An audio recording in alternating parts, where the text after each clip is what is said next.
We live, chat. We live. Mhm.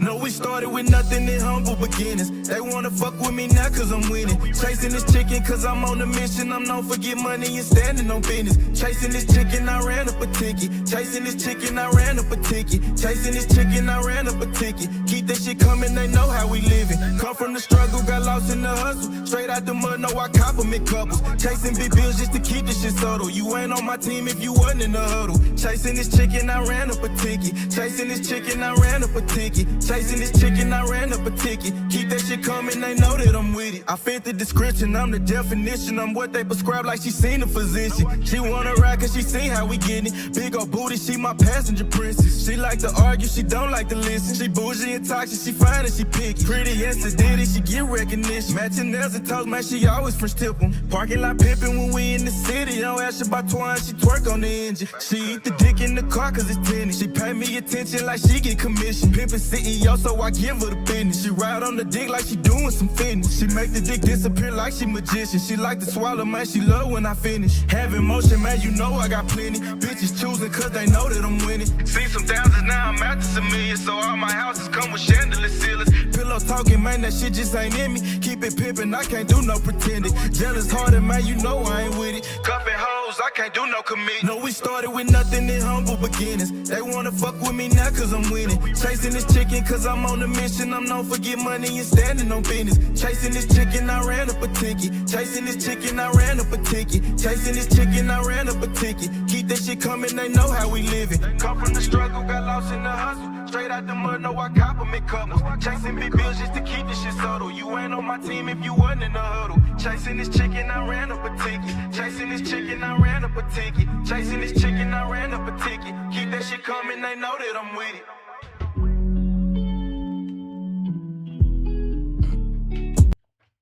What we doing tonight, chat? We locked. Is the Weekenders still in the building, man? Are the Weekenders still in the building, man? What we doing, chat? Y'all locked or what? I'm a saint, but I sin. I checked in the game to win. I left, she loving me again. I let her cry out the bins and they say time heal. Mine still felt like it was yesterday. How we're moving fast, probably too fast to even catch the play. Spend some night, she pack a bag, right to me, just getting gas. Coming back, I want it bad. I'ma touch it first, eat it last, it's temporary.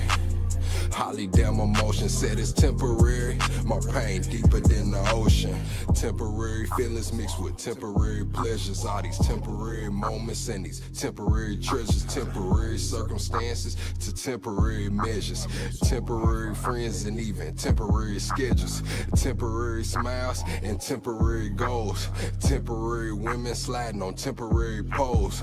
Temporary comments and temporary trolls. I just pray that God bless me. Ain't no temporary souls. I'm a saint, but I sin. I checked in the game to win. I left, she loving me again. I let her cry out the bins and they say time heal. Mine still felt like it was yesterday. How we're moving fast, probably too fast to even catch the play. Spend some night, she pack a bag, right to me, just getting gas. Coming back, I want it bad. I'ma touch it first, eat it last, it's temporary. Holly damn emotion said it's temporary. My pain deeper than the ocean. What we doing, chat? Y'all lock, man? Drop them plugs in the comments. Drop them locks in the comments, man. Y'all know what time it is. We got an action-packed episode, man. I took the night off last night, but we back, man. Let them know, y'all. Welcome to the greatest damn show on YouTube. That's all. That's it. That's all. That's it. That's all, chat. Welcome to the greatest damn show on YouTube. Oh, man. Double tap the screen, shut live out. What we doing tonight, chat?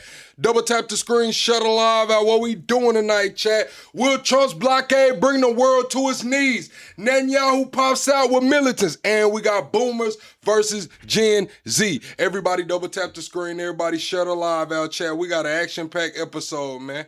We got an action-packed episode, chat. Double tap the screen, shut live out. Laurie, what it do? H Buster, Big Niche, La, man. We got the OGs in here. What up, K-Cell, Delphine? What's up, Bob, man? What we doing tonight, chat? What we doing tonight, chat? I think I seen Yoshi in here. I seen H Buster. Man, what we doing, chat? Let's get into it, chat. We got an action-packed episode. Double tap the screen, shut a live out, man. They're showing the maritime pictures right now, showing that the Gulf of America is flooded with ships. Trump said that it should be flooded with ships, and it's looking like that's what's going on. And now we're understanding the importance of Cuba. With the Strait of Hormuz being blocked, I forgot which strait that the Houthis are supposed to be blocking. We're gonna cover that in a minute, but the strait, Cuba, the blockade of Cuba is very important when we get into what we're talking about. Also, we got to debate masculinity versus femininity if we have time. We're also going to get into the Gen Z versus the boomers. In other news, Trump has issued a complete blockade of the Strait of Hormuz, man. Steven Crowder, is going viral with the clip saying, not everyone deserves voting rights, chat. Not everyone deserves voting rights. How do y'all feel about that, chat? Who do y'all think doesn't deserve voting rights? Other than, of course, felons and shit like that. Who do y'all think should not be able to vote? In other news, I don't know what the hell is going on, but BET is launching a new series called Who's the Baby Daddy? And guess who's hosting the show, chat? Maury. They got Maury hosting a show called Who's the Baby Daddy on BET. I throw all this shit over, chat. I tear all this shit over. What the hell is going on over there at BET, man? Talking about who's the baby daddy. Like, this shit is crazy, chat. Who is the baby daddy? Really? Double tap the screen, shut a live out. We got a super chat. Yoshi comes through with a super chat saying, plug, keep going. Texas is known as Texaco. Texaco got number gas. Texaco got number gas. Straight up. Thank you for that super chat, Yoshi. Thank you for that super chat. In other news, they're saying Nancy Mason saying boating is not a luxury in South Carolina. It's a way of life. Our state is home to more than 350,000 registered recreational boats and marine industry supporting over 27,000 jobs and generating 6.5 billion economic impact. Our no tax boat loan interest act. So what they're doing in South Carolina is putting no tax on the boat loan interest. And I'm going to say this, and I mean this with all due respect. Nobody gives a fuck about the no tax on boat. Who the fuck is buying a boat right now? Chat, let's be real. If you already got your boat 2022, 2021, 20 whatever, when shit was good, the money printer was on, hey, more power to you. But right now, I think South Carolina's missing the fucking mark, man. We don't give a damn. Man, who's gonna pay $10,000 in boat interest, man? Fucking millionaires, people who have in their way, chat. Let's just be all the way honest with it. Let's be all the way honest with it. Who the fuck is gonna get this $10,000 tax credit on boats, man? People who's already having their fucking way, man. We got blockades going on the Strait of Hormuz. We got the other damn strait being closed. We got Spain talking about Israel. We got the damn world on fire, and you talking about $10,000 for some fucking boat interest tax, man? Really? I don't know, Chad. Double tap the screen, shut a live out. Moving on, in other news, we're gonna cover what is this? Oh, the International Court of Justice declared it has the jurisdiction to put Israel on trial. So who the fuck's gonna be put on trial in Israel? I mean, Netanyahu has an ICC warrant already. Nobody gives a damn. Like, so what do they mean? They have the jurisdiction to put Israel on trial. Who's gonna get in trouble? What are they gonna do? Have to pay some money? What's going on there, chat? I don't know. Also, Spain announces it will veto any NATO operation targeting the Strait of Hormuz. So Spain saying they're gonna throw a wrench in the game and they will not allow any NATO operation targeting the Strait of Hormuz. The U.S. military announced the deployment of underwater drones to clear the mines out of the Strait of Hormuz. So the Strait of Hormuz was closed indefinitely because of those mines. They said some of the mines drifted off and they lost the location of them. So it's looking like the U.S. is going to use underwater drones I got a couple miscellaneous clips. Keir Starmer came out and said, "We will not be involved in the blockade of the Strait. We are urgently working with France, Spain, and other partners to put together a wide coalition to protect the freedom of navigation. The U.S. cannot dictate how others should manage their affairs." So we see Keir Starmer breaking away from Trump, saying, fuck all of that. We're not going to be involved in this blockade because they have an energy crisis over there. Across the pond, South Asia, Australia, a lot of these places have an energy crisis right now, and they probably just can't afford to, get involved. Honestly, man. Honestly, they said when? What? Oh, yesterday was the 11th. Yesterday was the 11th. Some of the last boats were supposed to be arriving over there. Oh, chat, shit. Did y'all see Netanyahu outside, chat? Did y'all see Netanyahu outside with all of those militants? I mean, Netanyahu's out there in a fucking bulletproof, man. A bulletproof and all black with some hitters around him. Apple also removed all of the Lebanese villages and territories' names in southern Lebanon. So if you look up southern Lebanon right now on your Apple Maps, none of the villages or territories will be marked. And we know that a lot of that land is starting to be occupied. Let's just be honest. What was it? 14%. Now it's pushed up to 20% of southern Lebanon being occupied. They said J.D. Vance, according to CNN, J.D. Vance is the least popular vice president at this point in his presidency. The least popular, chat. Do you have a favorable or unfavorable view of J.D. Vance, chat? Do y'all have a favorable or unfavorable view of J.D. Vance? Yoshi said, comes through via Super Chat supporting the channel, says, Starmer is a Chamberlain, not a Churchill. Starmer is a Chamberlain, not a Churchill, man. Well, it's looking like Keir Starmer said, fuck all that blockade shit. They're not going to get involved. They're not going to get involved in the blockade, man. Big Niche comes through supporting the channel via Super Chat. Double tap the screen. Everybody, go to the top. There's 3 dots at the top. That's how you hit the like button. A lot of y'all don't know the like button. It's 3 dots at the top. You hit the 3 dots. That's how you'll hit the like button. Thank you, Big Niche, for supporting the channel via Super Chat. Let's get back into it, chat. What else do we have going on? The IRGC says if Trump carries out the Strait of Hormuz blockade, Iran will respond by taking control of the Bab el Mandeb Strait through the Houthis. So they're saying the Houthis, I believe it's right there at the bottom of Yemen. At the bottom of Yemen is that strait that they're talking about, and they're saying the Houthis will take control of that. Also, an app just came out, and they're saying that you can pay $1.99 per minute to talk to an artificially intelligent generated Jesus. So it's going to be an AI Jesus. If you have $2 a minute, you can talk to an AI Jesus right now, chat. You could talk to an AI Jesus right now, chat. So let me know, chat. Is $1.99 worth it to speak with an AI Jesus, chat? Let me know, chat. All the damn y'all remember everybody used to be like, would you take $1 billion or 10 minutes with Jesus? Well, I'm asking you right now, would you pay $1.99 to talk to an AI Jesus, man? Would you pay $1.99 to talk to an AI Jesus? And what would you ask him? What would you ask him? Spanish Prime Minister did arrive in China today, saying that sends a clear message to Trump and America that there is an alternative. So the Spanish Prime Minister did arrive in China today, also said that they will veto any objective targeting the Strait of Hormuz. Any NATO objective targeting the Strait of Hormuz, he will veto. The hell is going on?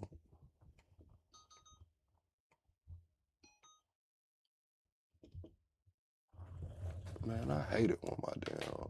Hold on, chat.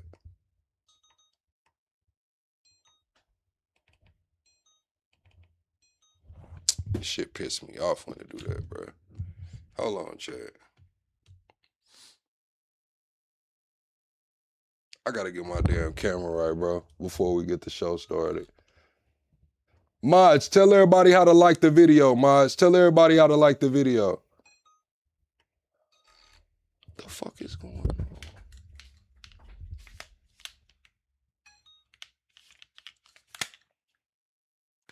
I don't know, Chad. This shit, I love my gimbal, but I think I need to update it. I think I need to update the damn software on my gimbal. All right, there we go. There we go. It's back working. My bad, Chad. My bad, Chad. Why is this shit a little crooked? All right, I had to get that shit together, man. That shit was gonna bother me, Chad. That shit was gonna bother me, man. All right, chat. Double tap the screen, shut a live out. Matt Gaetz came out today and said our NATO ally is now threatening Israel. Turkey was threatening Israel. And a guy named, who is that came out with exposing Trump and all of his investments? Who is that guy? It was a guy that came out today. Oh, Peter, Got Birds. Peter Gearness at Got Birds came out today and said, there are 12 of us on the team. He said, I'm a Web3 ambassador at World Liberty Financial. There are 12 of us on the team. 4 are named Trump, 3 are named Witkoff. The page calls us passionate minds shaping the future of finance. 600,000 wallets bought our meme coin. They lost 3.87 billion. The family collected $350 million in trading fees. It launched 3 days before the inauguration. 80% of the supply went to CIC Digital LLC and the Fight LLC. I did not choose the names. I designed the allocation, the vesting, the timing, and the distance between the product and the president. The distance is my best work. I am the reason these events are unrelated. So we have this guy, Got Birds, come out on Twitter exposing all of Trump's financial dealings and how he's getting able to do these meme coin rug pulls and all of that shit and not be held accountable for it, Chad. So we'll get into that as well here in a minute. We'll get into that as well, man. Has anybody read that article? Oh, North Carolina hospitals have deployed telepresence robots. So they got the doctors on the screen riding around in the hospital now. So your doctor will pull up on you in the screen. Trump said today, if gas prices rise, let it rise. It does not concern him. Massachusetts Democrats are preparing to limit how much you can drive your car. Instead of driving your car, a new council will be established to make sure residents use more public transportation. The bill proposed in Massachusetts would limit how far you can drive your car in a certain time period. We also got a couple miscellaneous clips. Chat, we got an action-packed episode. Double tap the screen, shut a live out. Let me grab my drink before we get into this shit, man. Chat, are y'all locked? Drop some locks in the comments, man. Let me get my damn drink. It's a little hot in here too, Chad. It's a little hot in here, man.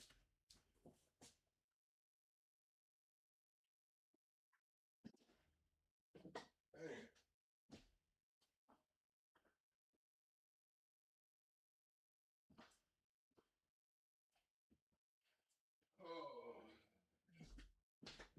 Oh. All right, Chad. I don't have a straw. Do I not have a straw? Okay, I got a straw. All right, chat. So this girl right here is saying that she went on a date with a guy, right? She went on a date with the guy, and there was something about the bill. Something came up with the bill. Let's see what's going on right here, chat. Everyone double tap the screen, shut a live out. We have to hit 100 likes. We hit the like goals, we hang out longer, man. Double tap the screen, go to the top, hit the 3 dots. That's where you find the like button, man. Let's get it. Let's go, man. I paid for me and a guy's first date the other night.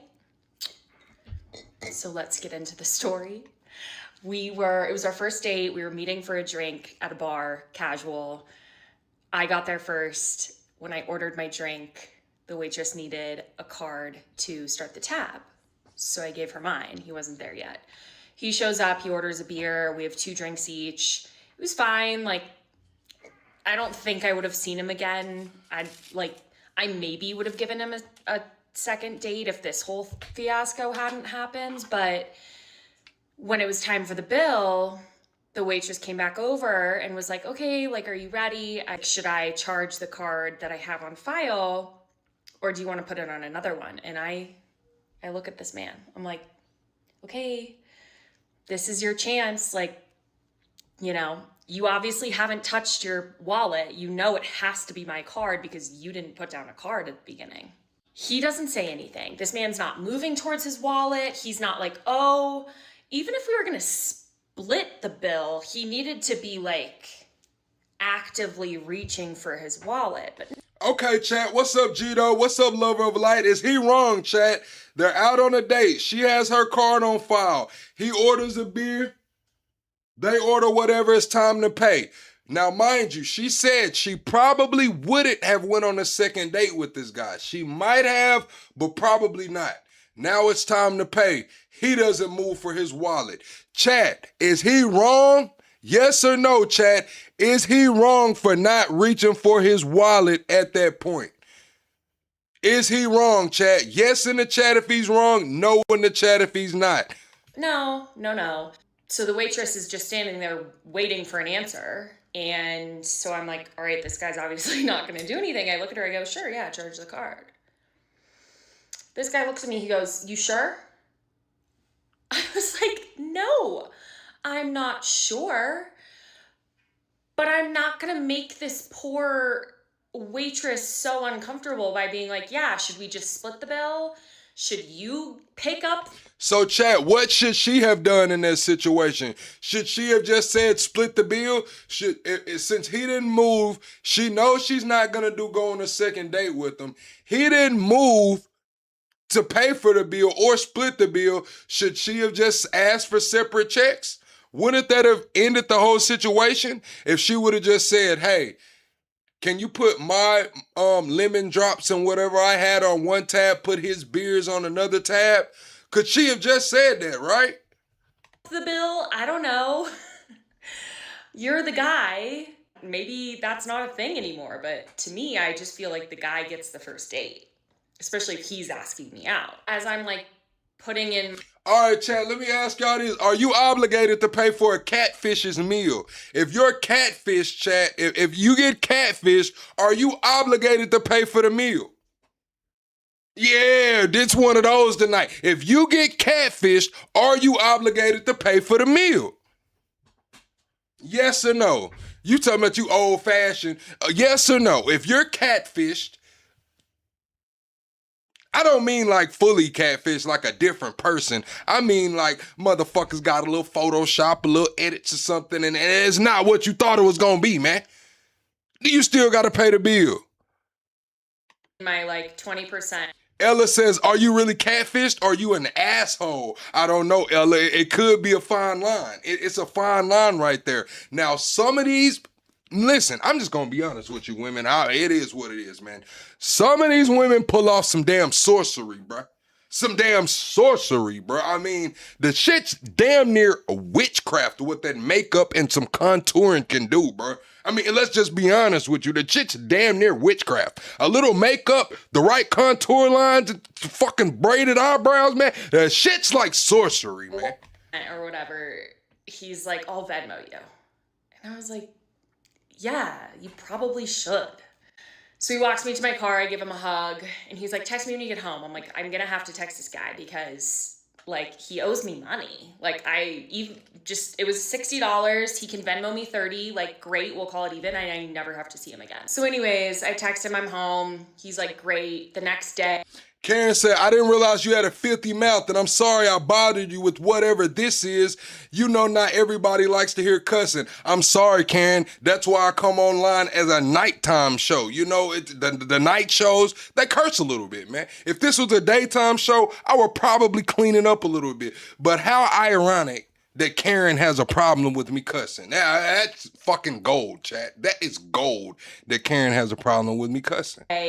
he hints at a second date, and then the next day I respond, and I was like, yeah, like that place is great. Like we were talking about a live music venue.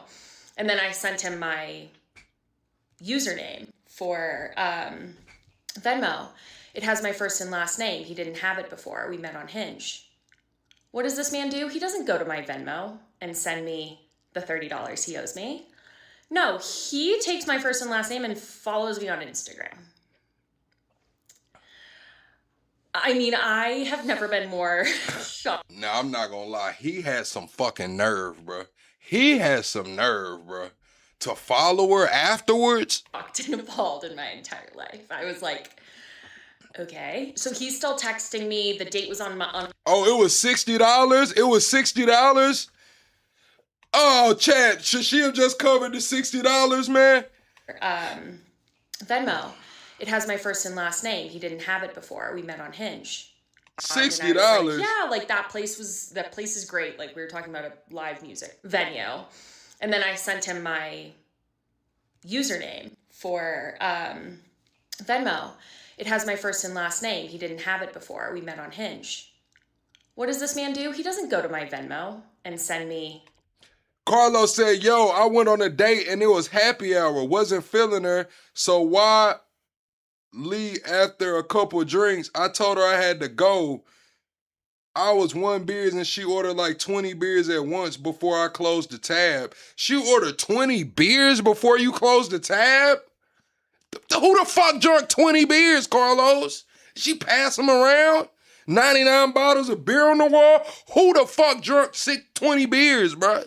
Man, listen, chat. If I'm finna close out a tab and somebody orders 20 beers to fucking go, I'm just gonna look at whoever the bartender is and be like, I know you fucking lying. But don't even make that shit. What? You might as well leave the bottle opener where the fuck it is, man. What are you talking about, 20 beers? What? The $30 he owes me? No, he takes my first and last name and follows me on Instagram. I mean, I have never been more shocked and appalled in my entire life. I was like, okay. So he's still texting me. The date was on a Monday.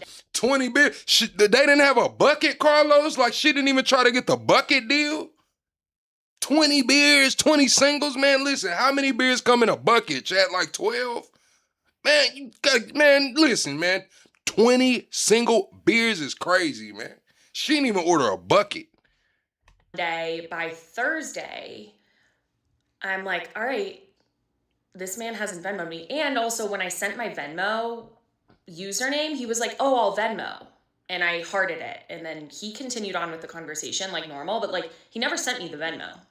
So by Thursday, I'm like, I just want my money. I don't want to talk to this guy. It's a matter of principle. He's already told me twice he's going to Venmo and he hasn't. And he's followed me on Instagram using my last name. So anyways, I have to text him again on Thursday after being like, yeah, my week's going great. By the way, don't forget the Venmo. And he liked it. He didn't heart it. He liked it. And then about an hour later, he finally sent. To be fair, he sent the full 60, which is great. He covered it.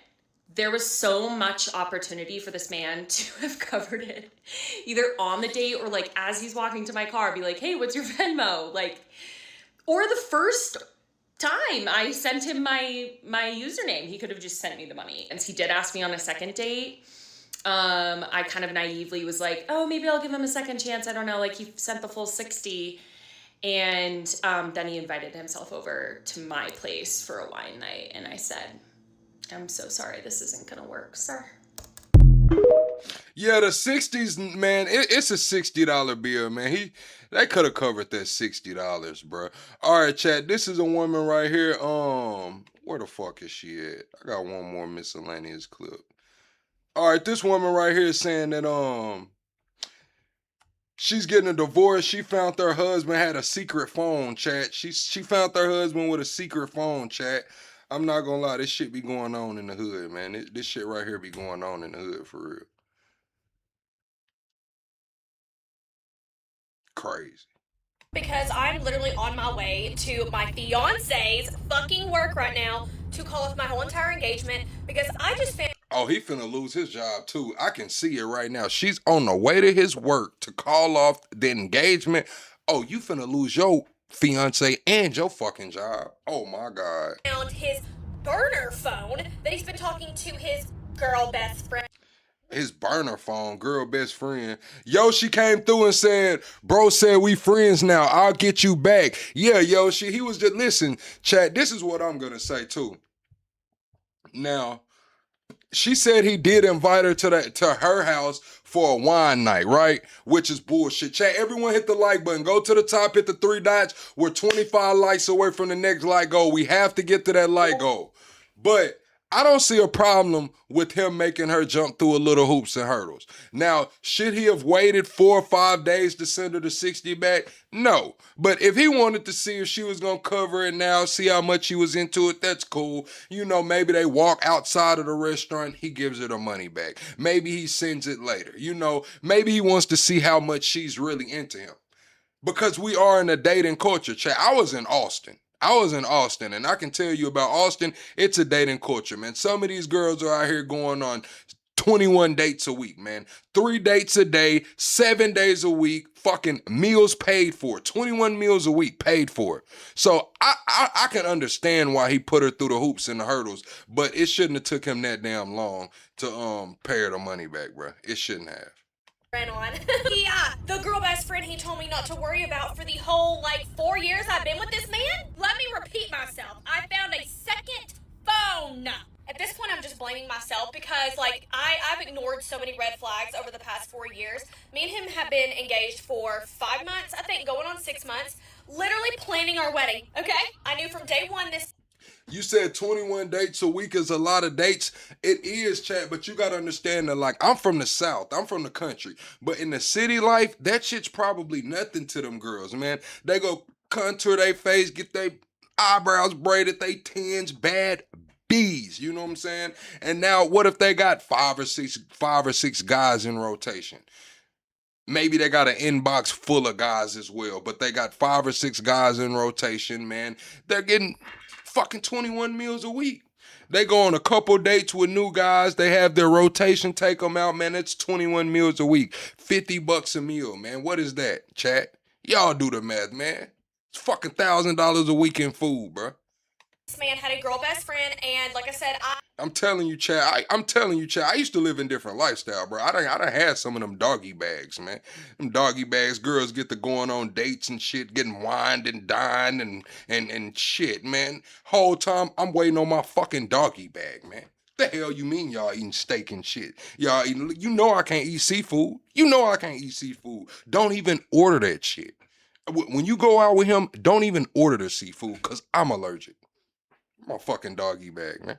I've been so lenient. I loved this man from the day that I met him. I knew I wanted to marry him from the day I met him. He was very transparent with me about the fact that he had a girl best friend, but she didn't live in our state. She never was physically around, so she never really was a fucking... What's up, D-Rock? D-Rock? Like, text and FaceTime and call and whatnot, which is still fucking annoying. There's so much shit with this girl. I don't even have a full 10 minutes to even, name all the stuff that she's done to me and, just the shit she's done to, jeopardize mine and his relationship. The first huge fight me and him ever got in was she came into town, and when she came into town, she stayed with him. This is before me and him, were engaged and lived together. This was years ago, but, still. She stayed with him in his apartment. She stayed with him for 3 days. Whoa, they taking me fast. Hold on, Chad. We got to start this over. So she found the secret phone that her fiance had, and he had been texting his female best friend on it. She knew that her fiance had a female best friend.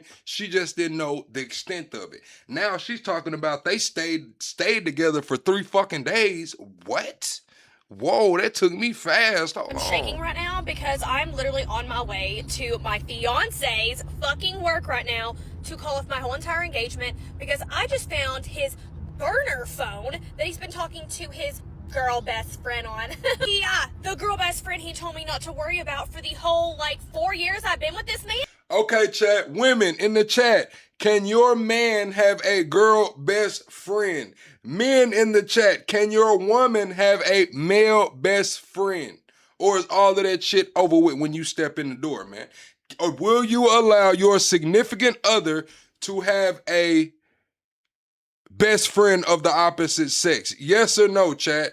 Can your significant other have a best friend of the opposite sex? Let me repeat myself. I found a second phone. At this point, I'm just blaming myself because, I've ignored so many... All of y'all saying no, man. Y'all got trust issues, man. Y'all got trust issues, man. Y'all dense. Lighten up, man. What do you mean? Y'all got trust. What if they were there before you were? What if your girl had a male best friend before you got around, man? Did she got to end that shit? You damn right she got in that shit. All that shit over with, bruh. All that shit over with, man. Y'all was best friend. You had a male best friend, man. You had one. Shit's over with, man. Red flags over the past 4 years. Me and him have been engaged for 5 months, I think, going on 6 months, literally planning our wedding, okay? I knew from day one this man had a girl best friend, and like I said, I've been so lenient. I love. So she knew from day one he had a girl best friend and she was lenient, chat. Did she give him too much slack? If she gave him too much slack, put too much in the comments. If she did not give him too much slack, put not in the comments. This man from the day that I met him. I knew I wanted to marry him from the day I met him. He was very transparent with me about the fact that he had a girl best friend, but she didn't live in our state. She never was physically around, so she never really was a fucking problem. I mean, they would like text and FaceTime and call. Oh shit, chat, she's in the passenger seat. Somebody's driving this car, and if you can hear it, they hitting the gas pretty hard, bro. Like, they're trying to get to where the fuck they going, man. Like, she's about to hop out at this man's fucking job. He's about to lose his fiance and his job. And whatnot, which is still fucking annoying. There's so much shit with this girl. Like, I don't even have a full 10 minutes to even, like, name all the stuff that she's done to me and, like, just the shit she's done to, like, jeopardize mine and his relationship. The first huge fight me and him ever got in was she came into town. And when she came into town, she stayed with him. This is before me and him, like, were engaged and lived together. This was years ago, but, like, still. She stayed with him in his apartment. She stayed with him for 3 days. I was never invited. I was never told nothing that she was even there. He never told me she was there and never invited me to come even. Yeah, she walking around the house. He's slapping her on the ass and shit, man. You can't come around for that, man. He's slapping her on the ass and shit, man. She laid up twiddling her toes and shit, man. Come on, man. Meet her. First red flag that I should have, like, kicked him to the curb, right? Well, I didn't, because like I said, I love this man, right? So I pushed it behind us. I was like, whatever, you know, I love you, let's get past it. Like I said, she didn't live in our state, so it wasn't like an everyday issue. Well, then she ran off and got fucking married, okay? Married to the wrong fucking man, which I felt for her. She was married to this guy that was really fucking bad to her, treated her like shit, whatnot. I was trying to be there for her. Like, me and her were texting at this point. This was like maybe a year later. I was a girl's girl, okay? And she was nice to me over a text this whole time, okay? Well, then she got divorced from this man, and she decided that she needed a fresh start. Well, guess where she wanted that fresh start? Our town! Where she knew nobody but me and him. She literally just moved here to ruin my fucking life is exactly what she did. Anyway, so she moved here, okay? And when she moved here, my fiance... Yeah, she went to get her man back, man. She put your fiance on ice to go see what was up with some other endeavors. And that shit didn't work, man. That shit didn't work, man. Now she's back around. It's looking like your fiance told her, man, come on, we'll get you together, man. We were engaged at this point, was going to help her move into her apartment, whatnot. I had never met the girl yet, so I thought, what a better time. There's not a better time to... Chad, she probably can cook, you know what I'm saying? Like salads and pastas and shit. It looks like she might make a mean Alfredo. Anything with some fucking noodles in it, Chad. She probably can cook the hell out of some noodles, man. Actually meet this girl in real life. So I go over there and I help her move too into her apartment, and she's a bitch. She's a bitch to me. Yeah, she's calling me literally every wrong name she can possibly think of. She's bringing up his exes. Like, she's just doing oh my God, getting so... Oh, she came in the crib bringing up his exes? Oh, shit. Yeah, she came in the crib bringing up his exes, Chad. I'm not gonna lie, some fucking tension in the house, man. Chat, we're 25 likes away from the next like goal. Everyone double tap the screen or go to the top and hit the 3 dots. We have to get the likes up, man. We gotta get the likes up. What's going on? Are y'all asleep already? Y'all, what? I'm getting mad again just fucking talking about it. So that night when we went back home, I told him, I said, I don't know if you noticed this, but, like, she hates me. And I don't know if you noticed this either, but I hate her too. Like, the fuck? I don't know if you noticed, like, anything. He was like, no, that's just the way that she is. Like, she just takes some time getting used to, blah, blah, blah. Just defending her. Okay, just defending her all the way. And what did I do? I just ignored it. I kept ignoring red flag after red flag after red flag.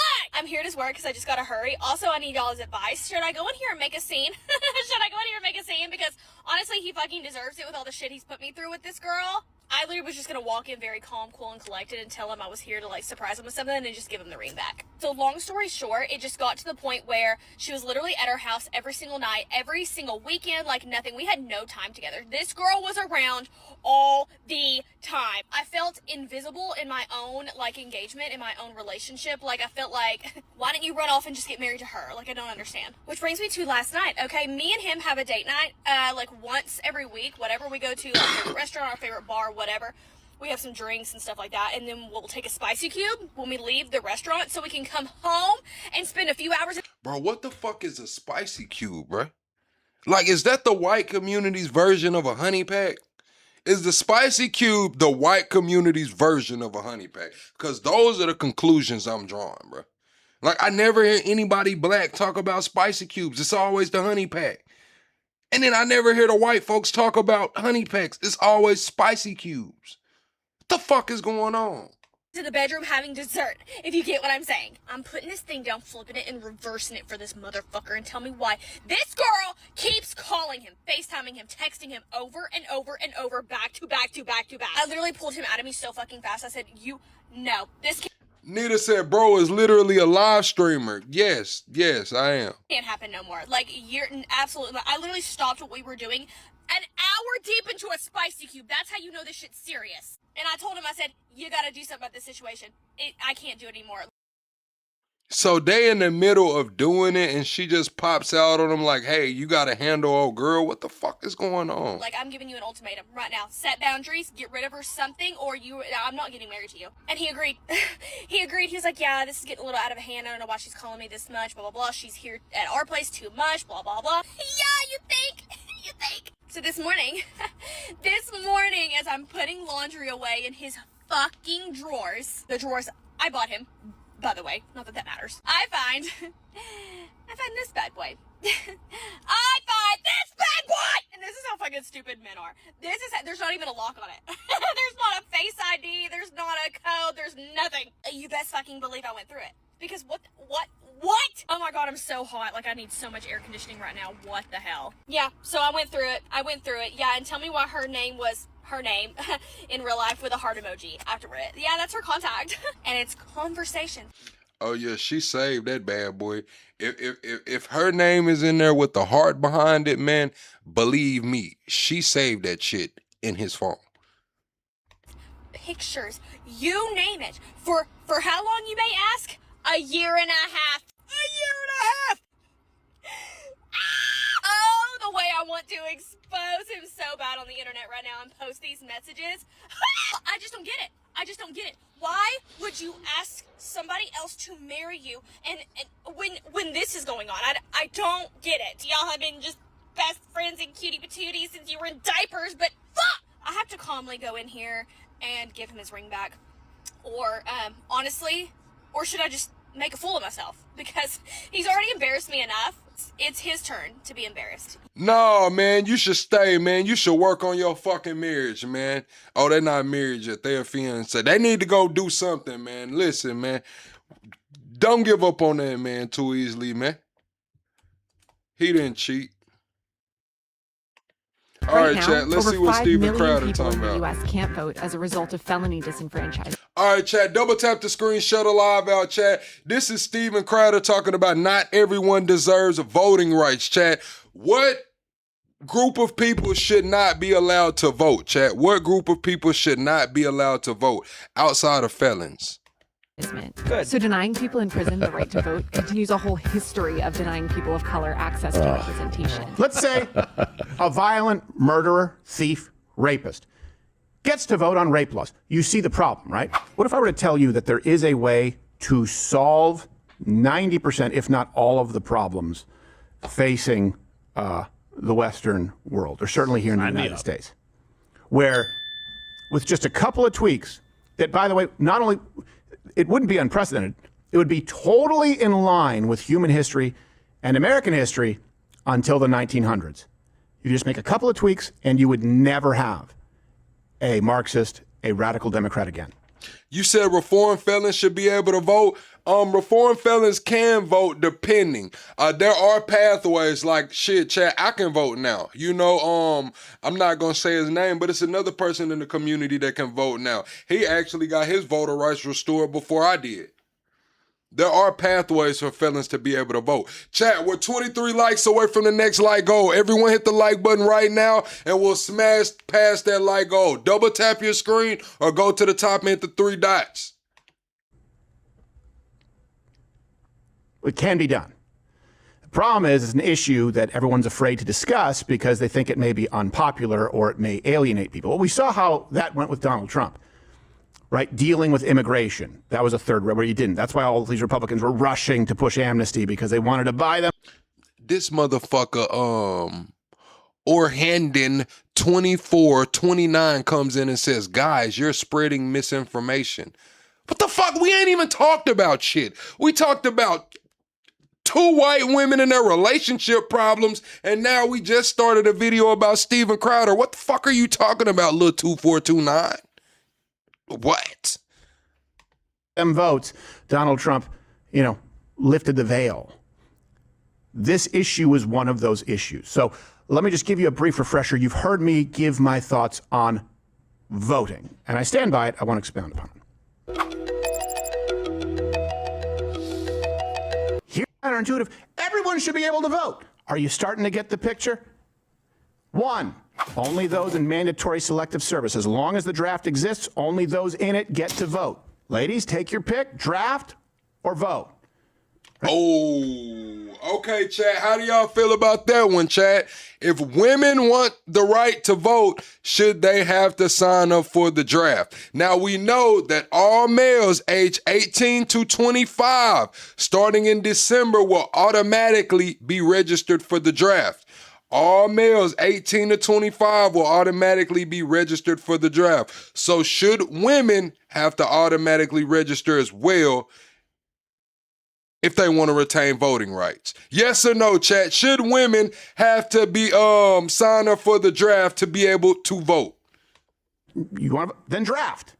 Number 2, legal citizen. Of course, this is overwhelmingly supported. This shouldn't be controversial, except for Democrats, because I think it's hard to get ID. Number 3, you have to have paid taxes for at least 3 years to show that you have skin in the game and be paying. It's crazy how mostly the women are saying no and mostly the men are saying yes. Most of the men are saying yes. If women want to vote, they should be signed up for the draft. And most of the women are saying no, they shouldn't. That is crazy. Taxes this current year. And 4, 1 vote per household. And really, all those things end up leading you to the de facto, what we always had, 1 vote per household. But household voting, this is not novel. It's not new. Sometimes it was structured in a different way. Like we said, landowners, right, paying taxes. Voting, just to be clear, when we talk about constitutional republic, I don't even like the term democratic republic because then people just think democracy at large. By the way, a lot of democracies that you think of as democracies still had much more stringent stipulations on who could vote. Mm-hmm. Historically, like, of course criminals can't vote. Of course, if you're not paying any taxes, if you don't own anything, if you contribute nothing, well, then we would just have a country where people infest it and vote stuff for themselves at the cost of everybody else. This was known to be the case. It was the baseline. Voting was never meant to be a fundamental constitutional civil right for everybody within the borders of the United States. We are a representative republic, and the republic was meant to represent those who could create and sustain a country. Those are who are meant to be represented. Let me give you a few key facts here.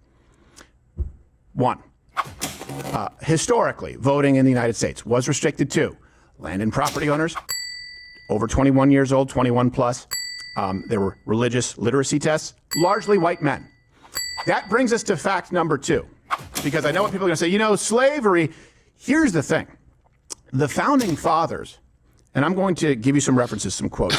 The one from John Adams is frankly fantastic. There's not much I can add to it. It's perfect. They knew they were going to have to reconcile slavery. They knew it was immoral. They discussed that. And even in that context, But of course, not everybody should be able to vote. Of course, it still has to be contributors. In other words, they already understood this. It was baked in. Well, at some point, we're going to have to fix this immoral, this black dot of slavery on our history, and that's going to come with many of them owning property and voting, and we're going to have to reconcile that. But of course, we shouldn't have the women and children voting in the household who don't work yet and don't pay taxes. So they knew both things before you make that false equivalency. Let me give you some context. 1786, George Washington said, "There is not a man living who wishes more sincerely than I do to see a plan adopted for this abolition of slavery." 1789, Ben Franklin, "Slavery is an atrocious debasement of human nature." And I know that many people are going to go, "Oh, why didn't they end it?" You couldn't just wave a wand at this point. Right? They were sort of grandfathered in, and they were trying to come up with a plan long term. You said, what about roommates, or is it just the landowners? I mean, I don't know, Chad. I mean, when it comes to the landowner and being able to vote, I'm not with that. And the only reason I'm not with that is because it's kind of like shit when you got historical things like redlining and shit like that. I mean, if we want to break it down, if you gotta own a piece of property to vote, it's like, shit, go buy you a fucking $500 plot of land and some swamp water. Are you eligible to vote then? If you own a piece of land that's uninhabitable, nothing's there, it's a swamp water, just a little piece of swamp water, should you be able to vote then? No, that sounds stupid. Shit. That wouldn't simply destabilize or take away the country that had just been founded. 1819, John Adams. "Every measure of prudence ought to be assumed for this eventual total," word we don't use anymore, "extirpation of slavery from the United States." Now, here's the added context. You said, bro, can we call in? We're going to do a panel later on. It's the weekend. I told y'all, I promised y'all one panel per weekend at least. So we're going to do a panel later on, but that's going to be in a couple hours. They, along with that, made it very clear that, of course, not every person should have the right to vote. And they gave answers, reasoning as to why, because that would destroy the country. So, of course, slavery has to be fixed. Right. Look at what Habiki says. "I would go buy a 2-acre land and split it up into 1,000 pieces and sell them for cheap so people could vote." Right. There would be loopholes and workarounds. There would be loopholes and workarounds. We just hit 100 likes. Thank you for 100 likes, chat, before the first hour was up. Let's get on to that 200 likes. Double tap the screen, go to the top, hit the 3 dots. Let's get the likes up. And of course, we know that that's going to change some voting. And of course, just so you guys know, I'm not saying that every Tom, Dick, and Harry who happens to be within the geographical borders here should vote. He wrote, "It is dangerous to open so fruitful a source of controversy and altercation." Yeah, that's what it'll end up being. It will end up being, something like private equity. Oh, fuck, chat. Speaking of private equity, did you guys see the, what's that building in Denver? It just sold at auction for $5 million. Like a damn... Commercial real estate is fucking done. That's what I really wanted to say. Commercial real estate is done. I've been yelling commercial real estate is done for 2 years, chat. They just sold a building in Denver. When it was built, it was $176 million.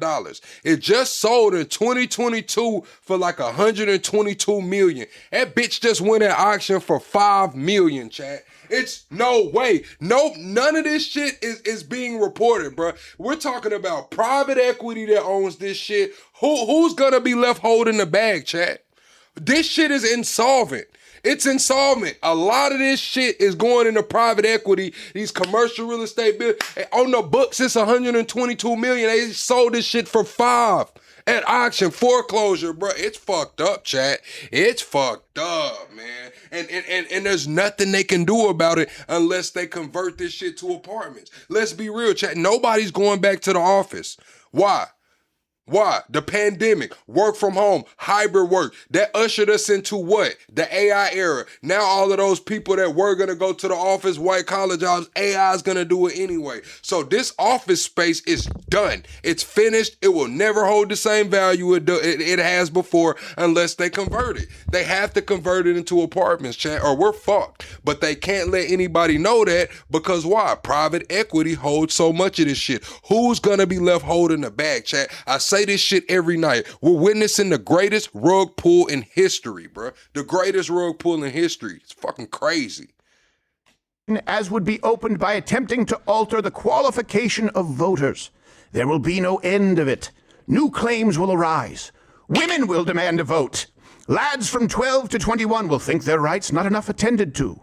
And every man who has not a farthing will demand an equal voice with any other in all acts of state.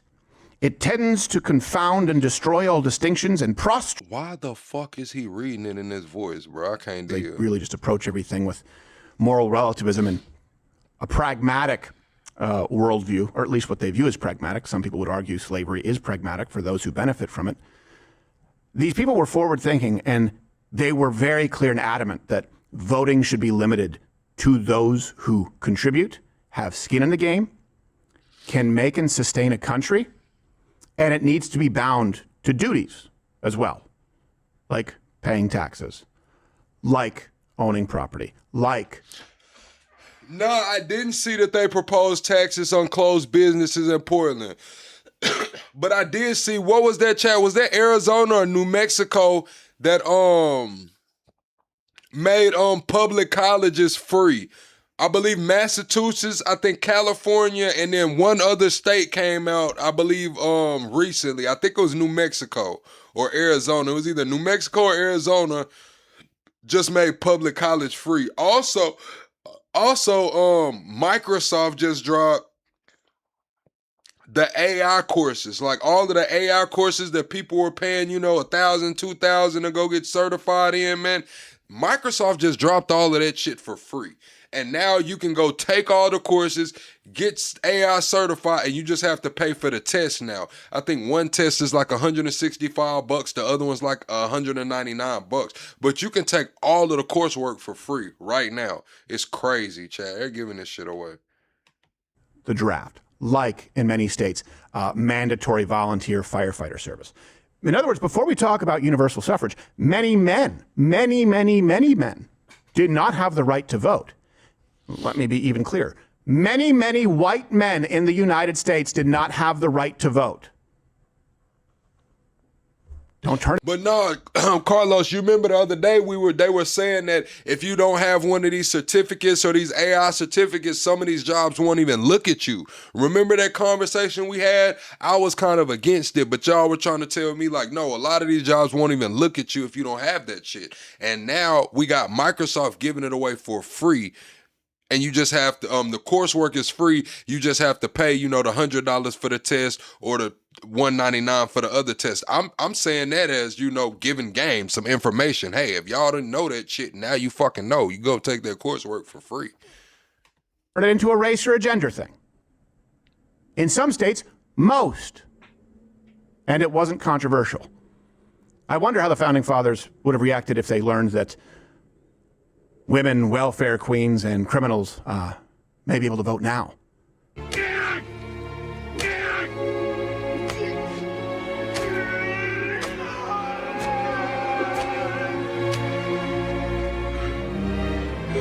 What the fuck is this, bro? A widow with children living, of course, she would vote. Now, the left would be opposed to this for the same reason they released that ad of a man monitoring his wife going to the voting booth, and I was watching the same thing going like, yeah,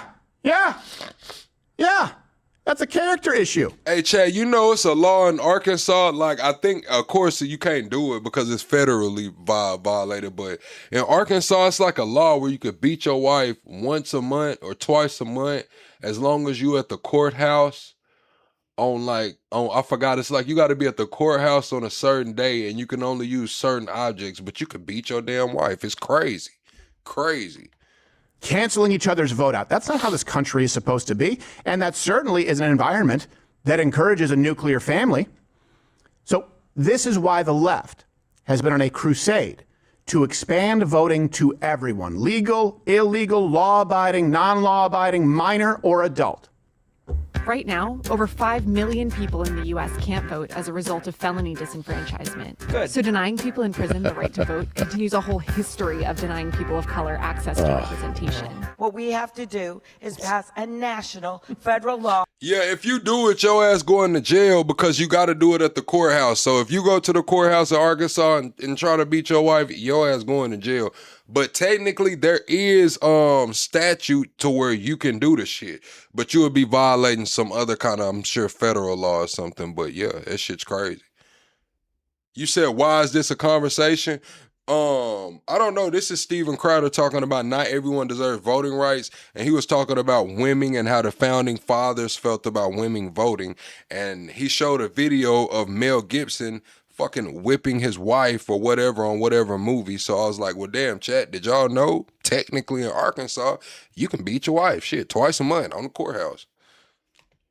To register every kid to vote in this country when they turn 18. Mayo says he can't see a single reason not to let 16-year-olds vote. 16-year-olds in America and 17-year-olds in America can get a job. They pay taxes. They can be taken to court, and they can be tried in courts. They can, as a 17-year-old, you can join the military, right? So you can fight for your country. So all of those things are examples of behavior that looks a lot like the same kinds of responsibilities as an adult. We see renewed attacks on voting rights across the nation. Name it for what it is. It's an attempt to repress minority voting. So they talk about criminals, they talk about minors. Let me ask this. Why should anyone who violates the law, why should they be able to vote on the law? Chad, when do y'all think Biden started liking black people? He used to be really critical of black people back in the day, man. Hillary Clinton too, Chad. Hillary Clinton was really critical of black people. When did they start liking niggas, man? When they was getting ready to do something? When they was getting ready to run for president, man? Like, let's be honest, man. When did they start liking blacks?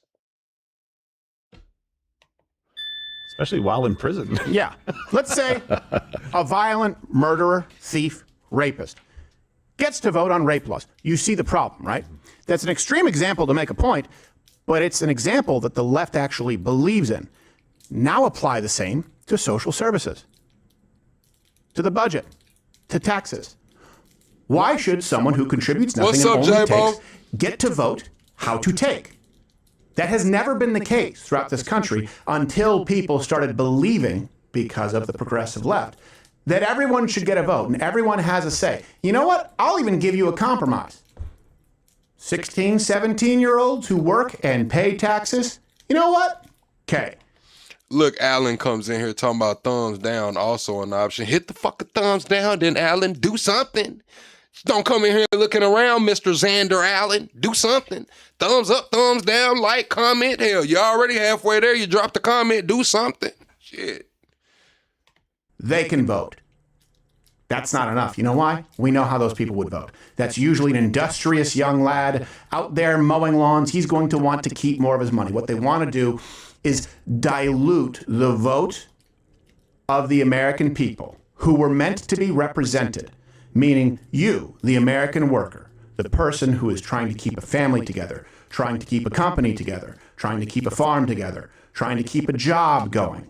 They want to dilute that vote. I went and met with a guy today that's running for city council, man, and he got some really good ideas, some really good things.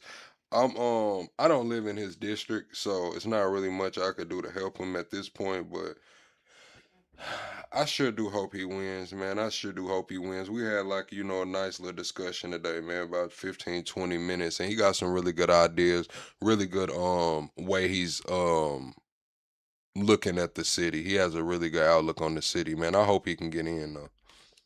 By expanding voting to everyone, including felons, of course, no voter ID and non-citizens voting, people who, we already have this, contribute nothing to society. You know, the 40-something% who pay nothing in federal income tax, and a big portion of them pay nothing in any taxes whatsoever, and they take far more than they pay in taxes. They will continue to expand these. Why? Because if those who have skin in the game, meaning strong leaders of their communities, of their families, of their workplace, are the primary voters in this country, the Democrat Party doesn't exist. And I know what people are going to say. Well, I don't want my vote to be canceled. Let me ask you this, because this is going to be a lot of women if you're talking about head of household, person whose name is on the deed. Do you share the same worldview as your husband? Are you both Christians, both conservatives? Are you both liberals? Okay. But particularly, if you're a Christian conservative woman, do you think that it's a good thing for you to cancel out his vote? If you don't vote the same way, but let's assume that you vote the same way, how does it affect you negatively? It's submitting to a head of household, the person who also has skin in the game, period. And if you're a woman who's the head of household, great, vote.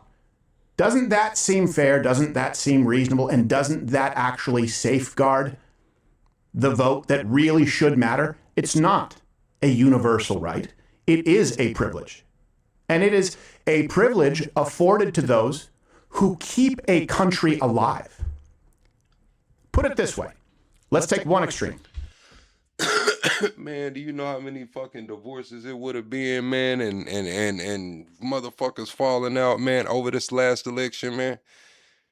Over this last election, if they cast their vote as head of household and it went to Trump and these women were pissed, man, some of these women would have packed that shit up, man. They would have packed that shit up about their voting shit, man.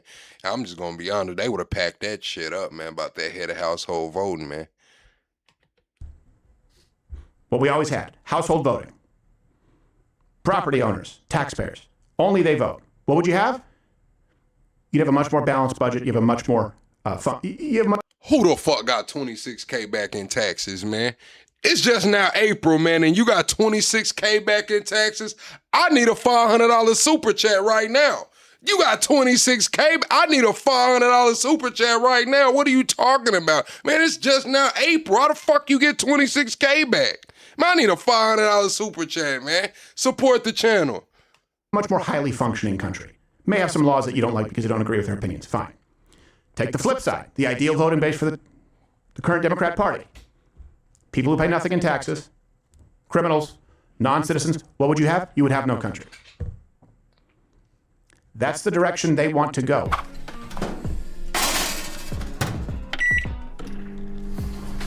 Foundation Daily. Oh shit, you owe $26K. Damn. All right. Keep the 500, man. You need that.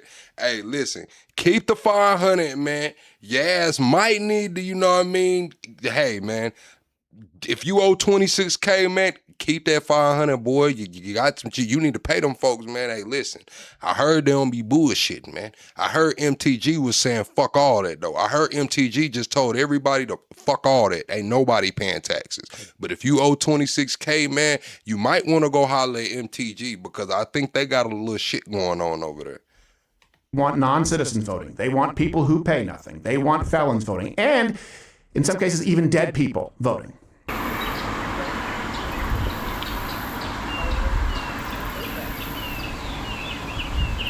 Now, that was fucked up, bro. That was fucked up, bro. I'm not gonna lie, bro. Now, I understand Jimmy Carter was old as hell, and he probably did want some sunlight, man, but they didn't have to bring him out here in front of the country like that, bro. Like, if anything, this was a damn proof of life video, bro, and he passed away shortly after, bro. They did not have to wheel Jimmy Carter ass out there like that, bro. Like, come on, man. Like, come on, man. Let that man ride out in his glory, man, in his glory, man. Like, shit, bro. Jimmy Carter looked like he was almost out of there when they wheeled him out. I think he lasted like, how long did it take Jimmy Carter to pass away after this, Chad? Wasn't it like a month, 2 months after this, man, he passed away? That shit's crazy. We voted twice. He deserves it. And this isn't just in the United States, by the way. Household voting, which was, again, de facto U.S. policy, if you look at the prerequisites, it was. You talking about he getting hella sun, man? He fuck around, get a sunburn, man, at that age, bro. Like, what do you think a sunburn's gonna do to somebody Jimmy Carter's age, bro? What do y'all honestly think a mean sunburn would do to somebody Jimmy Carter's age, man? They talking about they rolled his ass to the polls, man. Wasn't he like 100, Chad? So do y'all think there should be a voter age limit, Chad? At 100 years old, should you still be voting, man? At 100, should you have your voter rights revoked, man? At 100. An idea that was the president like 80. Also popularized and gained momentum, for example, in 19th century France. There were several people, but the main one was Alphonse de Lamartine. How do you say it? Lamartine. Lamartine. Is that how you guys would say it in English? Okay, I always have to say it the wrong way. Lamartine. Where they even believed in weighted household voting, where all of the household votes go to one head of household to vote. That included children. Now, why? Because they said individuals leave, individuals die, but families remain. Shouldn't we base our government off of the people who will remain and the people who will have to deal with the consequences? You said there should be an age limit to serve as a representative. Chat. Everyone let me know at what age should you be disqualified from running for office? At what age should you be disqualified? What's the age cap on running for office in your opinion? An honest one, chat. We're 25 likes away from the next like goal, chat. We got to get that 25 likes. And if this rubs anyone the wrong way, I would ask you why. Why is it a virtue for all people to vote? Why should people who educate themselves, 0, who follow the law, 0, who contribute to taxes, 0, why should they cancel out your vote who's trying to keep everything together? Because it's also better for them. And that's not, by the way, anti-freedom, because no one is required to stay here. But it would create a framework for our laws that would make a lot more sense for those who actually cared to follow them. So my solution has always been the same. Actually distilled it down. I wouldn't say 60 to 75. I would say, all right, let's see. All right, so president is the highest office in the land. If you're president, you get 2 consecutive terms. That'd be 8 years, right? So let's just put out to where there's back-to-back terms. If you don't win that back-to-back term, you're too old. It just is what it is. So I would say 65. I would say 65. That way you would be done by 74. By 74 years old, you should be hanging that shit up in office. So yeah, I would say 65. You become president, you got 2 4-year terms, you would be coming out of office about 74. Down. As long as you have the draft, mandatory selective service, only those in the draft vote. So either everyone's drafted or there's no draft. You, of course, have to be a legal citizen, have to pay taxes, household voting. You never get a Marxist, socialist, leftist again. It cannot happen. Would you be on board? This is not hyperbole. I'm as serious as a heart attack. In greater numbers than men, that is true. And on every single... All right, chat, that's enough of that. I'm tired of them little sound effects and shit. I know y'all like that, but shout out to Steven Crowder for that content. We finna get into this Gen Z versus the Boomers debate. Hopefully they don't clip us, man. We finna get into this Gen Z versus the Boomers debate. Chat, if you are Gen Z, put Gen Z in the comment. If you are a Boomer, put Boomer in the comment, man. If you are a Millennial, Gen X, you not enough? Whatever you are, chat, put it in the comments, man. Millennial, Gen X, Boomer, Baby Boomer. Don't even get me started on that. I mean, you guys really worked, so we didn't really have to do a lot of that really hard foundational work, you know what I mean? I don't want to tiptoe around and like spend 10 extra minutes trying to coddle somebody so that their feelings don't get hurt, when you just need to tell them directly, and my feelings are hurt all the time, you know? That they are at their job and how skilled. So I'm very neutral on whether it's 4 days or 5 days. I took it as the con. All right, so Chad, the topic is 4-day work week would increase productivity. Do y'all think a 4-day work week would increase productivity? That's the thing, Chad. We're sitting here talking about a 4-day work week for humans and shit, and we got AI taking the damn jobs. CEOs looking around like, fuck, these niggas want a 4-day work week. AI gonna work 365, 24/7. This shit is crazy. We want a 4-day work week, man, and AI is working 365, 24/7 off a little bit of WD-40, man, and some programming. Little WD-40, some fucking programming, man, and they got it 24 hours, 365, man.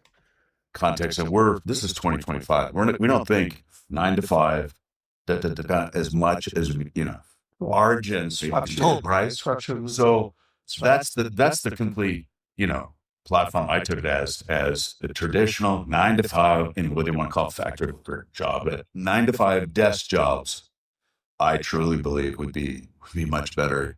Stick a couple hours onto 4 days. You got an extra day off. That's the thing. You talking about 9 to 5 desk jobs.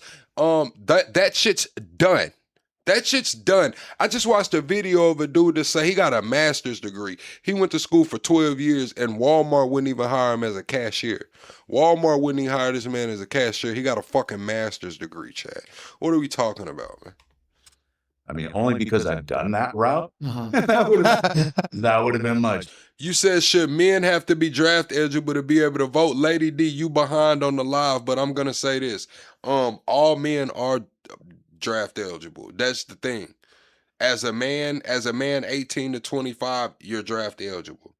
Like as of December, every man in America that's 18 to 25 is going to automatically be registered for the draft. So Lady D, the question that you're asking, it's already came to fruition.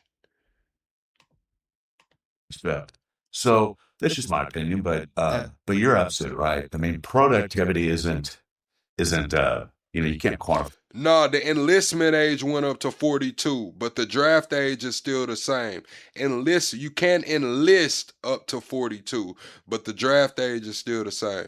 By numbers, you gotta it's Right. quantified differently. It's not always about the time, it's what you do with your It's the time. measure, Right. yeah, if it's numbers. And coming from me, I don't know, 'cause looking for work every day. That's what I'm saying. What about those that changed their gender on their birth certificate, man? Your ass was born with that motherfucker. Your ass was born with it, man. Yeah, I mean, I think it's like the metric how well you like use your time, but I also have seen a lot of studies where a 4-day work week, it doesn't necessarily make things more productive, but you can be as productive. And also with the 4-day work week, you would like it's purported to have increased well-being for the workers and higher.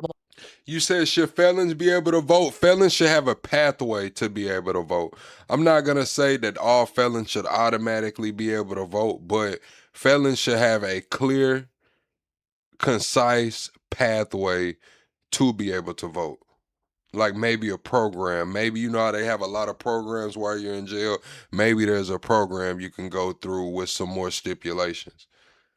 Morale overall and care for the company because they feel more taken care of. So I don't think a 5-day week is necessary. So I used to be a personal trainer, and I had a term for concentrated work. I used to call it density propensity. And so I believe that you get into a rhythm when you're doing something. So the 4 days is basically now you're looking at a 10-hour day, maybe a 12-hour day, whatever it is that people do, as opposed to like the 8 hours. There's a rhythm that you get in. You said nonviolent felons should have a path. I'm not even going to say that. And some nonviolent felons do have a path. It's really the violent felons that have a harder path. So I would say it should be on a case-by-case basis, which it kind of is. How can I say it? Now, heinous crimes, certain heinous crimes, yeah, it's over with. But let's say you get a I don't know, a fucking assault on a family member. You and your brother was fighting, you know what I'm saying? Or some shit like that, an assault. You and your brother were fighting. It got bad. Y'all got bloodied up. The cops showed up. Like, I don't think you should lose your voting rights for that. You know, like, I don't think you should lose your voter rights for that. You know, like, and people do. Into once you get into work. But I also believe that there has to be a necessary balance. So to me, 4 to 3 gives you a recovery time, because what I've always felt in our structured time, doing the 9 to 5 or whatever it may be, is you had Saturday off, and then Sunday you did all of your work to get ready for the next week. So you really only had 1 day off. And I felt no balance in my life ever. And I think balance is paramount to everything we do in the world. Yes. I don't know. If you had a 4-day week, what would you do with those 3 days? You'd probably be bored. And if you really liked your job, you'd think, shit, I wish I was back. Okay, chat, what would you do with your extra 3 days? If you could have a guaranteed 4-day work week, what would you do with your extra 3 days? I could work again. You could always right? work another day, though, right? I could always work another day. I could like get a fun little part-time job if I wanted to work. Otherwise, I would like, I don't know, actually get rest or. It's interesting that you said if you really love your job. How many people here really love I love my job. No, I used to love my job, and I wish I were there 6 days a week. Did you see people you like, people that make you laugh, people you? Oh my God, this kind of. So the question is would you guys do your jobs that love them? Because I don't love it. I already do my job 7 days a week. My point is would you guys still do this if it was free? Would you come out of pocket for gas money? Would you invest on your own to work in your positions or in that field if it was free? I mean, I run my own company, so my company gets all the money. I get $2,000. No, I get how that's. So like, I'm in a unique perspective, at least on my side. And for me, like, I'm very digital focused. I have a following on social media, so I think that the line for me on my side of what's considered work and what's considered not work is very loosely tied, because I go to a lot of movie premieres in Los Angeles, and well, I can consider that work because I have to post and promote the movie premiere and the Right. film studio. Like, it's also fun, right? It's me mingling with my colleagues, etc. So I think that I've been able, at least on my side, to draw a fine line between everything's kind of work, but it's also, for me, it's fun and organic. I now have. Okay, chat, in 2026, bro, in 2026, can the liberal men stop crossing their damn legs like that, bro? Like, it pisses me off, bro. Like, why do they do that, bro? Of a company where I have 25 employees that I employ, and for me, if they don't show up to work one day, it's totally fine as long as we're getting our tasks done to accomplish what we need to accomplish that week. Yeah, no, I completely agree. Could I just ask? Oh, I'm sorry. I know I talked to you. No, you don't talk. Well, I do talk. Like, bro, if you're sitting there the same way as fucking Betsy Sue, like, look, Betsy Sue has the same fucking stance as this man, bro. Like, the both of their legs are just thrown over, and right now they're seeing who can dangle their ankle the hardest, bro. Watch the ankles just gets to bouncing. Betsy Sue and whatever this guy's name is just fucking dangling ankles, man. Like, what the hell is going on?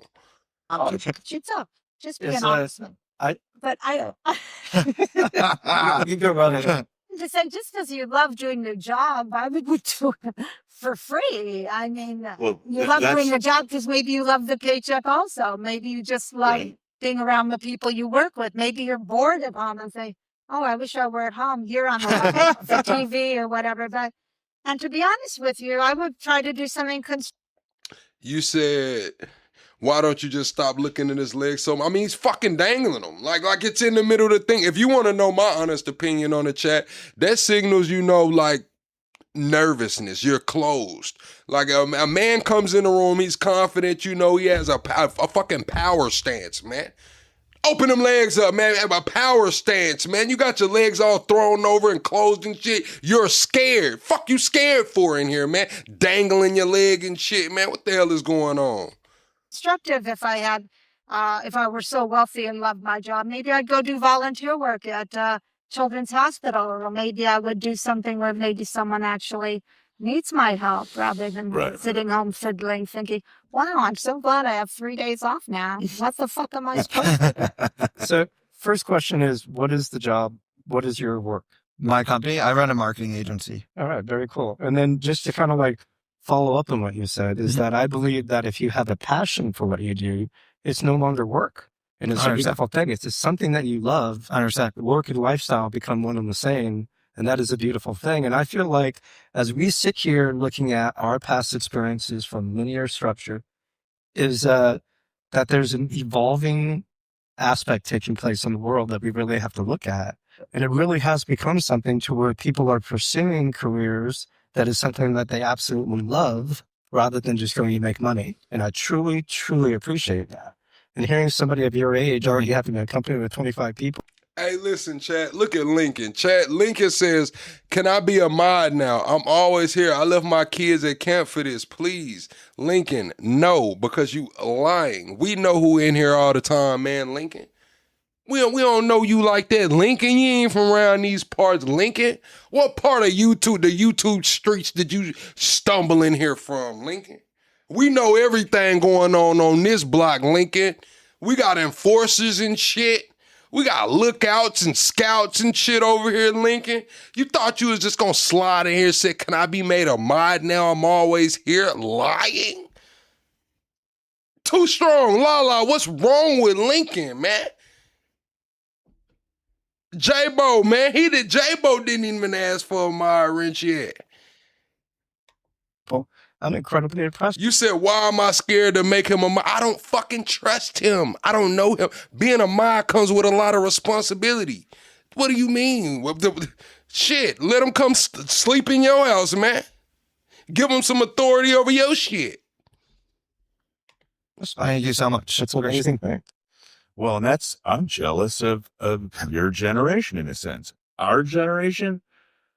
Saying, oh, I like it. I had a good life. I'm general. If I drop dead tomorrow, I have fun, honey. You keep disagreeing, but I'm generalizing in this, and point out what isn't right. We did grow up in a very, as Mark calls it, linear structure. Come on. So come on. The message, the narrative, the overall narrative to our generation, in my opinion, okay, it's like. Yeah, H-Buster, Carlos might sit like that, bro. You ain't lying, H-Buster. Carlos might just sit like that. He might just sit like that. You said, do my mods sleep in my house? Hell nah, ain't nobody coming over here sleeping, man.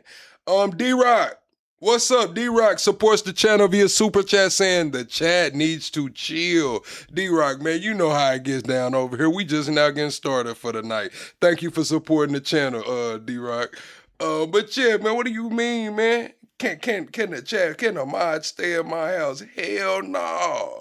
We can get an Airbnb or something and kick it, man. Ain't nobody coming over here. Man, what the fuck is wrong with y'all, man? Y'all just be willy-nilly going in them people's house and shit. That's what's wrong with y'all, man. Y'all too comfortable just going anywhere and everywhere with anybody, man. I wasn't raised like that, Chad. Y'all ain't nobody just coming the fuck up over here, man. I don't want to go to your house. We can meet somewhere else, man. Airbnb, out to me. You're not coming to my fucking house. What's wrong with y'all? If we don't agree, it was go to school, get good grades, and then go out and get a good job. I think that there's like a differentiation here with corporate versus kind of the gig economy. And I think like especially Gen Z, and I might be wrong in stereotyping, I think Gen Z in general is moving. You said meet y'all at the wing place with Luke. I don't know Luke and I don't know you, but shit, y'all trying to go get some wings? Who cooking them damn wings, man? I don't eat everybody wings now. Who cooking them damn wings, man? And who paying for the wings? Who paying for the wings and who cooking the wings, man? More towards a plug cruise. I ain't going on no damn cruise either right now, Chad. You see all this maritime shit going on and y'all plan on getting on a fucking boat? Man, all of this maritime shit going on and y'all want me to get on a fucking boat? I'll pass. Gig economy and freelance rather than the traditional corporate 9 to 5, 9 to 6, or if you're in investment banking, Wall Street, it might be 9 to 9, right, or earlier. Oh, that's you, Luke. You said I'm Luke, but he don't know you. All right, Luke. So the wings on you, Luke. Wings on you, Luke, or is the wings on Lincoln? Lincoln trying to find somewhere to fucking stay, Luke. It's the wings got to be on you because Lincoln over here trying to find somewhere to fucking stay. Luke, man, you got the wings or what? I think that we've started to see a shift, at least for me on my side, with all of my peers who I surround myself with, because I'm in this social media space where a lot of us have that same notion where we're turning our hobbies into something monetizable, which is very different from sitting down on a desk and having that to figure out that work-life balance that you guys grew up in and had to kind of watch and figure out yourselves. So I think I'm sorry. Bet Luke say he got the wings, man. So the wings on Luke. All right, Lincoln. You gotta come with something, bro, Lincoln. You can't just show up and fucking eat. That's what I'm here to do. I'm supposed to be the one showing up to fucking eat, man. Lincoln, what the hell what is you doing? I got some on the wings, Luke. Don't trip. I got some on the wings, Luke. But what the hell is Lincoln gonna do? Just show up and eat? I think we're very aware of like the side hustle and like not everything has to be one thing. You can have multiple. Nah, Lincoln, you just bring some cups and shit. That's what we need you to bring. Bring cups and paper towels and shit, Lincoln. Dreams of something. I also think like as we've been growing up, like college means less and less, and it's less so that there's like one way to do everything. There's so many ways to do anything. And I also do want to say I've only lived here a year and a half or so, and I think it is a privilege to do things like what you're saying or things like what you're saying. And I think it's not always that way around the rest of the country. I think people. Man, I don't know what this guy's talking about. So we're going to skip on a little bit, chat, and get to the next topic. Because they was talking about the 4-day work week. The next topic is Gen Z doesn't work hard. All right, chat, do y'all agree or disagree? Gen Z does not work hard. Agree or disagree? Okay, J Boo said, Lincoln, J Boo said he want the solo red cups. I only drink out of styrofoam, chat. So y'all gonna have to get some 20-ounce styrofoams for me, man. J Boo wants some solo red cups. We playing beer pong or what? Who my beer pong partner, man? I need a beer pong partner, somebody who mean with it, man. I need a mean beer pong partner, Chad. We gotta run shit, man. We gambling. Gen Z doesn't work as hard as previous generations. Only if they have to. I'm playing half and half. So I'm gonna do one half kind of down. Hey guys, my name is Mark. I'm the one who hosted this debate. If you're a proponent of free speech and you value living in a wall. All right, Mark. Believe it or not, I will draw the person you will marry. One of my... Bro, why the fuck? I thought we was on the ad-free version, Chad. Hold on. Get us to the damn ad-free version, man. You said, what's my favorite beer? I drink Dos Equis, bro. I really drink Dos Equis, and I don't mind the Blue Moon either with an orange. You gotta say that you got enough? Don't even get me started on that. I mean, you guys... On your own talk, right? I mean... landlines, you know, in the 80s, yeah, one of my soccer coaches had a briefcase cell phone, but you know, information travel took days to travel, right? You did something bad at school when I was in high school. Man, all right, that's enough of that. I don't know, that kind of boring, Chad. I ain't gonna lie, they a little boring right there. All right, where we at, Chad? All right, let's get into the news. Let's get into a little bit of the news, man, because they was getting kind of fucking boring right there. I ain't gonna lie, Chad. They really wasn't talking about shit. And we begin this Sunday morning with breaking news on the war in Iran. President Trump announcing moments ago a naval blockade of the Strait of Hormuz is beginning. Coming up in moments, President Trump will join me in an exclusive interview to give us the very latest on the war on Iran, as high-level talks between the United States and... Oh shit, Chad, we behind on the likes, man. We gotta everybody hit the like button. Double tap the screen, go to the top, hit the 3 dots, hit the like button. We sitting here ha. Y'all getting all these laughs and shit out and not hitting the like button, man. Getting all them damn laughs off and ain't hit the like button, man. Double tap the screen, man. Iran have concluded with no deal. It was the first direct talks between the two countries in a decade, and the highest level talks between the two since the Islamic Revolution in 1979. The talks beginning on Saturday and lasting 21 hours in Islamabad, Pakistan. Nah, man, Lincoln, you gotta get the hell on, man. Nah, hell nah. Look, man, look at Lincoln, man, talking about D-Rock, can I third wheel? Hell nah, you can't go nowhere with D-Rock, Lincoln. We just told you we don't know you. Lincoln might be an agent, y'all. Lincoln trying to infiltrate us, bro. He trying to come to the eat wings and at the barbecue and shit. He trying to leave, asking D-Rock, can he third wheel and shit, man. He talking about he bringing some cups and shit. Man, y'all watch Lincoln, man. Watch Lincoln, man. Vice President J.D. Vance was in Pakistan leading the U.S. delegation.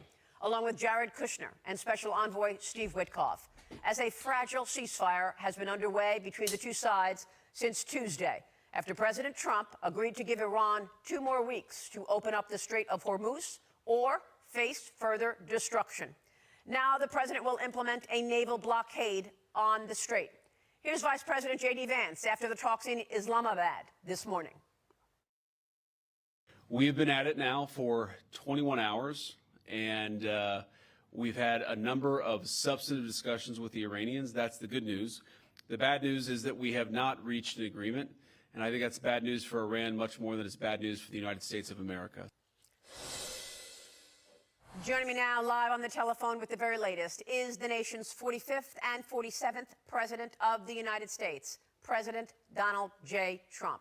Mr. President, thank you so much for being with me this morning. I know that your time is limited, and we appreciate you making the time. Okay, Zach says, can we just invade and get this over with already, chat? Well, we see what's going on. The Houthis said they're about to block, what's that, the Al Habab? I forgot how you say it, man. The Houthis said they're about to get ready to block that. You know, they're over there in Yemen. We have the interesting turn of event. You got Charlie Kirk speaking about out against Iran. He gets unalived. We end up snatching Maduro. There's already a blockade around Cuba. They said they've been running these wartime simulations and they knew the blockade of the Strait of Hormuz was probably going to happen, or the closure. Now, Trump's issuing a blockade on the outside of that. So the strait's right here, and then Trump's going to put the Navy on the outside of that.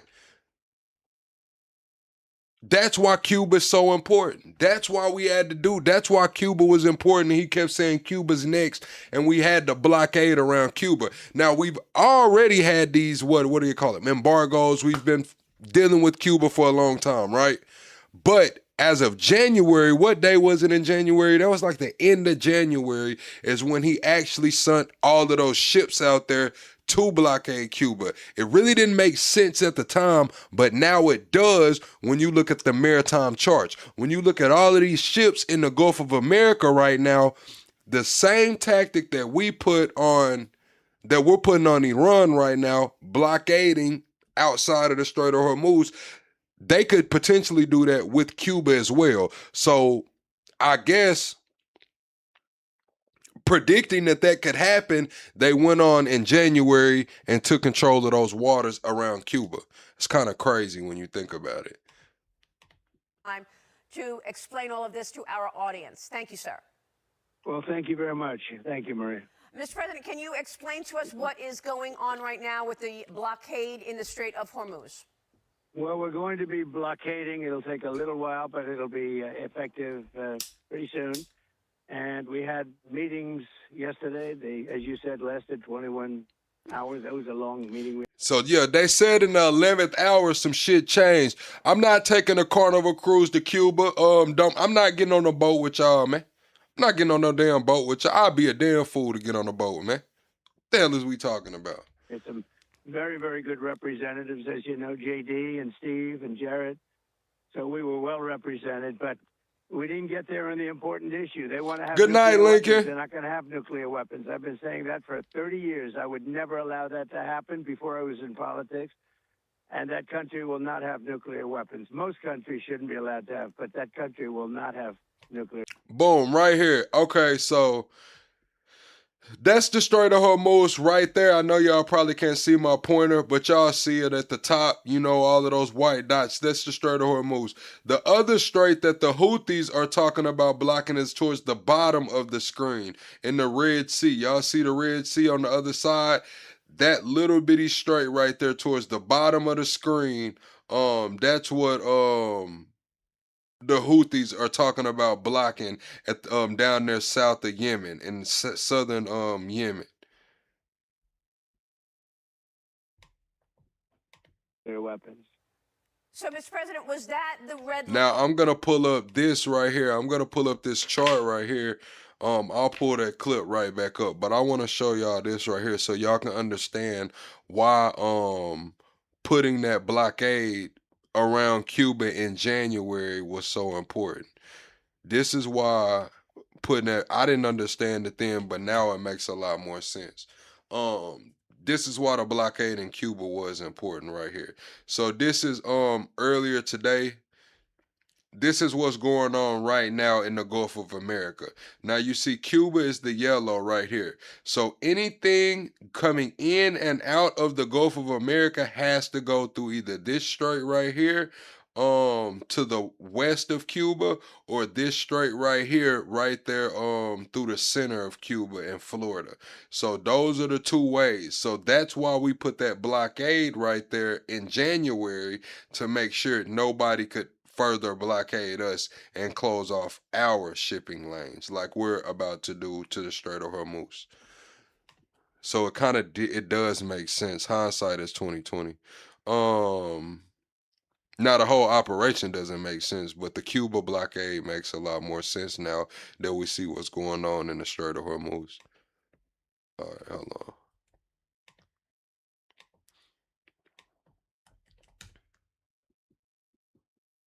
Well represented, but we didn't get there on the important issue. They want to have nuclear weapons. They're not going to have nuclear weapons. I've been saying that for 30 years. I would never allow that to happen before I was in politics. And that country will not have nuclear weapons. Most countries shouldn't be allowed to have, but that country will not have nuclear weapons. So, Mr. President, was that the red line there? Can you explain to us what went on in these talks? What did the United States ask of Iran, and how did they react? Well, they reacted. You know, it was very interesting. It started off weak. They came in like they had the cards, but they don't have the. Yeah, energy prices are gonna go up. We're gonna see if Trump actually stands through with this blockade. I'm expecting Trump to come out tomorrow and be like, "Hey, talks are going a little bit better. We're gonna ease back on the blockade," because the market's already pricing it in. You know, the Asian markets open up way before us. So with Trump saying this blockade is coming, the markets are already reacting. So if he wakes up in the morning like he's done over the last fucking month and a half and say, hey, we're getting a little closer to negotiations, or a new regime has came into power, and I believe that that's what's going to happen.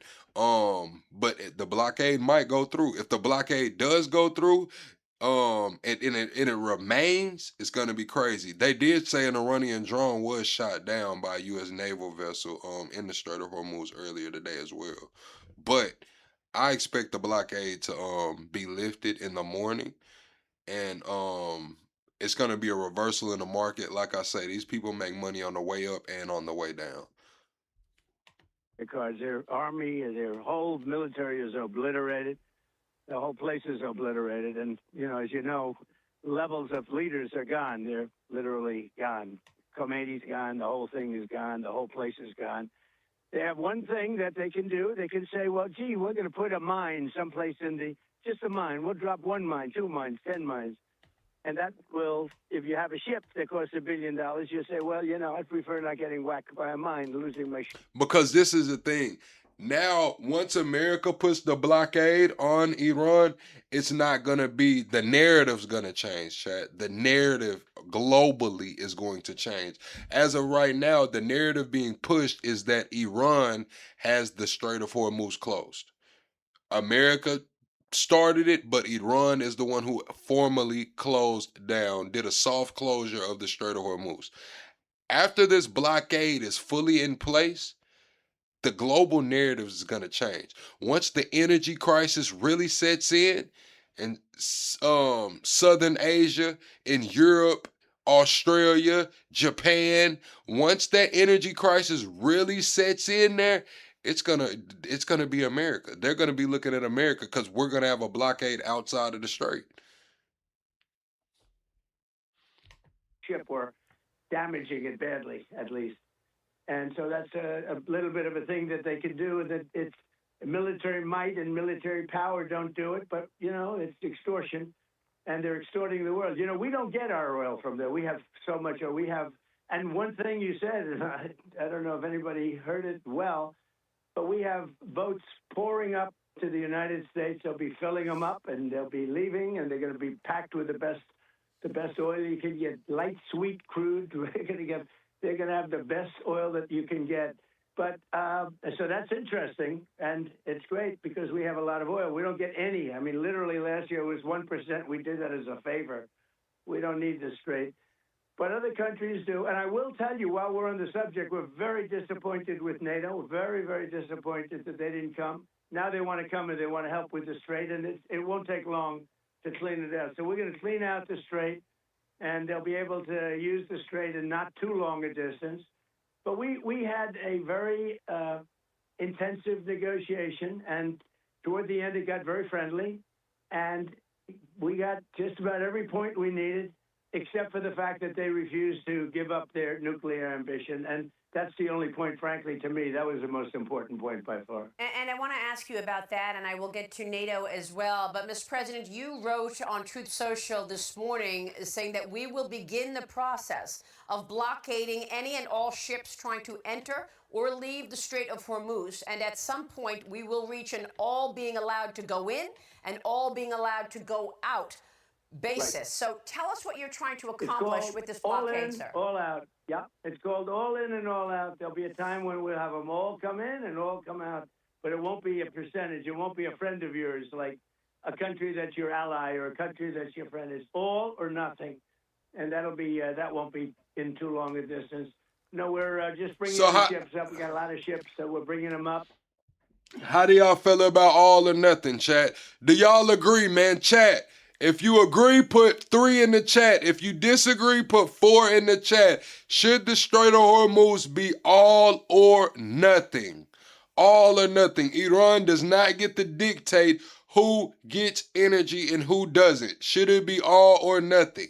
Yes or no, chat? We think that numerous countries are going to be helping us with this also, but we're putting on a complete blockade. We're not going to let Iran make money on selling oil to people that they like and not people that they don't like or whatever it is. It's going to be all or none, and that's the way it is. And it'll be, you saw what we did with Venezuela. Chat, everyone double tap the screen for me or go to the top, hit the 3 dots, and hit the like button. We're 25 likes away from the next like goal. We go live every single night over here talking politics, current events, and entertainment. Subscribe to the channel. It'll be something very similar to that, but at a higher level. And Mr. President, you say that there may be a mine out there somewhere that nobody knows about but them, and this is world extortion. How will the United States ensure that the mines are removed in the Strait of Hormuz? So we have minesweepers there now. We have highly sophisticated underwater minesweepers, which are the latest and the greatest, but we're also bringing in more traditional minesweepers. And so I understand is the UK and a couple of other countries are sending minesweepers. A lot of countries don't have minesweepers. Think of it. They had 28 mine droppers. What country has 28 mine droppers? 28 boats to drop mines. What country? They've been completely obliterated. They no longer. So we knocked out their entire Navy. They have 158 ships. They have 28 mine droppers. Every single one of them is at the bottom of the sea. Can you believe it? We did that in 4 days. Their Air Force is gone. Their if you look, anti-aircraft. All of their radars out. Anti-aircraft is their defensive program is all knocked out. They don't have anything. And you know the sad part is, I can't say this is for you. We knocked out everything, including their leaders. Their military is gone. Everything's gone. Their missiles are down to a trickle. By comparison, we knocked out thousands of missiles. We knocked out hundreds of places where the missiles are built, different parts. They're pretty much gone. Probably they say 85, 82%, 85%. Who knows what it is? But we knocked them out. We knocked out where they make the drones, and the drones are less effective now. And also, we have new machinery to kill the drones. You saw that. So reports are coming out that China's supposed to be helping Iran resupply right now. Trump said if he gets confirmation that China's helping Iran with weapons, he'll levy a 50% tariff on them. A 50% tariff coming to China if they help Iran. That the computerized bullets, they call it, and also lasers. The laser melts the drone. It's a beautiful thing to see. So we have a lot of stuff. But think of it. We win this thing conclusively. Even yesterday they were saying, no, it was a complete obliteration. And when you read the New York Times, you think they're doing well. Oh, they're fighting very hard. It wasn't a hard battle. This was a very easy battle militarily.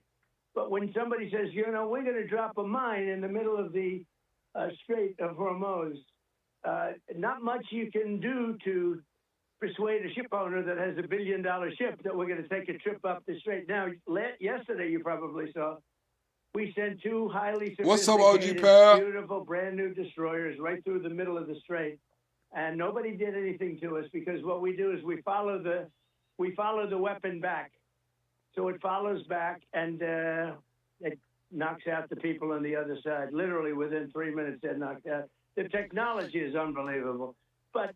You said Saudi Arabia already working on a pipeline to the Red Sea. I heard some of that shit got blew up. I heard a lot of that shit in Saudi Arabia got blew up, and we just heard the Houthis is finna blockade that strait right there coming out of the Red Sea. So Saudi Arabia better get that shit together. They better do something, man. We don't know whether or not they do, whether or not they put mines. They didn't talk about it yesterday. My inclination is to have a few, and I will tell you, it was a good meeting yesterday, really a good meeting, except for one problem, and it's 95%. They want to have nuclear weapons. Some of those bridges are being rebuilt already, I believe, in like Lebanon. Some of those bridges that have been getting knocked out are being rebuilt. Also, I heard that they bombed the city where Jesus performed his first miracle. I heard the Israelis bombed the hell out of that today. It's completely in rubble. It's gone. The city where Jesus performed his first miracle. Yeah, it's crazy. Weapons. It's not going to happen. And this is a key point, Mr. President. For those people out there who have not been following it as closely, can you explain to those people why it was critical for the United States to go into Iran? Can you articulate what was behind that move that was so important for the U.S. to go into Iran? Yeah, so easy. And they did it on Orthodox Easter, Chad. They say that it was Orthodox Easter, man. Orthodox Easter. And they blew up the holy spot where Jesus performed his first miracle. Crazy, man. Crazy, man. The easiest question you've asked me so far, they can't have nuclear weapons. They have nuclear. They want to enrich what they have. They want to enrich. This man came here and said, God and Jesus aren't real. Grow up. DK, J, whatever your name is, shut the fuck up, man. You're not real. Dead internet theory, right? You're a bot. I think you're an NPC. You're not real. The fuck is he talking about? More.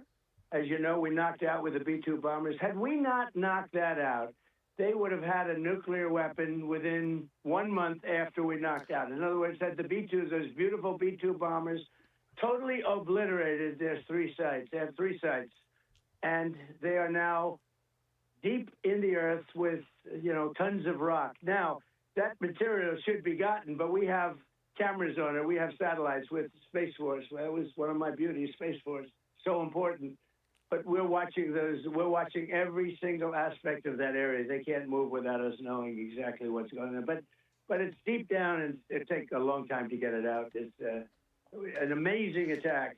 Had we Nah, H-Buster, don't block nobody comments. If they don't believe in Jesus, they ain't gotta believe. I'm not here to force my thoughts and beliefs on anybody. But what I'm gonna say is that I think a lot of you guys are imaginary. I believe in the dead internet theory. I think a lot of you guys are just fucking bots, man. Bots. You're somewhere in a damn closet. It's just a room full of cell phones, and it's just AI running it. If you're not a bot, we can't even say press a number. If you're not a bot, put not a bot in the chat. If you're not a bot, put not a bot in the chat, man. I watched a video about the dead internet theory, bro, and it got me scratching my head. not done that, they would have had within 1 month from that date, they would have had a nuclear weapon. Right. If they had a nuclear weapon, they would have used it on Israel and the Middle East. Look, they went after 5 countries that were sort of neutral, I guess. I don't know how friendly they were, but they weren't in the line of attack. They dropped on UAE probably 1,800 missiles. They dropped on Saudi Arabia a lot, and they dropped on Qatar a lot. They dropped on Bahrain. They went crazy. And everyone was surprised. Actually, it was good for us because they all joined us immediately, at some point. I mean, they're either going to be petrified or they're going to join. They all joined, and they've been very helpful. All of these countries have been great, and Kuwait. And this is the key point that I was getting to, and the reason that you feel they cannot have a nuclear weapon because they will use it. And that's what I wanted you to explain to the audience. Yeah, I think they would use it. And they'd start with Israel, and one weapon would, This the thing, though, Chad. This is what I want to know. A lot of y'all don't believe in religion. Y'all don't subscribe to any religion, which that's fine. That's your right? But this is what I have a problem with. Why doesn't Buddha get hate? Why doesn't many of these figures throughout all these other religions, they just don't get any hate? But when it comes to Jesus, the world stops. It's like you mentioned, why do you like Jesus? Why do you believe in Jesus? Why do you believe in Jesus? I've never heard anybody ask, why do you believe in Buddha? I've never heard anybody ask, why do you believe in the damn zodiacs? It's always Jesus, bro. Like, why is it always Jesus? Y'all have the biggest problem with Jesus. It's like, what did Jesus do to you? Honestly, like, it's like Jesus just hurt y'all or something. How? to damage like nobody's ever seen. Wipe it out, conceivably, big one. Now, not wipe it out. They don't need more than one. And then they go after the Middle East, and then they'd eventually come here, okay? And we're not letting them come here, and we're not going to let them. We have great allies over there. I'll tell you, those 5 countries, look at the Israeli relationship. Look at the incredible partnership we have on this. And, as Bibi Netanyahu said, we're the big brother and they're the small brother. And, it's been a very effective team. What we've done literally in a matter of days, within 3-4 days, Iran essentially was wiped out. And it's so sad, though, when the press says they're fighting bravely. They're not fighting bravely. They have no anti-aircraft. We fly over there at will and take out anything we want. As you know, last week I said we're going to strongly consider knocking out their power plants and the rest of their bridges. We took down their big bridge, but we just did that because we were having good discussions. And they go to the press. They're very good with public relations, much better with public relations than they are at fighting. They go to the press and they say, President Trump said it's okay for us to have a nuclear weapon, when I never even spoke to him. And by the way, that would be the only thing I would never say to them. And they know that. Right. That's the thing. It's like, when it comes to like the non-believers or people who don't subscribe to any religion or something, it's like they never have any fucking advice for you except on your religion. They never tell you how to get money. They never tell you how to, get better in life. They never have any advice for you but to put Jesus down. That's all they have for you. That's it. And then they never have anything else afterwards. It's like, well, damn. I don't understand it. I don't understand it. Why does it bother people so much that a group of people believe in Jesus? It's like, you got to put that Jesus shit down. And then what, nigga? And then what, nigga? Because I'm looking at you. I'm looking at your situation. Your situation doesn't look too damn good, my boy. The fuck? What are we talking about? And then the New York Times, which is a fake paper. It's just a fake. You just believe the opposite. It's so sad when you look at CNN, the New York Times, ABC fake news, NBC fake news. When you look at this stuff, it's so sad to see it. I mean, they report things that they know are false. It's almost treasonous, actually, if you want to really know the truth. It's almost treasonous. But if you're reading the New York Times exclusively, and their circulation, by the way, is way down. Yeah. It's way down. I'm proud to report that. But if you're reading the New York Times exclusively, you would say that they are doing great in the war. Mr. President, they're doing terribly. I want to ask you about that. Here you go. DK, here's real advice. All you control is your breath. Breathe. He said breathe. All you can control is your own chaos. You need people to tell you everything, quote, being weak and man up. No, nigga. It's just the fact of it is you never have any advice for anybody other than religion.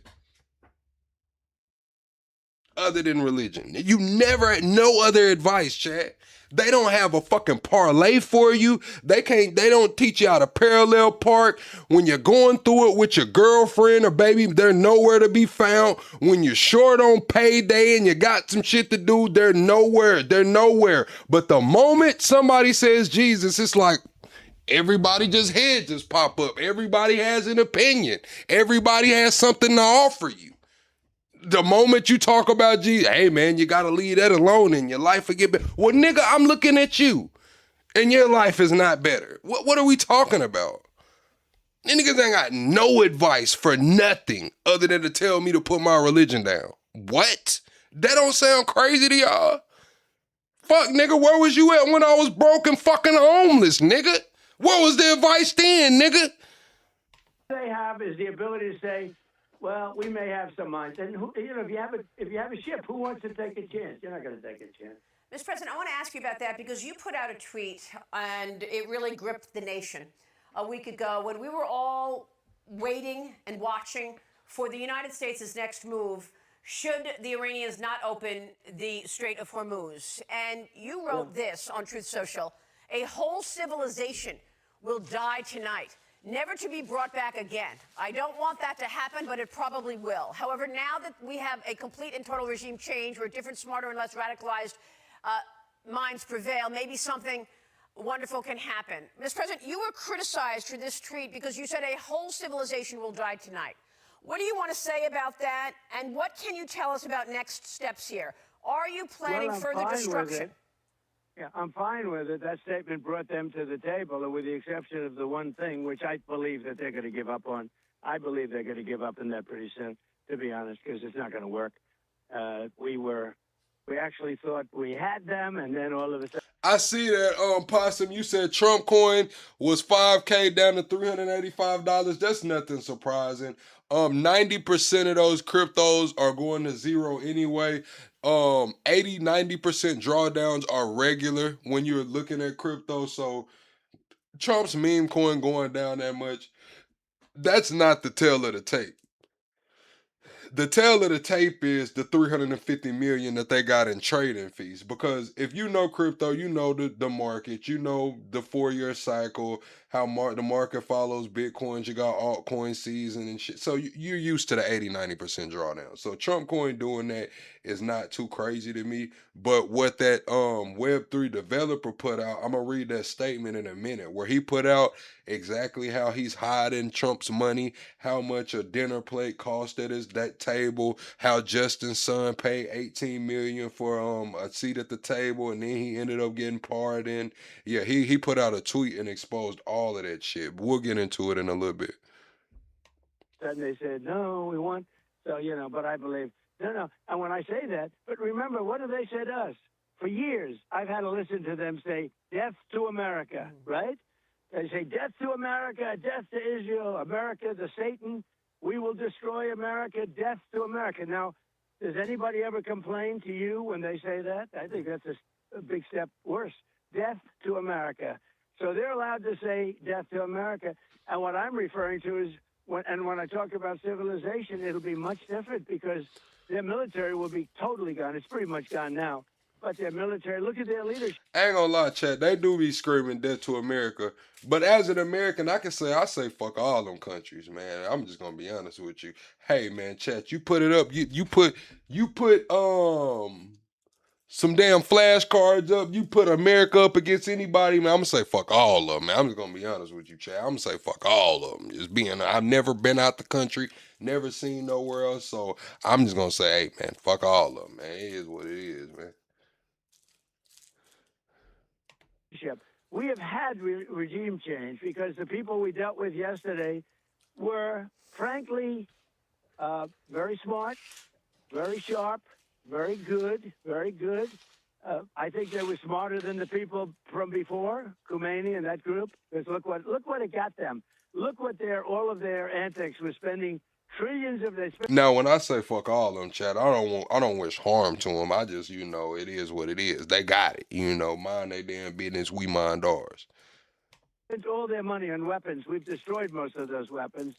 But, when I say about a civilization, it really has changed. It really has. But think of it. They're allowed to say death to America. You talking about we got to get a passport. Tony, I want to know what the fuck Eric Adams know. This nigga Eric Adams done went got Albanian citizenship, man. This nigga Eric Adams done went got Albanian citizenship. What this nigga know, man? America, death to this, death to... And I make one statement, they say, oh, such a big deal. Let me tell you, that statement got them to the bargaining table, and they haven't left. They haven't left the bargaining table. I predict they come back and they give us everything we want. And I told my people, I want everything. I don't want 90%. I don't. Chat, double tap the screen, chat. We're 12 likes away from 200. Everyone hit the like button right now. We'll smash past 200. Go to the top, hit the 3 dots. If double tapping doesn't work, we got to get that next like goal. I want 95%. I told them, I want everything. Well, and what they have want... no cards, Maria. Yep. They have no cards. Their Navy is gone. Their Air Force is gone. Hey, chat, did y'all see that, No, man. Totally gone. They have nothing. They have no ships. 158 ships are at the bottom of the sea. Good ones. Good ones. New.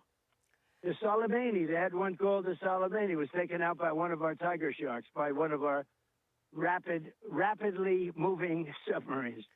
It's amazing. Our military is so good. Our military... Hey, Hannibal, you said obliterated, but they control the strait. Not no more. They don't control the strait anymore. I'm just going to be honest with you, chat. We got to keep it real, man. They got the U.S. Navy out there, man. They got the U.S. Navy out there saying that, look, we're in a ceasefire. This is peaceful. We're just going to blockade that shit, man. Y'all got the strait closed up, taking tolls, $2 million, Bitcoin, Chinese yuan and shit. We just going, put a blockade on you. We going to hit you with the reverse Uno, man. Put a blockade around your shit, man. Straight up, man. You got the yard on lock. We got the block sold up, man. It is what it is. Right about now, it's looking like ain't nothing about to move. Trump said, listen, it's either you going to open that shit all the way up or it's closed indefinitely, man. Open that shit all the way up or it's closed indefinitely. Now, this is going to put fire under a lot of countries' ass because a lot of countries can't survive that. Honestly, they cannot survive that. There's a 94% approval rating now. Well, Congress has a 14%. The media has a 12%. When I started, the media had a 92% approval rating. Now you said I'm misinformed. How the fuck am I misinformed? I just listened to it. What are you talking about? I've been on live for 2 hours. We've been listening to it right here. What are you talking about? I'm misinformed. Trump issued a fucking blockade. He said he want that shit either all the way open or it's gonna be closed. The Houthis is coming out closed, talking about they finna close the Red Sea. That's gonna be about 37% of the global oil on halt. The Gulf of America is fucking crawling with ships, man. Crawling with ships right now. We still got the blockade on Cuba since January. Now it makes sense why we put the blockade on Cuba because of those 2 straits right there. Between Cuba and Florida and between the center of the Gulf of America and Cuba. They're down to 14%. What is he talking I'm about? very proud of it because they're very dishonest. Mr. President, I see what just took place in terms of our NATO allies pushing back and not supporting you and the United States. And I see what has happened with our Gulf allies in the Middle East who do not want a bully in the Middle East any longer. Are you expecting those Gulf allies to help you in this blockade in the Strait of Hormuz? Oh, yeah. What sure. other countries are going to join that? Started. So the Gulf states, now you could say they're much closer, so maybe they have to do it. But, they also could stay out. But they made a mistake. Hey, listen, chat. Lil Brandon done came back in this bitch talking about another confused brother. Brandon, I promise you, man, you pull so much cock, bruh, that it's unheard of, man. Don't come in here saying another confused brother. Say the confused brother at this point. Just call me the. Say him. That nigga, man. Plug say shit. That's my name. It's Plug. They call me Plug. The channel name is Plugsation. Don't come here talking about another confused brother like you don't know who the fuck I am, Brandon. You come in here every night, nigga. You love me, nigga. When they started lobbing missiles at them. And here's the good thing. The Gulf states, they are rich and they have a lot of Patriots. Our Patriot missile, which is an anti-missile missile, and it's unbelievable. They fired at us one day at a certain asset that we have, namely the aircraft carrier Abraham Lincoln, one of the beauties of the world, one of the great beauties of the world. They fired 101 missiles out of 100. These things are going 2,000, more than 2,000 miles an hour. And out of 101 missiles, 101 were shot down like. Hey, I'm sorry, Reek. I'm sorry. You said don't say the N-word. I'm sorry. I'm going to say it a lot more. I'm going to curse. This is a night show, man. I tell y'all when I fire this live up to put the kids up, man. This shit's not for the kids, man. It's not for the weak. It's not for the faint-hearted, man. This shit is real, raw, and uncut, man. I don't care if you far left, far right, liberal, conservative, Marxist, fascist, alien, PC, man. I got smoke for everybody. Put them fucking kids up, man. We grown in here, man. It's the grown folks club. Like nothing, and are now at the bottom of the sea, the remnants of them. Think of it, 101 missiles shot in a short period of time, all 101 were knocked out. So we have the greatest military equipment. We have the greatest people. We have the strongest military in the world by far, and everybody sees it, whether it's Venezuela or what we've done. Thank you, Saul. Iran. And when I read, the fake news talking about how well Iran's doing, they're not doing well at all. They're getting killed. I could take out Iran in one day. I could take down in 1 hour. I could have their entire energy, everything, every one of their plants, their electric generating plants, which is a big deal. And I hate to do it because if I do it, it takes you 10 years to rebuild. They'll never be able to rebuild it. Thank you, Karen.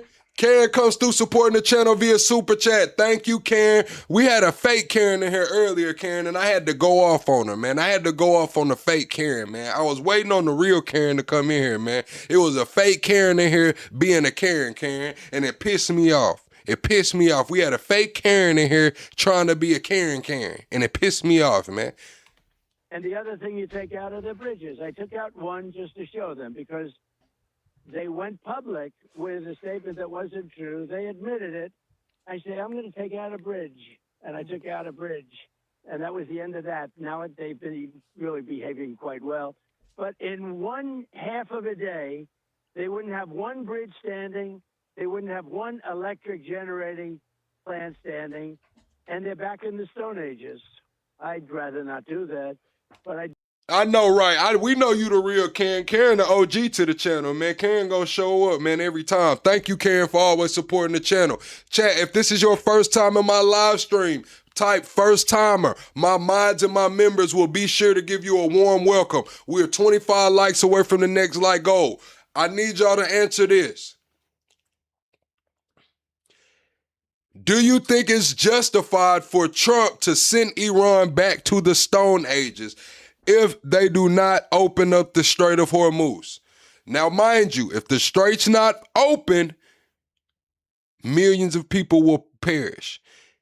If Trump bombs Iran and sends them to the Stone Ages, again, millions of people may perish.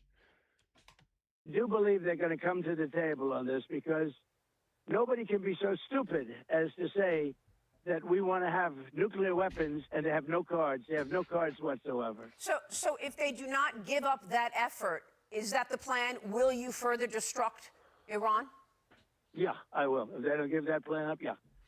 I'm not in huge hurry. What we want to do is we'll open up the strait. But the ships are coming up to the United States. Let's talk about that. I've been inviting everybody. It's pretty good. Let's talk about that, Mr. President, because you referred to a post that hundreds of super tankers are headed to the Gulf of America to buy oil and gas from the U.S. What can you tell us about that, sir? Well, I can tell you that it used to be called the Gulf of Mexico. That's what I can tell you. Now it's called the Gulf of America because of me. Listen how Trump answered this question. Big B said, you sound dumb. Who sounds dumb, Big B? You talking about Trump? But the ships are coming up to the United States. Let's talk about that. I've been inviting everybody. It's pretty good. Let's talk about that, Mr. President, because you referred to a post that hundreds of super tankers are headed to the Gulf of America to buy oil and gas from the U.S. What can you tell us about that, sir? Well, I can tell you that it used to be called the Gulf of Mexico. That's what I can tell you. Now it's called the Gulf of America because of me. One of my little things that I did, one of my little sidelines. Now he talking about one of my little sidelines, chat. And the reason he's saying one of my little sidelines is because the documentary just came out today talking about how Elon made Starlink one of his little sidelines, because he was shooting the rockets into the air. He either had to find customers to put some in the air, or he had to find a justified reason to, whatever. So he knew the rockets were going to be reusable. So he started sending satellites out there, and that's how we got Starlink. They called it a sideline project. Now we hear Trump saying that, changing the name of the Gulf of Mexico to the Gulf of America is one of my little sideline projects. Come on, Trump, I see it, man. Now, chat, the Strait of Hormuz is booming. Not the Strait of Hormuz. The Gulf of America is booming. I just showed y'all the maritime traffic. There's oil tankers everywhere, boats everywhere, all up and down the Mississippi, all inside of that Gulf. We still have that blockade around Cuba as well. And it's a great honor. People are so happy. You go to Louisiana, you go to Florida, you go to these states, Texas. They're so honored by it. I used to say... See, this is the thing. When you say, I don't understand why he went to Venezuela and took their oil, now oil prices is high, make this make sense. If you listen to what they're saying, they're telling you.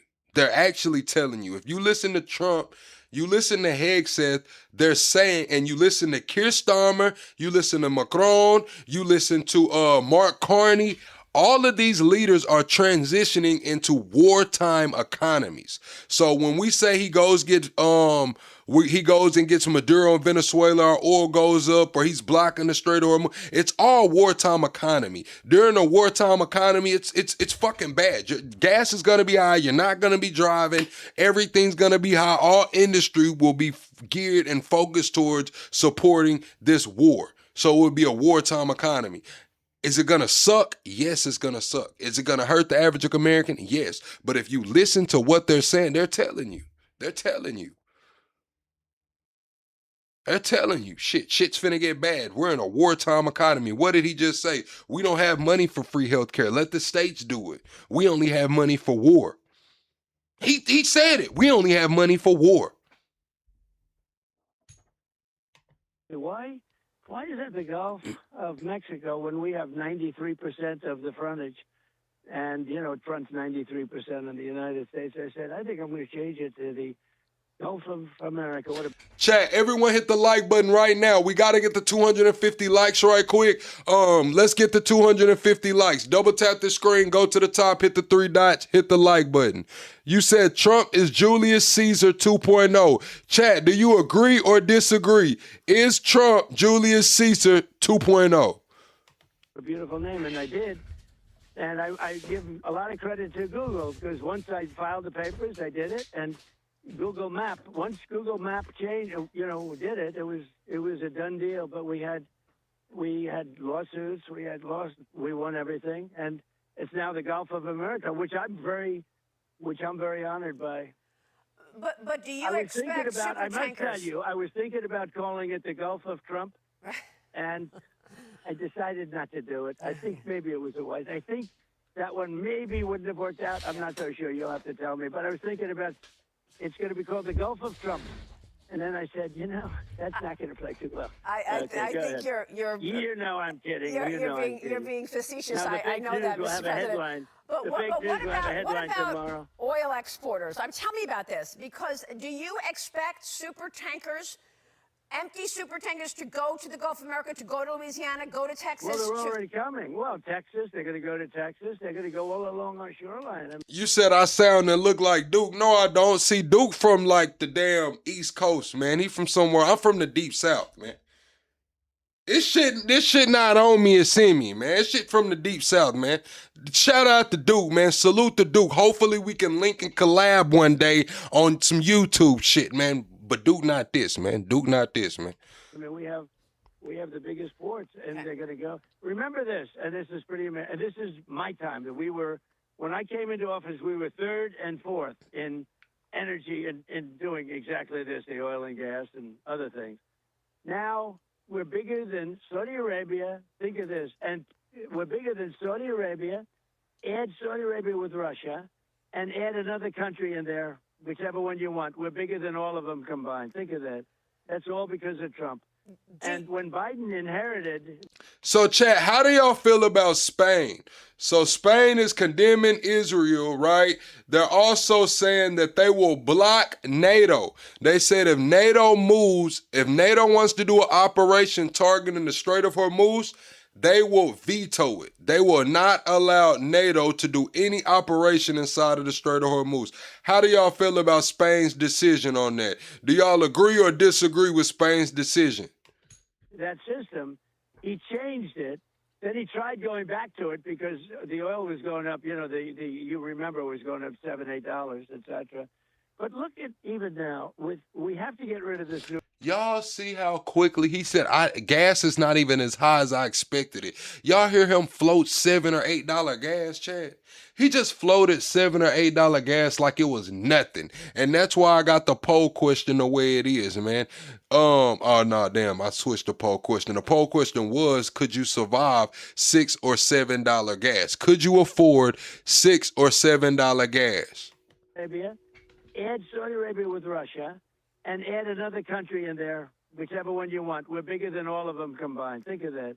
That's all because of Trump. And when Biden inherited that system, he changed it. Then he tried going back to it because the oil was going up. You know, you remember it was going up $7, $8, etc. But look at even now. We have to get rid of this nuclear threat. And people in our country have oil. People in other countries are getting hurt.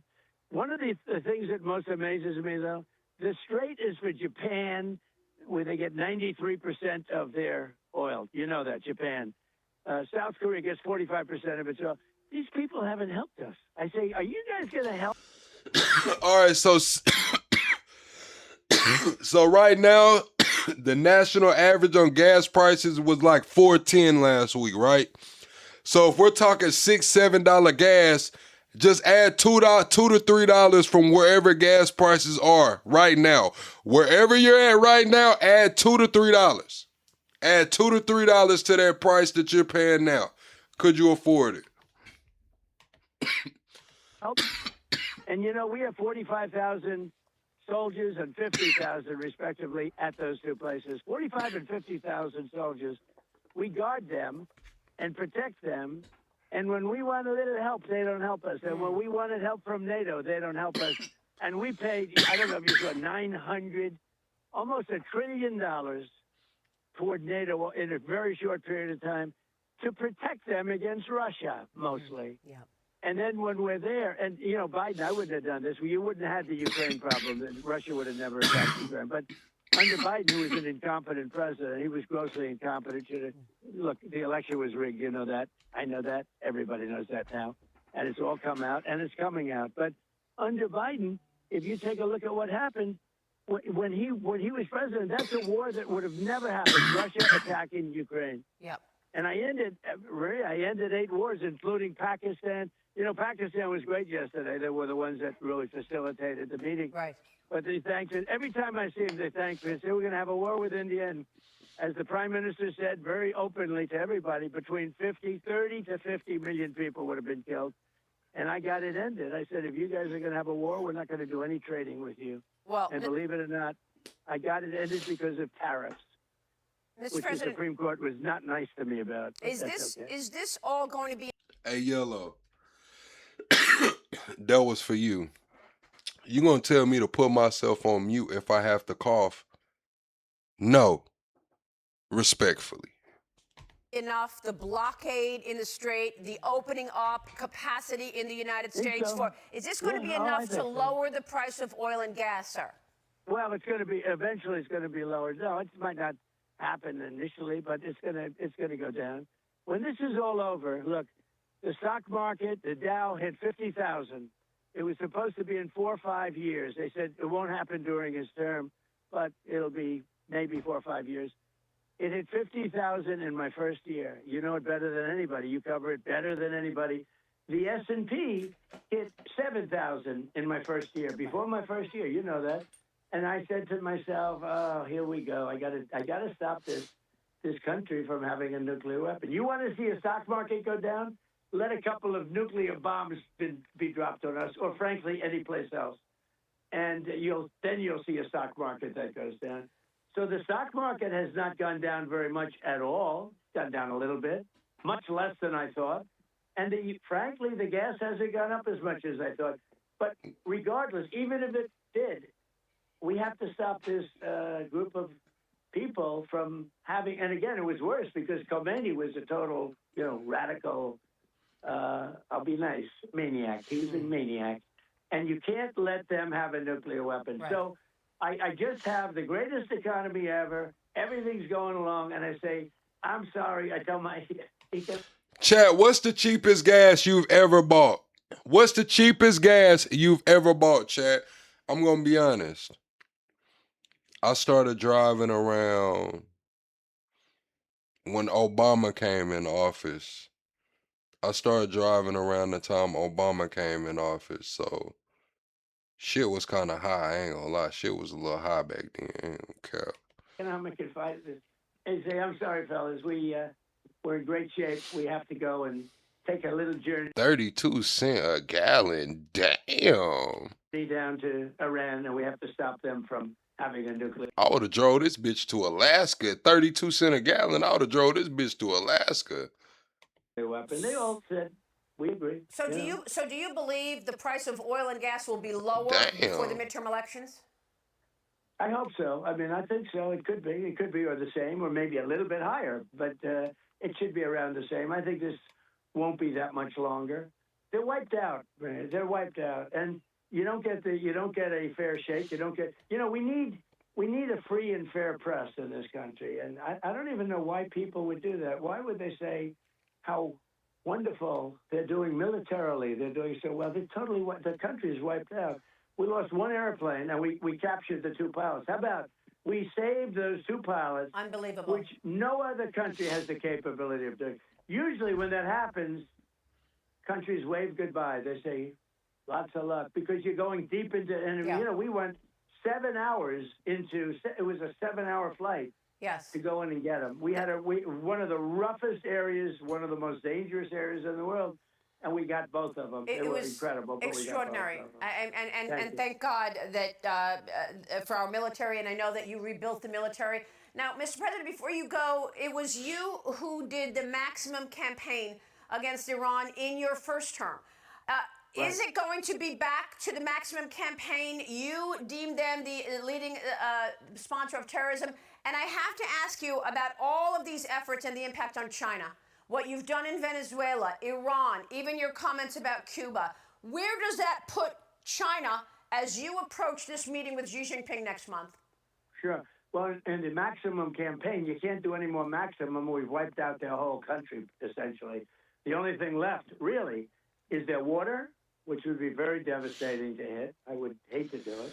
That's their water, their desalinization plants, their electric generating plants, which are very easy to hit. We could hit them. We could have them all down. And I mean, down like you couldn't have electricity for 10 years, because it takes you 10 years to build those plants from scratch. You'd never probably be able to build them again. And the bridges. So that's really the only thing. We still have some more missile manufacturing plants. We know every one of them. We'll do that. We still have other things. But when you talk about maximum, I think, outside of those few things that are remaining, I think I pretty much maxed that. You are very, very violent and vicious. I don't want to have you against me. I'll tell you what you said. I think we pretty much maxed out, other than those few items. And we still have some plants left. We had another week left to knock out the rest of the plants, but we were knocking them out fast. As far as China is concerned, China can send their ships to us. China can send their ships to Venezuela. We told them, buy from Venezuela. We have a lot of overcapacity. We'd sell them, and we'll probably sell it for even less money. I have a very good relationship with President Xi of China. We work together very well. They're paying us substantial money, as you know. We've never got money before. I listened to this Gordon Chang. He has no idea what he's talking about. We have been very tough on China, tough but fair. And, it's an amazing place. But I have a very good relationship with China, and they've been doing my thing. I put tremendous tariffs. I put 100% tariff on all Chinese cars coming in, and that's destroying Europe. They're destroying Europe because they're taking away so much business from Mercedes and BMW, etc. And we don't have any Chinese cars in our country because they would have destroyed General Motors, Ford. They would have destroyed these companies if they did it. So I put 100% tariff on, and in all fairness to Biden, he allowed it to stay on, which is shocking to me. Right. It's one of the things, it's about the only thing he did good, but he allowed it to stay. So we don't have the problem that they have. They're having tremendous economic problems in Europe because they're being just swamped with these Chinese cars. We don't have any. But Mr. President, just to be clear, you said the other day that any country Here we go. that supports Iran and sends military equipment to Iran will face. That's the thing. China is talking about sending military equipment to Iran. So should any country that sends military equipment to Iran be dealt with, whether it be sanctions or whether it be something else? Should any country sending help to Iran in the form of weapons be dealt with via sanctions or something else? Chat, we're 25 likes away from 300. Let's get the 300 likes right quick. Double tap the screen, tap the three dots at the top, man. Let's get the 300 likes. Face a 50% tariff if they try to bring products. Did you refer to China? Did you mean China? Yes, and other people, but yes, China too. Okay. If we find that China, because I hear news reports, so a news report doesn't mean much to me because they're so fake, but I hear news reports about China giving the shoulder missiles, what's called the shoulder missile, anti-aircraft missile. I doubt they would do that because I have a relationship and I think they wouldn't do that, but maybe they did a little bit of the... But what did I tell y'all too, chat? This is what we're forgetting. China just made the hypersonic missile out of concrete. Remember the Mach, what was it like? Mach what? Let me pull it up, chat. Remember, we've been covering it for a while. China cheap hypersonic missile. So here it goes. Defense Security Asia. This is what we were reporting a few months ago, right before he captured Maduro. Do y'all remember, chat, us reporting over the hypersonic missiles, chat? Press 1 if y'all remember me talking about it and how this was going to become a problem. I'm pulling up the article now. Here it goes. China, $99,000 hypersonic missile shocks global defense order. The YKJ-1000 could undermine SM-6 and THAAD cost advantage. Beijing's privately developed Mach 7 hypersonic glide missile priced at just US $99,000. So it's a Mach 7 hypersonic glide missile and it's $99,000. They use concrete to make it. And at $100,000, Iran making $2 million per ship going through that toll, they could buy a lot of those fucking $100,000 rockets, man. That could be pose a problem. Beginning, but I don't think they would anymore. No, but if we catch them doing that, they get a 50% tariff, which is that's a staggering amount. And did you want to say anything about our NATO allies in terms of what comes next for them, given that, I mean, is it time for them to call Iran the leading state sponsor of terrorism? And what are you going to do because they did not help in this effort? Well, NATO is shameful. I mean, I didn't go wild at it. We didn't need any help. I would actually say, if you want to help, great. If you don't want to help, that's okay. And they say, oh, well, would rather not, sir, would rather not. They weren't there for us. Chat, we're 6 likes away from 300. Everybody double tap the screen right now. Go to the top, hit the like button. 6 likes away from 300. If you're in the next 6 likes, let me know, and the chat's gonna give you some love. The next 6 likes, let us know you get some love in the chat, man. If I would have done it with force, maybe I could have gotten them to come in, but they would have come in really begrudgingly, and they would have stayed way behind. No, I'm very disappointed. I mean, look at the United Kingdom. I love the United Kingdom. It's, my mother was, as you know, born in Scotland, and love it. But Mr. Starmer, PM Starmer, said, we'll send the equipment after the war is over. I said, you don't need equipment when the war is over. You need the equipment. Thanks for the likes. Thanks, just kidding. Thanks, Iron and He made a ICU. public statement that we will send equipment after the war is over. It was that will. So, chat, is China justified in sending Iran military equipment? Now, let's look at it from the other end. We know Iran is probably in need. So, is China justified in sending Iran military weapons? You know, that's a Neville Chamberlain type statement.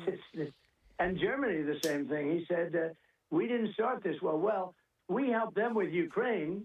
It would have never happened if I was president, by the way. We would have had the problem with Russia and Ukraine, but, you know, we had an incompetent president.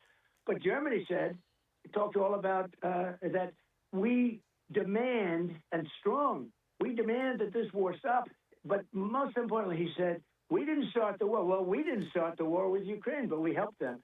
I mean, Biden gave them $350 billion. I'm not giving it. I sell things to NATO, and they do what they want with it. I guess they give it to Ukraine, but I sell things at full price. Yeah. And we sell it to Thank NATO, you, OG and Pal. they do what they want with it.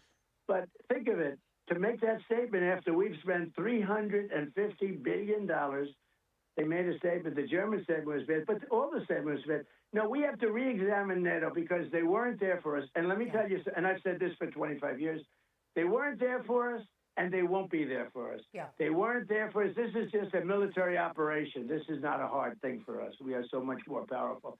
I rebuilt our military in the first term. I'm using. See, oil's a little different than selling weapons. Now, we do sell weapons to Ukraine. Ukraine is not a NATO ally, and they're using it in the Russia-Ukraine war. So I would look at it kind of similar to that situation. China sending Iran weapons is like, it's a big deal. That is a big deal. Using it in my second term, and we have the greatest military anywhere in the world. And now, Especially for us, because at this point, the missiles we're firing off is $1 million to $4 million a pop. China has potential to send those $100,000 hypersonics over there, drones, everything else. We know that Iran was producing 500 drones a day in-house. Trump said most of those facilities are destroyed. Even if they're decimated up to 90%, they're still producing 50 drones a day in-house. That's still a lot of drones. I was right with spending all that money on the military. We have the greatest military in the world. We have the greatest equipment in the world. And it's amazing what we've been able to do. You look at Venezuela. We're doing so well with Venezuela. Great time to have Venezuela. And by the way, Venezuela now is making more money than they've ever made before, and we're participating in those profits. Right. Well, Mr. President, we want to respect your time. I know how busy you are this morning, and I know that we will have part 2 of this interview this week at the White House. So I want to thank you so much for calling in and breaking all of this news this morning, sir. I will see you this upcoming week in the Oval Office, sir, for part 2. Look at Timothy Hall talking about leave this feed. He talking nothing. He ain't been there. I'm gonna tell you like this, Timothy. We're gonna open up a little box, man. We're gonna put you in that box, man, and we finna pack your ass up out of here, man. Everybody tell Timothy good night, man. We'll see Timothy never, man. Timothy, you wanted a one-way ticket up out this motherfucker, and you got it. Good night, Timothy. Timothy the fuck up out of here right quick, Chad. Yeah, party pooper. 2 of our interview when we discuss the broader issues and the impact on the economy, sir. Thank you, Mr. President. Thank you very much. Timothy must thought I wasn't one of those. See, the chat, y'all be too used to going into people's chat who don't give a reaction. Y'all too used to the streamers that's not gonna read the chat, or they're gonna ignore it because you didn't send a super chat or some shit like that. No, I be seeing that shit, man, and it's fun to me, man. I promise you, chat, I will pack your ass up, man, like I'm finna take you to FedEx, man, or UPS, man. Get your ass the fuck up out of here, man. Straight up, chat. Get his ass up out of here, man. All right, let's get into this news clip before we get into an interview. I got an interview too about not an interview, it's actually like a debate roundtable discussion about masculinity and femininity. Being feminine, masculine and feminine. ABC's World News Tonight, America. I stumbled over that damn word, Chad. America's most watched newscast, now streaming same day with all the breaking news of the day on Disney Plus. Most watched, most trusted. Man, they got a Disney ad at the beginning of this motherfucker. Negotiation turning deadly. Hikers discovered a woman's body, describing the scene as atrocious. Police treating the death as suspicious. The Secret Service trainee accused of spying on a roommate with a hidden camera, now facing multiple charges. An exclusive decades-old hotel in Miami reduced to rubble in seconds. Why it had to come down. And a remarkable reunion more than a decade in the making. A dog reunited with its owners after being stolen from his backyard. From ABC News World Headquarters in New York, this is World News Tonight. President Trump announcing a Navy blockade of the Strait of Hormuz. This after U.S. and Iranian negotiators failed to reach a peace deal following 21 hours of talks. Vice President J.D. Vance leading that historic marathon negotiation. Tonight, Trump insisting Iran will never have a nuclear weapon. Iran issuing its own threat, saying any military vessel that approaches the strait would be considered in violation of that ceasefire and met with, quote, what do you mean pull up the 10-year oil chart? 10-year oil. The 10-year oil from what? Now until then? The previous 10 years or the projections? It was $100 a barrel in 2014, then plummeted to below $30 a barrel in early 2016. Future projections, increase in renewable energy, electric vehicles,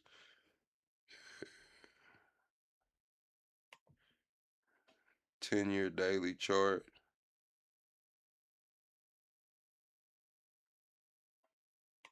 I mean, I see it. I don't know what I'm looking for, though. Quote, severe force. Tensions already rising over that critical waterway. Iranian authorities. Hey, hold the fuck on, Indian Red. You talking about damn play the video. Hold your motherfucking horses. What you rushing for, Indian Red? Where you gotta be? Yeah, you might well kick your fucking feet. You ain't got nowhere to be, Indian Red. Sit down, chill out. Always rushing. That's why you be stumping your toe, hitting your head on shit. I always got somewhere to go, trying to go too damn fast. Chill the fuck out.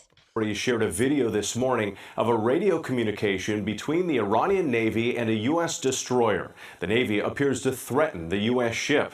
U.S. Central Command now saying that blockade will start tomorrow morning at 10 a.m. Eastern. What all this could mean for that fragile ceasefire as the war nears the 2-month mark.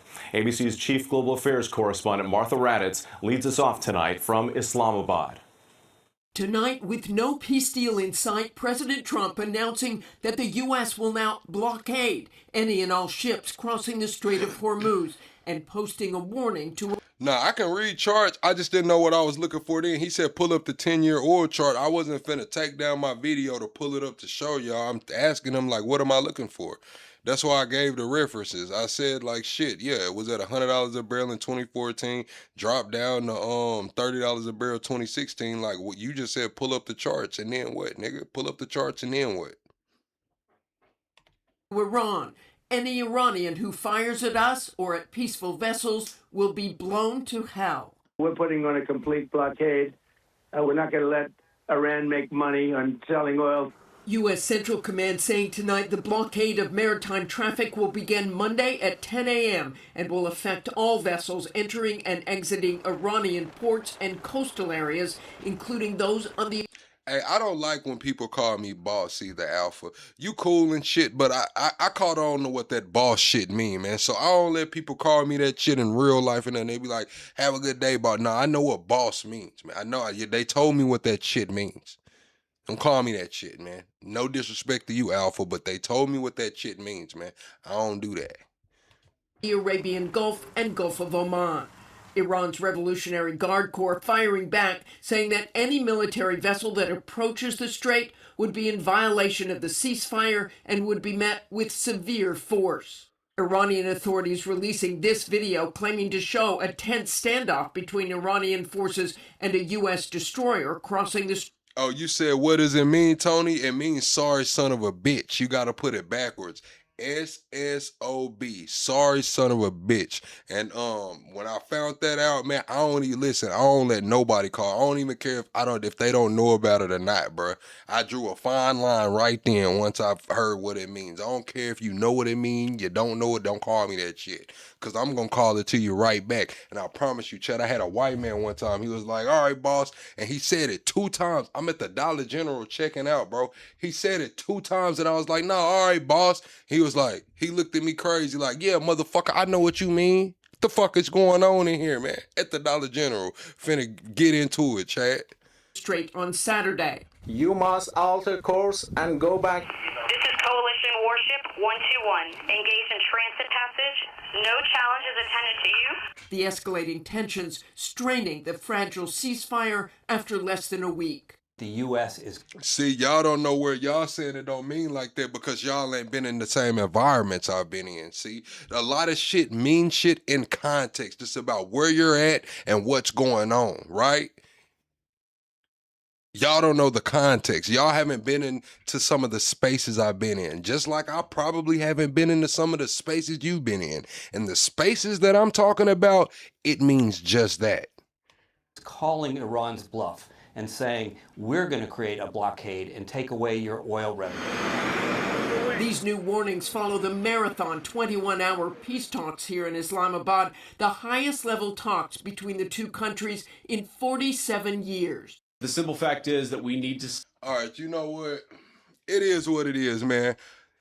I didn't want to do this, man. I didn't want to do this, but fuck it, man. Y'all want to call me dumb, say this and that shit, man. Listen, get the fuck out. Just get out. You don't want to listen to me. You think what I'm saying is crazy. Just get the fuck out, man. It is what it is. Just get out. What the fuck do you mean it doesn't mean what it doesn't mean that? I've had the motherfucker. If you want to know the truth, it's from a specific race. I wasn't trying to get in here and get on no race shit tonight, but it's from a specific race. We can get on that. Just get the fuck out if you don't want to hear what I'm talking about. See an affirmative commitment that they will not seek a nuclear weapon. Iran's Speaker of the Parliament and lead negotiator posting that the opposing side ultimately failed to gain the trust of the Iranian delegation this round of negotiations. During the negotiations, President Trump was watching a UFC match in Miami with Secretary of State Marco Rubio. Talks he had seemed to brush off late Saturday. Whether we make a deal or not makes no difference to me. President Trump is warning China to stay out of the conflict. See, that's what y'all don't get. See, everybody want to come here every night and try me, man. Like, I see all the little slick comments, but I'm just going to sit here and entertain the chat. We going to hang out because I got mods in here, man. You see my mods getting y'all the fuck up out of here, man. They don't play by me. I got some enforcers in here, chat. I tell them to put the guns down, man. Let everybody have free speech, but y'all take the shit too far. Y'all take the shit too far. Then when my mods get to blocking y'all would have fucking emailed me and shit talking about some such and such blocked me. I don't even know what I did. You know exactly what the fuck you did. You played with me, nigga. Don't play with me in here. After reports that U.S. intelligence has determined China may have sent Iran fresh weapons. If we catch them doing that, they get a 50% tariff. The president has repeatedly said we have already won this war, and while tactically this has been seemingly successful, Iran's effective closure of the strait in response and what that has done to world oil prices has given them a huge bargaining chip and added growing pressure for the president to end the war. Whit? Martha Raddatz in... Then here goes Leonard talking about this dude's off his rock. A little bit, man. A little bit. At least I'm going to be honest with y'all, chat. I'm a little fucked up, man. I see the world through a different set of eyes.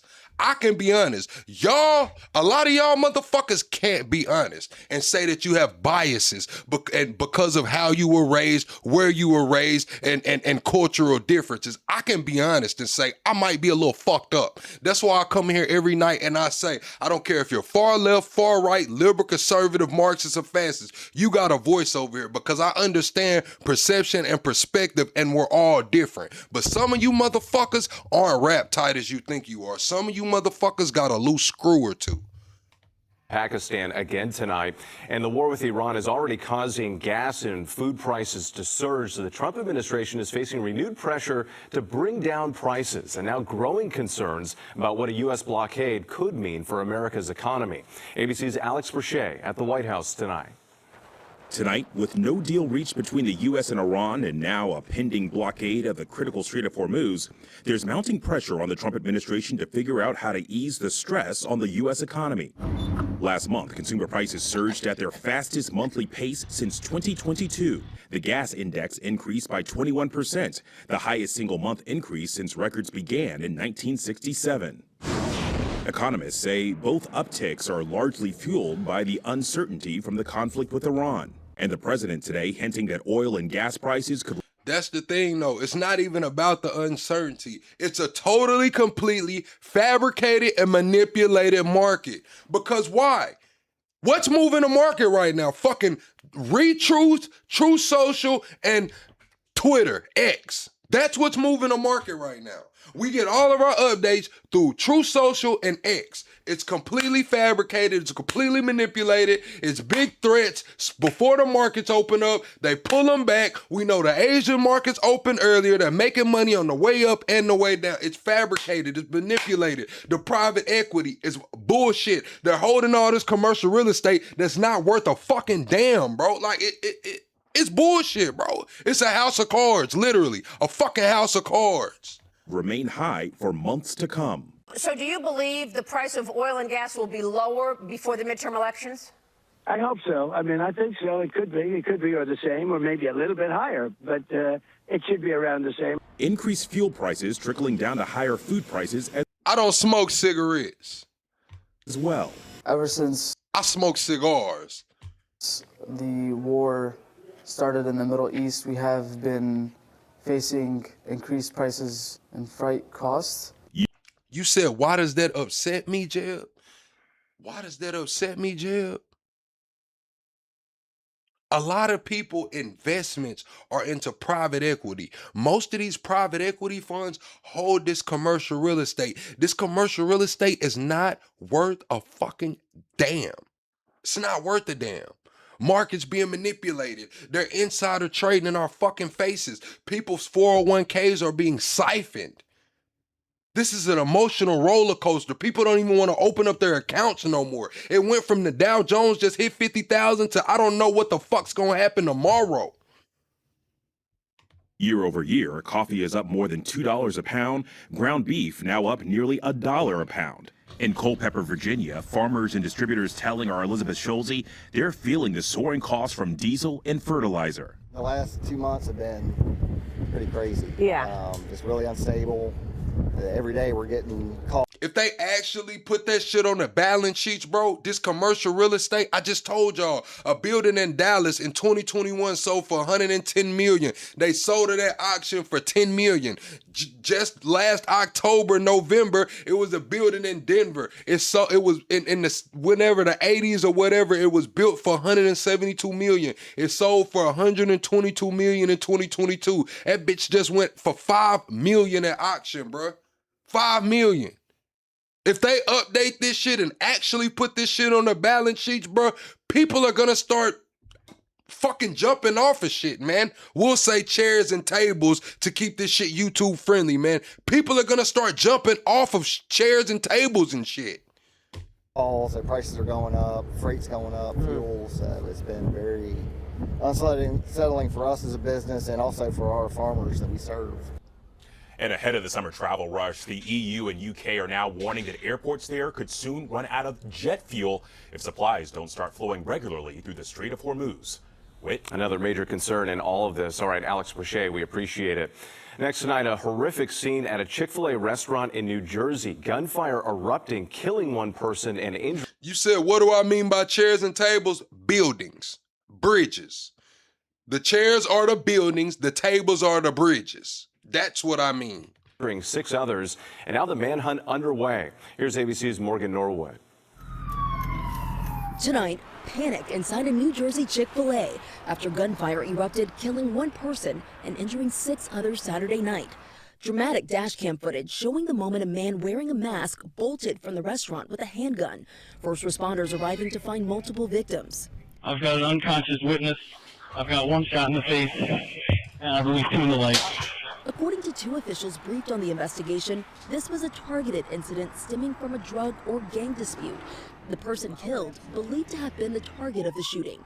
The other victims believed to be bystanders and or employees. This Lyft driver heading to Chick-fil-A after finishing up a trip nearby when he says he heard several shots. How many gunshots did you hear?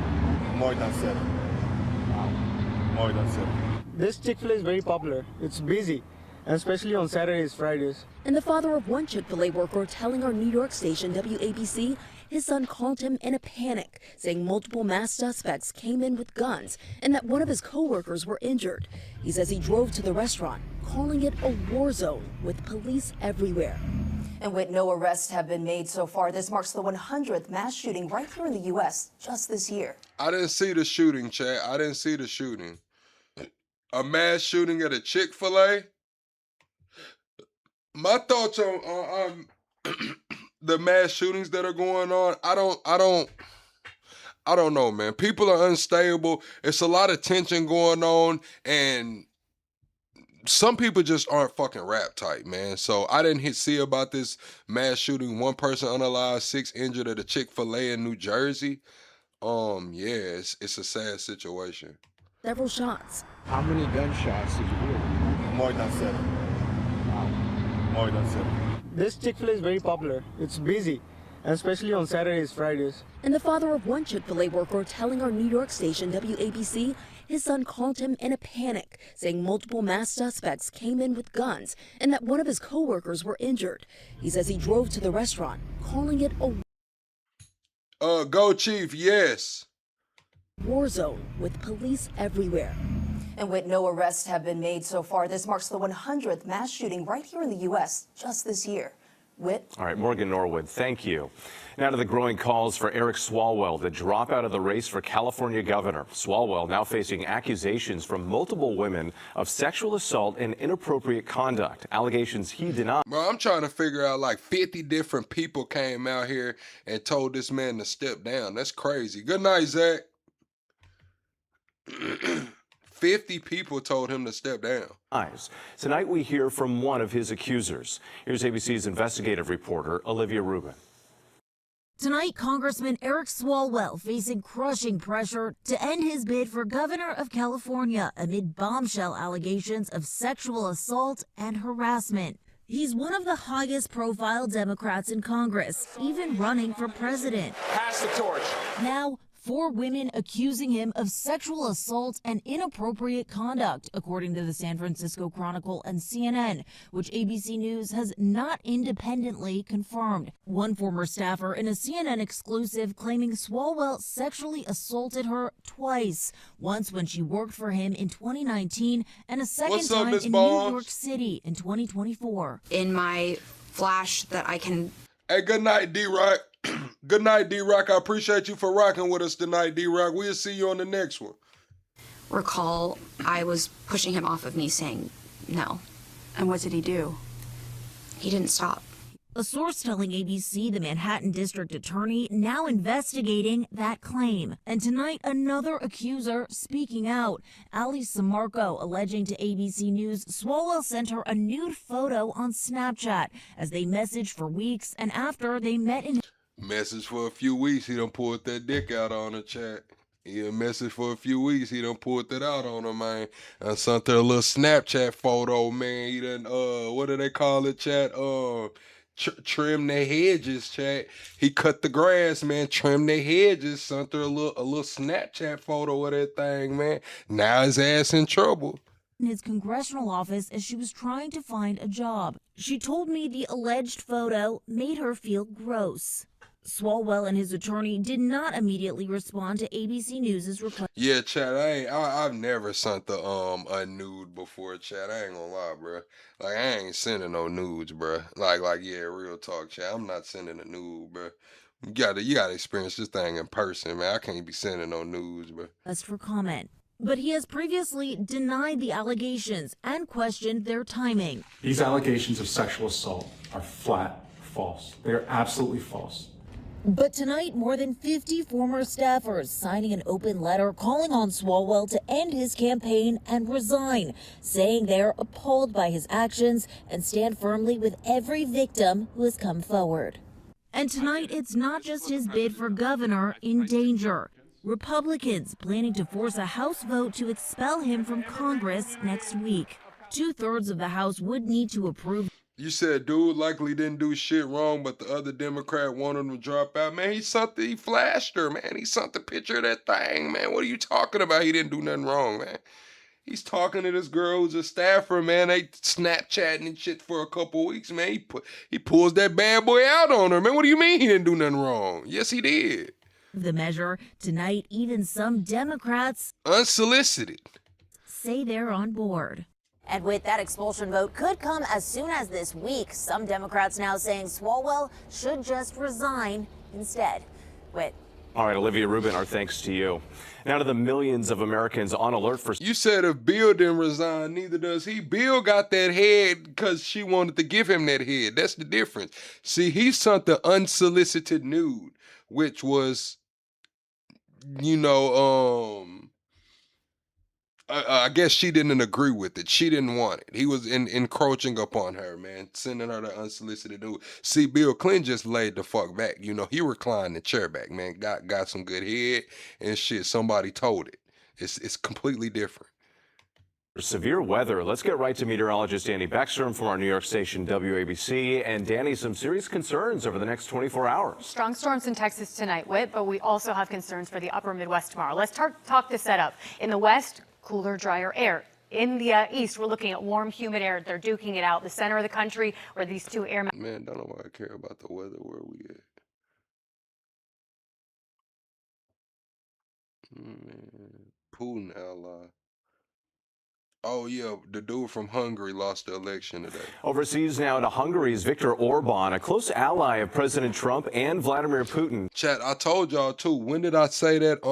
I believe it was when Spanberger, when they had all the special elections with Spanberger and all of them, I told y'all that Trump endorsement is not hidden like it used to, man. The Trump endorsement is not hidden. Now they're saying Orban got the Trump endorsement, then J.D. Vance went over there and he still fucking lost, man. The Trump endorsement is not hidden like it used to.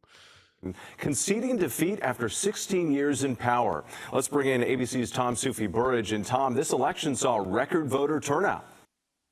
It did, Whit, and this is a massive moment for Europe. President Trump's closest ally on this continent, Viktor Orban, who has ruled Hungary for the past 16 years, has suffered a crushing defeat. Orban's younger... You said what country do you think is running this nut show timeline the best? Right now, it's probably China. I'm not going to lie. China is probably in the best position because they're getting reunified with Taiwan. They don't have to use any military action. China said that they're going to make policy now to show good faith and efforts in strengthening the relationship with Taiwan. Taiwan's opposition leader said that they want reunification with China. So yeah, right now it's looking like shit. Outside of energy, if China can get that energy took down, what did Trump just say? He said, oh, if China wants to buy Venezuelan oil, they can buy Venezuelan oil at a discount. He even said at a discount. He didn't say at a premium, he said at a discount. So shit, it's looking like China might be in the best position. Challenger Peter Magyar winning a clear majority of seats in the Hungarian parliament. President Trump welcoming Orban to the White House in November, even sending Vice President Vance to Budapest just 5 days ago to endorse Orban ahead of the vote. Vance and Orban attacking the European Union, but now the new Hungarian leader, Peter Magyar, is promising to repair relations with the EU. Yeah, you said China's getting the Iranian oil, but Trump has a blockade on the Strait of Hormuz right now, and the Houthis are supposed to close the Red Sea. So China's not going to be getting Iranian oil. That's why Trump's trying to open up that pipeline. You know, China had been getting Venezuelan oil. China has a lot of oil refineries actually in Venezuela, right? Trump put a stop to that for the most part. So he just, on that interview we just listened to, y'all hear him say that China can buy the Venezuelan oil at a discount. So he's pushing them, nudging them in that direction. Orban, also a close ally of Russian President Vladimir Putin, blocked a $100 billion European loan for Ukraine. So Orban's defeat, Whit, matters for Russia's war, it matters for all of Europe, and it is a blow for the Trump administration's aim of spreading more MAGA-style politics across this continent. I'm Sufi Burrage. Thank you for that. There's much more ahead on World News Tonight this Sunday. Gulf's first major turning into an epic battle. Also, questions in California after a hiker is found dead. What one man says he found at the scene. And a high-profile South Florida hotel is now history. Next tonight, an alarming mystery unfolding in Central California. Chad, Police calling the death of a woman. Wow. Wow, Chad. Found on a trail in Big Sur, suspicious. Where the fuck did y'all go, man? Am I still alive? Where the fuck did y'all go, bruh? My computer just froze. Chad, press 1 if I'm back, man. What the hell is going on, man?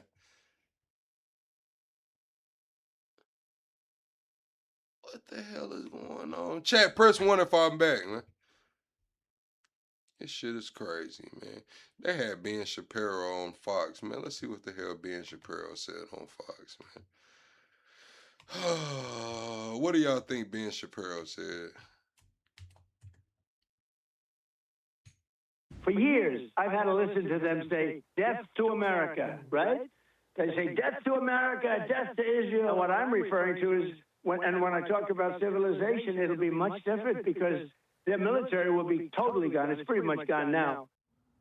President Trump doubling down on threats to finish off Iran after peace talks this weekend failed.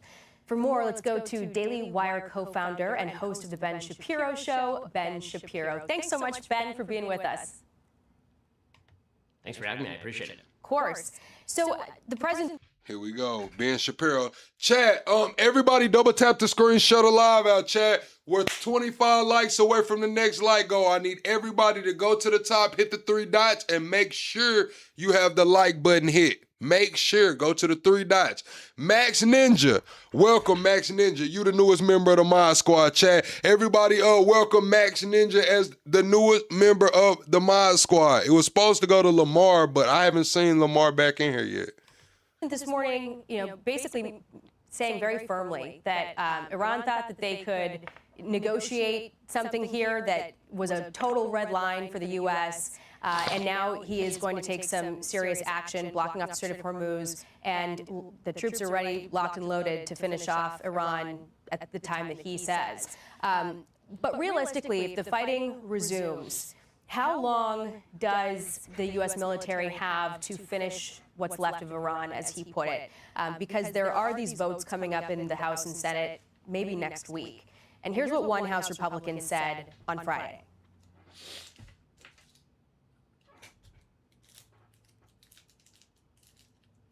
60 days, I think Congress does need to have a much stronger discussion about what happens next, because members of Congress from both parties do not want to see this. Oh yeah, chat, I forgot to tell, I did tell y'all earlier, but yes, they did level, Israel leveled, I forgot the name of the city, but it's where Jesus performed his first miracle, chat. Is that justified, chat? With the ongoing conflict in Lebanon, is Israel justified in destroying the city that Jesus performed his first miracle in? Yes or no? This war continue. I think the reality is that South there's already Lebanon. a law on the books. And let me also remind my The Iranians will be looking. The Iranians will be looking. They absolutely will be. They use it as propaganda.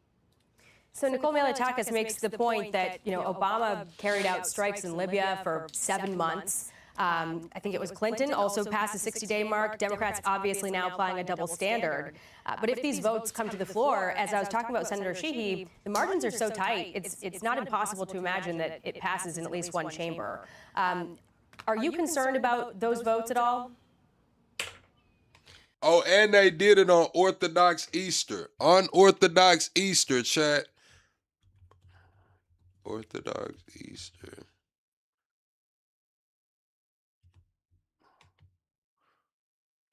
Date. April 12th. Yeah, that was today. On Orthodox Easter, man. I'm not particularly concerned about those votes because even if it passes in the House, it's unlikely to pass in the Senate. Even if it passes in the Senate, it's likely to be challenged in the courts. Every single president, Democrat and Republican, since 1973, which is when the War Powers Act was approved by Congress, every single president has claimed, I think correctly, that the War Powers Act is unconstitutional. And so the idea that is going to force the president to withdraw troops from the general area, because again, we do not have troops that are currently on the ground in Iran, to withdraw troops from the general region, I think that's a very long putt. I don't think that that's going to be the chief obstacle to the president's success here. Yeah, and I think it's a non-binding resolution anyway. But the concern is, would that optically undermine what the president is trying to do? Militants makes the point that the Iranians would certainly use that as propaganda. But even through a domestic lens, does that make it tough for Republicans heading into the midterms? Chat, hit the like button. Past week, some big conservative media voices making clear their opposition to it. You know, the president now says those people are not MAGA at all. He posted, Chat, everybody hit the like button. know why Tucker Carlson, Megyn Kelly, Candace Owens, and Alex Jones have all been fighting me for years, especially by the fact that they think it's wonderful for Iran, the #1 state sponsor of terror, to have a nuclear weapon, because they have one thing in common: low IQs. They're not MAGA, they're losers just trying to latch on to MAGA. Those people, though, do have considerable social followings. How big of an issue do you take this to be for the Republican base? I don't think it's a major issue for the Republican base. I think the president is exactly right to call this out for what it is, which is people who have fringe audiences. They have large numbers, but fringe audiences in terms of the broader overall Republican audience. Multiple polls have shown over the course of the last month and a half that the president has 80 to 90% support inside the Republican Party for his actions in Iran. There was a poll maybe 2 weeks ago that showed that the support for people like Tucker Carlson and Megyn Kelly versus the president is 6%. So I think that the idea that these folks are going to be able to undermine broad-scale support for a war that will reach its terminus sometime in the next couple of months, I think that's insane. And the attempt to turn this into a referendum on the midterm elections, number one, ignores the fact there are a lot of other factors in a midterm election, and number two, we'll go through about 1,000 news cycles between now and November when the election actually takes place. Worth pointing out, it's not just Republicans that are sort of wrestling with a portion of their base over this war. You had moderate Democrats getting attacked by progressives. Listen to this. Oh, I guess we don't have that sound, but I'll describe it to you. It was Ro Khanna basically sounding off on the DNC voting down a resolution condemning AIPAC dark money spending, as he put it. You know, the Democratic base had a huge anti-Israel problem that they confronted in the 2024 election. But do you think at all that this is a both parties' issue at this point? I think it's mainly a Democratic Party issue. I do think that there is a wing of the conservative base that has become essentially the grievance party, mirroring a lot of the concerns of the left, seeing politics through the same grievance-based conspiratorial lens, suggesting, for example, as Candace Owens did over the weekend, that the president is a slave to Israel or that Israel is manipulating this president. The president, as anyone who has watched him for the last decade knows, makes... Chat.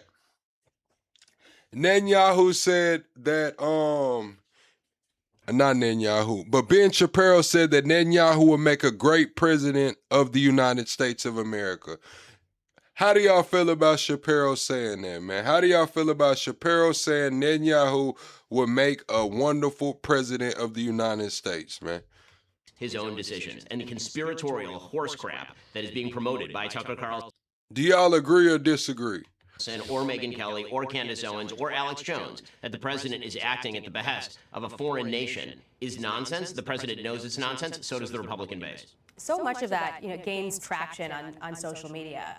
What do you do to stop terrible narratives like that from taking hold and changing people's minds and informing their thought about things.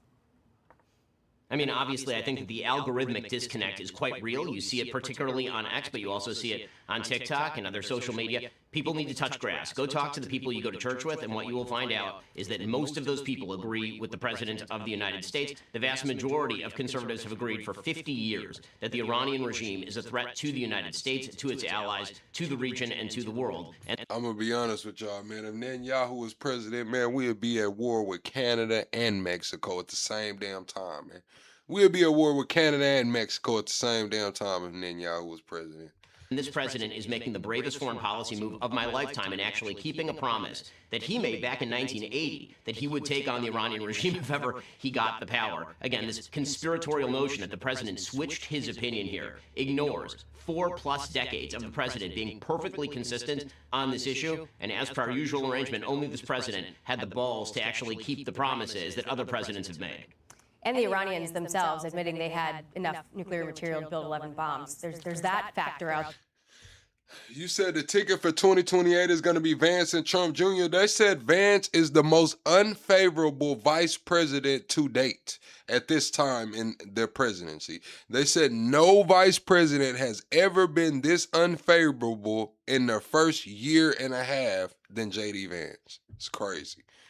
There as well. So, all right, Ben Shapiro, great talking to you, sir. Appreciate it very much. That poll is from CNN, but if y'all want to say CNN poll's not right, you can't say that Trump has 100% MAGA support, because that was a CNN poll too. See how that works? The CNN poll said Trump had 100% MAGA support. CNN poll also said J.D. Vance is the most unfavorable vice president to date. It's crazy. Be sure to like and subscribe for all the Fox News latest on YouTube. All right, chat, let's move on, man. It's crazy. The most unfavorable president, man. I mean, vice president to date.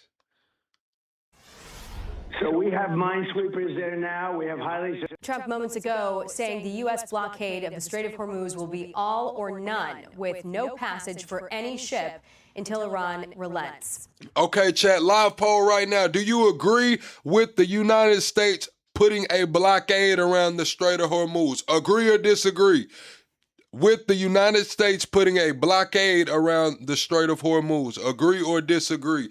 Chat, we got to get the likes up. Let's hit 400 likes. We're 9 likes away. If you are in this next 9 likes, let us know in the comments, and my mods and members will let you know that we appreciate it. 9 likes away. The next 9 likes, comment liked. For more, let's bring in the Israeli ambassador to the United Nations, Danny Danon. Ambassador, thank you so much for joining us this morning. I want to get your reaction to the president's response here to these talks reaching an impasse. You've got a naval blockade on the Strait after Iran failed to reopen it, and a promise from the president that at the right time, the U.S. could finish off what's left of Iran. Thank you for having me, Jackie. You know, I was not surprised because I deal with the Iranians at the United Nations for years. You said, I mean, think about it. Tell me what vice president did something, their rights president, that was really big. That's not the point, low-key. See, y'all are worrying about right now what the VP did that was amazing. The poll wasn't about what the VP did that was amazing. The poll was about not fucking up. You know what I'm saying? You don't got to do some amazing shit just to not fuck up. You get what I'm saying now, Chad? There's a lot of people that are just not extraordinary at life, but they don't fuck up. And they do just all right. You know, they fly below the radar. They have a nice life. They didn't fuck up. They didn't do nothing crazy, amazing. They just didn't fuck up. And I see their attitude. They feel superior to the US, to the Gulf countries, to Israel. And I think they came to the negotiations. They thought they can fool President Trump. But they got it wrong. You cannot fool President Trump. And he told them very directly, you know, if you want to negotiate, let's talk about the main points, you know, the nuclear activities, the ballistic missiles. And they played game, they went around it, and it doesn't work that way. I think the Iranians should go back and have a reality check to understand where they stand now with their situation, and come back to the negotiations actually willing to negotiate, not to play any games. So what does all this mean for the talks between Israel and Lebanon that are supposed to be happening in Washington this week? Now, those talks came about as a result of the ceasefire between the U.S. and Iran. Is this plan still on for Tuesday? And, what is the reaction inside of Israel? Well, we believe in a direct talk with Lebanon. We achieved peace treaties with so many countries, Egypt, Jordan, UAE, Morocco. It always happens when you have direct negotiations. And with Lebanon, we have no beef with Lebanon. On the contrary, we want to see a sovereign Lebanon, and we have a mutual enemy that's fighting the sovereignty of Lebanon, which is... Chat, have y'all ever heard a world leader say they have no beef with another country? Hey, we have no beef with Lebanon. Like, what? The hell is he talking about? Hezbollah. So we are welcoming the talks, the negotiations, but we know that the Lebanese government, they are very weak, and hopefully, they will have the courage to confront Hezbollah.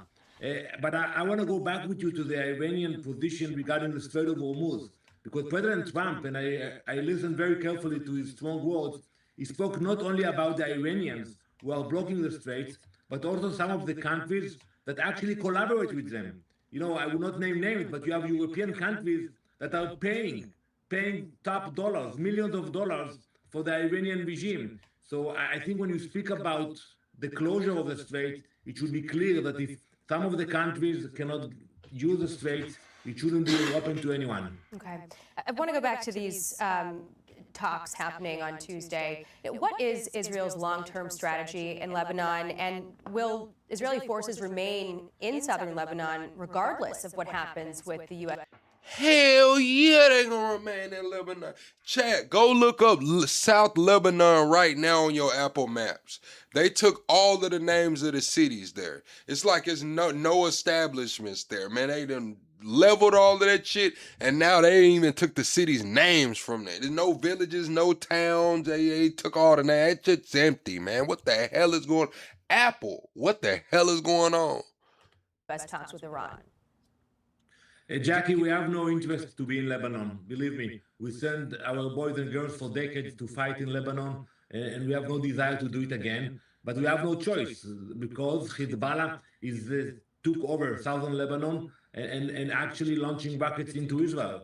We hope that the Lebanese government will mobilize the Lebanese forces, the military. They will push out Hezbollah, and then we can live peacefully with the Lebanese people. We tried so many things with UNIFIL, with UN peacekeepers. It didn't work. It has to be a Lebanese force that's confronting Hezbollah. There is no other way. At the end of the day, Lebanon will be under the control of the Lebanese people or the Iranian people. We hope it will be the Lebanese people. Iran certainly doesn't seem to want these talks to happen. You had a regime figure publicly appearing to threaten. Here comes Koala Bear 004. Stop it, bro. If you're really trying to make a difference, this is hilarious. All you're doing is giving these people a place to talk when they're liars. You might be a motherfucking liar, Koala. What are you talking about? I don't know you. I don't trust you. That's one thing we have is free speech and an opinion. Now, if you come over here to get spoon-fed opinions, then I mean, hey, protect your peace. It is what it is. But what we gonna do over here is break this shit down, give our thoughts and opinions while we cover what's going on, Koala. But just to be honest with you, man, I'm giving you a place to speak in my chat, and I don't know if you're a fucking liar, man. I don't know if you're a liar. Lebanon's prime minister, saying ignoring the unparalleled role of the resistance and the heroic Hezbollah will expose Lebanon to irreparable security risks. The stability of Lebanon lies solely in the synergy between the government and the resistance. Do you take that as an open threat? Absolutely. It's extortion. I'll give you another example, Jackie. The Lebanese government decided to expel the Iranian ambassador from Beirut. You know where he is now? He's in Beirut. He said, I'm not going anywhere. I'm staying here. So the Iranians, they act like they own Lebanon. And I think the international community should be much, much stronger. I see France, Spain, other countries actually supporting the Iranians. They should demand that this ambassador should be expelled. and that the Iranians will stop intervening in the affairs of the He Lebanese just said government. he wasn't gonna say the country name. With about a minute left, I've got 3 more things I want to ask Good you. night, the president Dennis. said in an interview this week that he told Prime Minister Netanyahu to low-key it a bit in Lebanon after first calling this a separate skirmish and saying the ceasefire didn't apply. They seem to have, reached an agreement with that. But Israel's bombardment of Hezbollah targets there didn't stop. Did the U.S., in fact, formally ask Israel to reduce the strikes in Lebanon ahead of these talks? We have a very strong bond with the United States. Prime Minister Netanyahu is speaking with President Trump, and we appreciate his leadership. We know we started this operation together, and we will achieve the goals together. I have no doubt about that. And regarding Hezbollah, we have been targeting Hezbollah terrorists even before the operation started in Iran. It has been going for months. It will continue. We are not going to allow them to be next to our border. We learned the lessons from October 7th. We will not allow Hezbollah to pose a threat to us anymore. Okay. And your reaction, sir, to the UN? They've condemned Israel's strikes in Lebanon. Here it goes. Who gives a fuck, dude? What about your villages and towns where you're from? They still got a fucking name. They're not leveled. They're not being bombarded with bombs. I mean, what do you mean? Who the fuck cares? A lot of people care. Just because you don't. Let's swipe up on the live, man. Shit. Called the casualty reports appalling. Spain's foreign minister said the conflict is an attack on civilization and said Netanyahu's contempt for life and international law is intolerable. How do you respond to that? That's shameful. To hear, leadership from Spain and France attacking Israel, and they don't look at the very fact that Hezbollah started this cycle of violence. They joined Iran attacking Israel, and we are under attack for weeks now. And what we are doing now is self-defense, but they don't care about that. They always team up with the bad guys. It's shameful. They think they can appease the bad guys. They got it wrong. And finally, sir, I want to ask you about Gaza. The deadline for Hamas to disarm has passed. Do you expect Israel to return to a state of war in Gaza? So we support the efforts of President Trump and the Board of Peace. I met with the official of the Board of Peace. They gave the proposal to Hamas. They are still waiting for the right answers. But, we learned the lesson. We have to do the hard work and to bring stability to the region. So we hope that the Hamas will agree to the proposal. But if that will not happen, we will have to do it again. Okay. Thank you so much. Danny Danon, Israel's ambassador to the United Nations. Appreciate your time, sir. Thank you. Thank you, Jackie. Thank you. Be sure to like. All right, chat. We finna get on some other shit, man. I got another clip too. It's about relationships, masculine and feminine, man, roles, gender roles, chat. I also didn't read y'all that clip from that Peter dude about Trump's finances, but yeah, here goes the picture too. Of the Apple Maps. This is Apple Maps over there in Lebanon. How they took out all the. Damn, I forgot. I'm not on the gimbal. Damn, let me put my phone back up on the gimbal. Hold on, chat.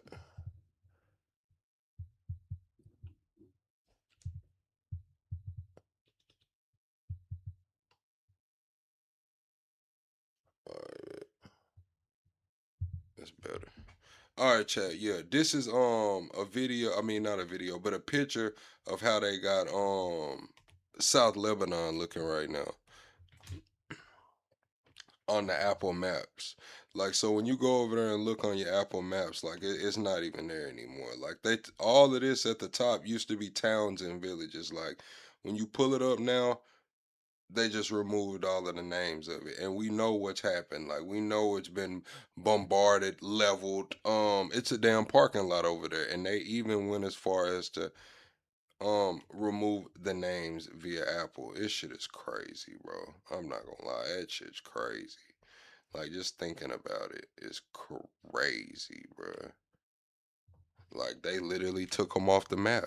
Like when somebody says I'll take your ass off the map, like they took Lebanon and South Lebanon off the fucking map for real. Shit is wild, bro. Nuts.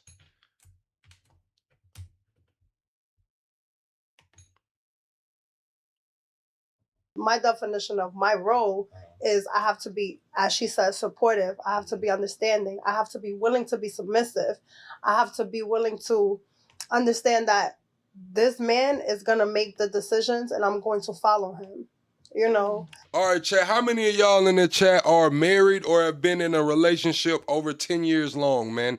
How many of y'all in the chat are married or have been in a relationship over 10 years long? I am not married, chat, and I've never had a 10-year relationship. Just putting that out there.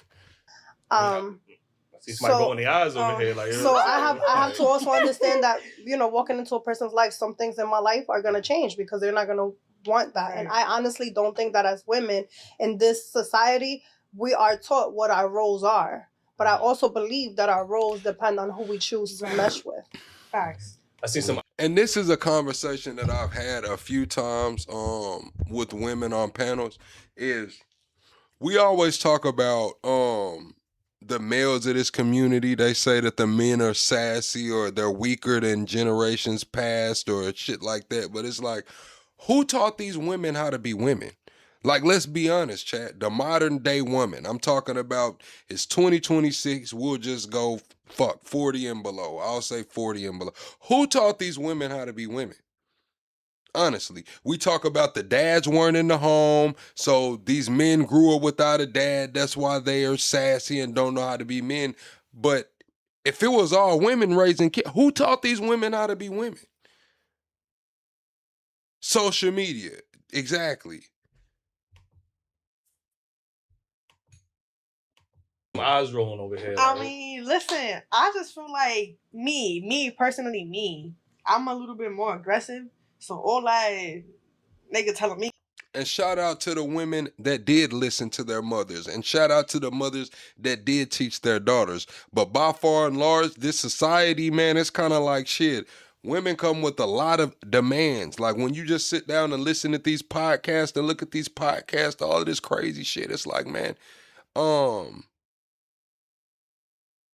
shit's not adding up, man. Shit's not adding up. Motherfuckers can't cook, can't do nothing, man. Just, I don't know, bro. What to do was out of here. Like, it got to be 50-50. But like, that's the thing. He's not a nigga. He's not a nigga. He's your partner. He's the person you're choosing to build with. No matter. I just feel like if he gets to know me for me and he fucks with who I am, if you really want to be with me and I want to be with you, we're both going to do 50-50. But he doesn't have to agree to anything that's ignorance. He doesn't, if there's something that you lack, he should be able to tell you, like, no, baby girl, this is how we're going to handle things. Right, facts. So that's not a nigga telling you what to do. That's a nigga uplifting you and upgrading you.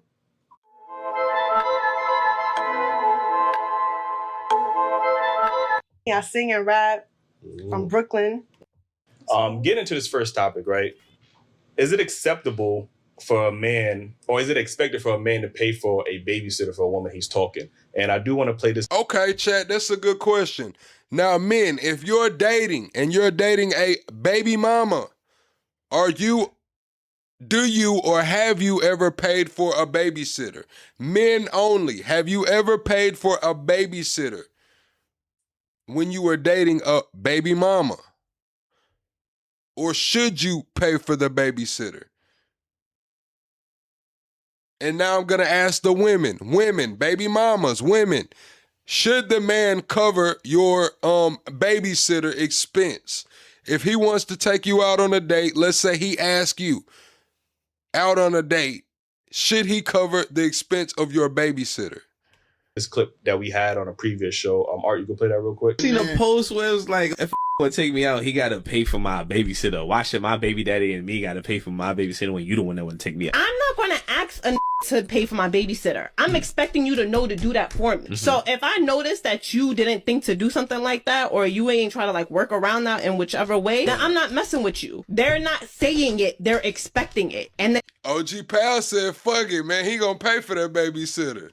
And they weed you out accordingly. You said, what if she has 6 kids? Man, you better hope a cousin gonna come through and baby. You better hope a cousin will take a hot 50 and a damn bag of pizza rolls, man. That's what you better hope, because if you paying for a professional babysitter at 6 kids, nigga, man, you better hope they got a cousin, man, that's shit in college, man. Give her ass $50, couple bags of pizza rolls or something. Okay. And that's the way it should be done. Well, I'll read you out accordingly too, because if you got kids, I ain't with you. Nah. Yo, again, so just to, paraphrase real quick, we had a woman on the show, and Oh yeah, you said the dad can watch them. Real talk, chat. I'm not gonna lie, man. The mother of my children, no, man. Like, look, man, before you push my kids off on somebody, I'll get them, man. Like, hey, I understand you an adult, you got your own life and shit, man. It is what I've never been that kind of person. Like, hey, I would much rather my kids come to me than be pushed off on somebody who really don't want to watch them. Straight up, man. And she said that, if she has a child and a man wants to take her out, that he should be willing to pay for her babysitter because, she does have a child. And obviously, as the man, you want to take her out. How y'all feel about that sentiment? Do y'all agree, disagree? I disagree. I do disagree. Yeah. I think I definitely disagree. And I think that women who come so aggressive. Nah, hell nah, not no every second weekend. Every other week, boy. Not no every second weekend. Stating that this is what a man is supposed to do lacks men actually doing these things. I think that they use platforms like this and just their general life to talk about what. Yeah, I'm not paying a baby daddy, bro. That shit's dead, bro. I'm not listen, if the baby daddy watching the kids, bro, like shit, man, I'm not paying that nigga to watch his kids. They would like to happen, but doesn't happen because any woman who stands on her own and respects herself in that way understands that she has to have things sorted out correctly within her life. Why are you trying to date? Before. You can't afford a fucking sitter. Hello. Hey, go to work. Worry about your money, not your pussy for a second, and then figure it out from there. That's number one. Right. Number two, it's sweet. Now, if she got a little cousin or something, man, family member, like, hey, such and such say she'll watch the kids, man. Just give her $50, leave the kids something to eat, man. Listen, $50, couple bags of pizza rolls, man. We could probably fuck around and do that, man. All of this paying hourly and shit, man, per kid. Hey, I'm sorry, man. It just is what it is, man. It's over with. If a man is like, let me pay for the sitter, that's very sweet because now you're taking my child and my pocket into consideration. But at the end of the day, it's not expected. It should not be expected. I should be fucking working. Right. Feel like you pushing it, like you pushing it, like why you asking the next man to be pushing it, like unless he trying to been take you dating for a while. Yeah, like it's different. different. And you're like, all right, let me pay for the sitter. Let me try to bribe you out. That's all. You should have had all them expectations for. So, chat. At what point in the relationship or talking with somebody do your responsibilities become her responsibilities, or at what point does his responsibilities become your responsibilities? Right? At what point in the relationship? Is it 1 year in? Is it when y'all move in together? Is it instantly? I've asked this question before on panels of women, and I've gotten different answers. Some women say, shit, if he's my man, it's the moment he's my man. If some women say a year, some women say 6 months. Y'all, all right, y'all say when you live together? For your baby father. Right. Right. And I ain't gonna hold you, 9 times out of 10.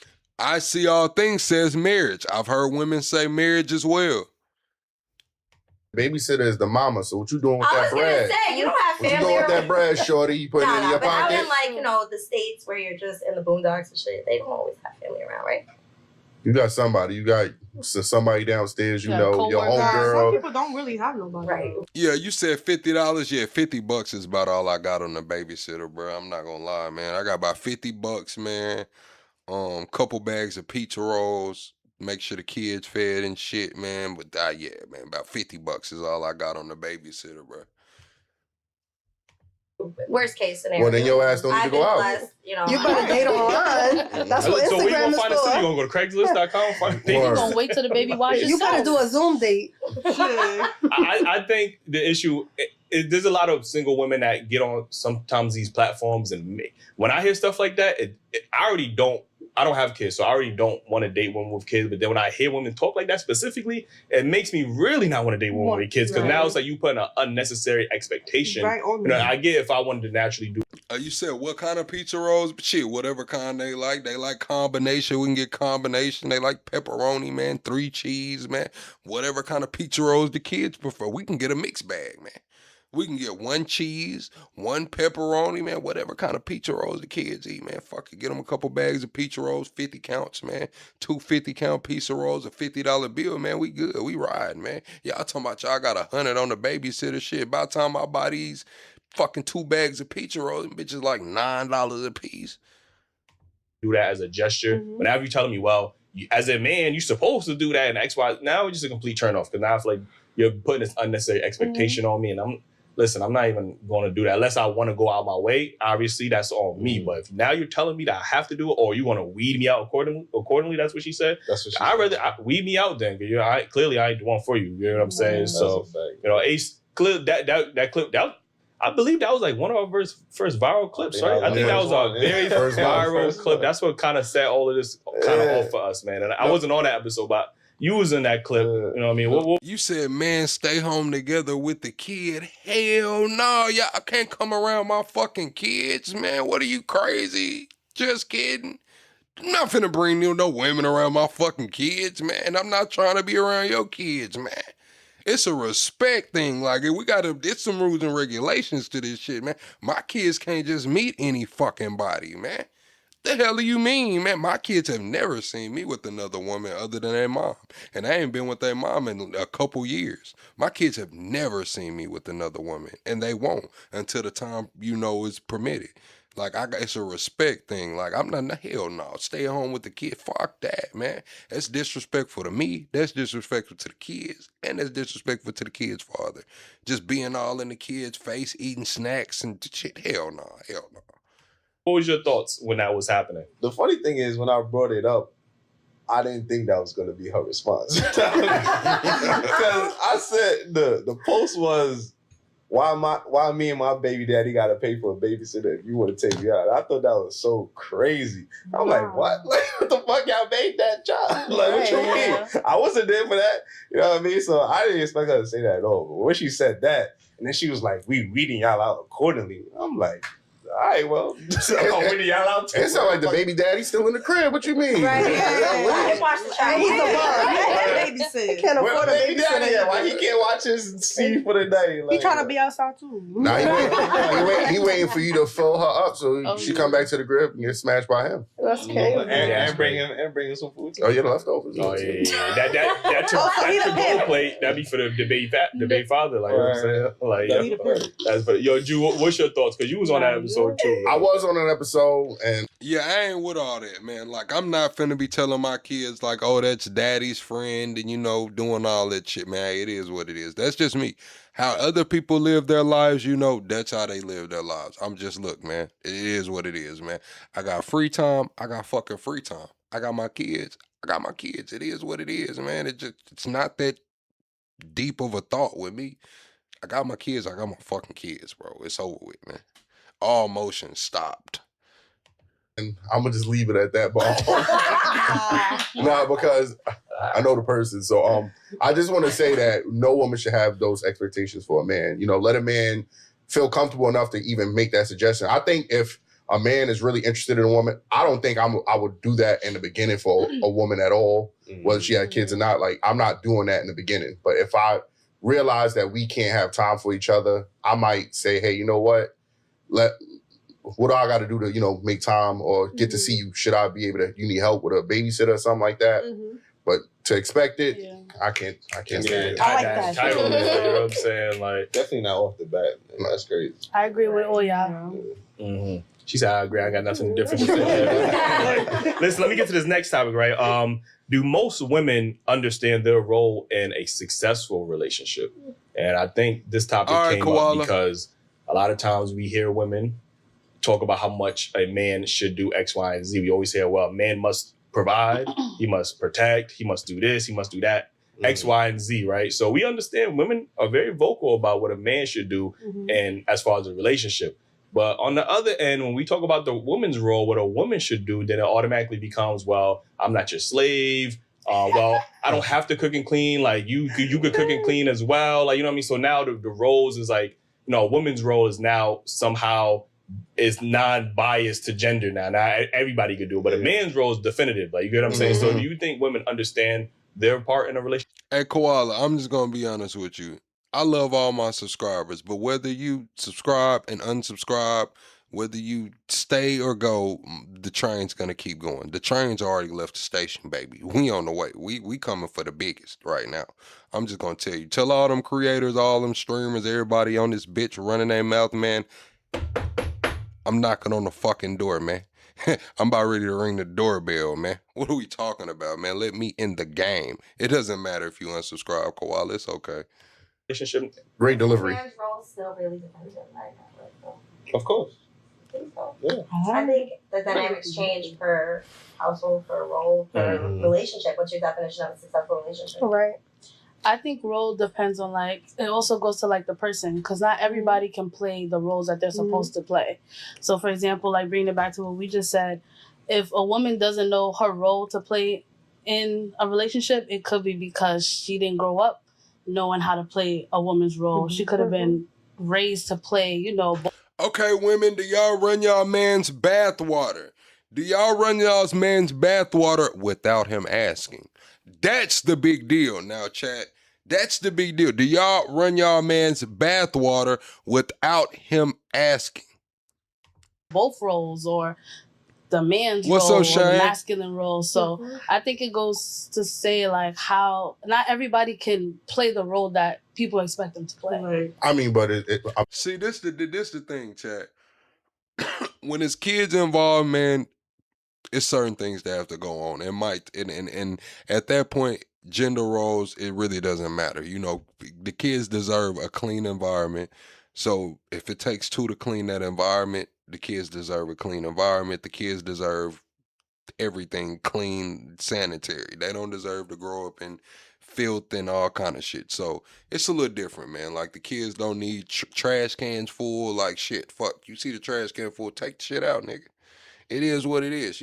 Dishes in the sink. I mean, kids gotta have something to eat on. Like, a man is expected to fill in the shoes that he would have to do. He would still have to provide, protect. Those are like general things that women are already asking for off rip. And we have to show that up front, because when we pay to take y'all out, and if somebody fucking with y'all in the same time, we got to protect at the same time. So, I mean, I don't want us to avoid the question. I get what y'all saying about the roles, but all right, what do you ladies think a woman role is in a relationship? Let's go through that, and then y'all can split the question. Support. I don't know. I feel Moral, emotional. I And that think- goes both ways. I think I feel like it's See, this is what I was talking about earlier. I'm gonna say And something. there you have it. Okay. see, that's the thing. It's like, I don't know, Chet. Maybe I'm just kind of different, bro. But like, emotional support really doesn't move the needle. I can't say it's not important, but emotional support doesn't move the fucking needle. As a man, like, shit, men have walking depression. Like, we've dealt with this shit for so long, it just becomes normal. Like, all of that, shit, it's cool, but it doesn't move the needle. Do y'all understand what I mean by that? Like, it's cool, it's good to have. I appreciate it, but it doesn't move the needle. I'm gonna say this. I'm gonna say that in my last relationship, I actually walked into that relationship thinking that I was a table fool.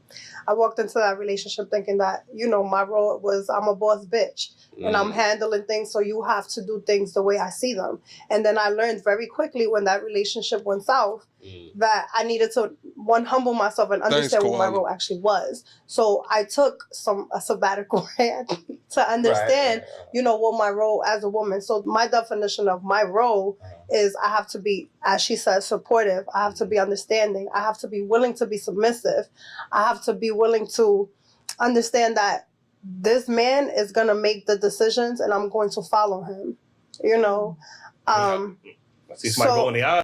Now, I do agree with that. As a leader, you have to know how to delegate. So, yes, you are going to have a final decision maker in the household. You have to have somebody who has, executive authority. Somebody has to be able to be the end all be all. Like, it is what it is.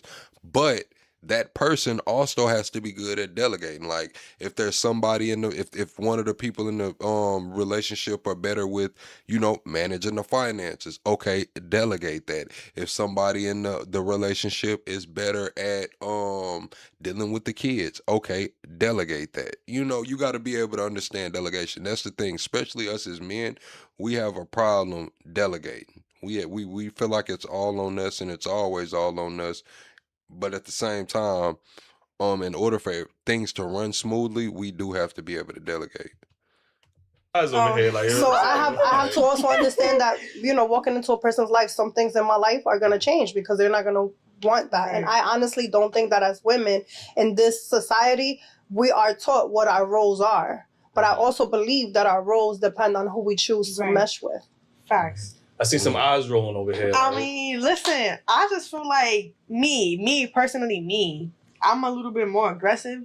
So all that nigga telling me what to do is out of here. Like, it got to be 50-50. But that's the thing. He's not a nigga. He's not a nigga. He's your partner. He's the person you're choosing to build with. No matter. I just feel like if he gets to know me for me and he fucks with who I am, if you really want to be with me and I want to be with you, we're both going to do 50-50. But he doesn't have to agree to anything that's ignorance. He doesn't, if there's something that you lack, he should be able to tell you, like, no, baby girl, this is how we're going to handle things. Facts. So that's not a nigga telling you what to do. That's a nigga uplifting you and upgrading you.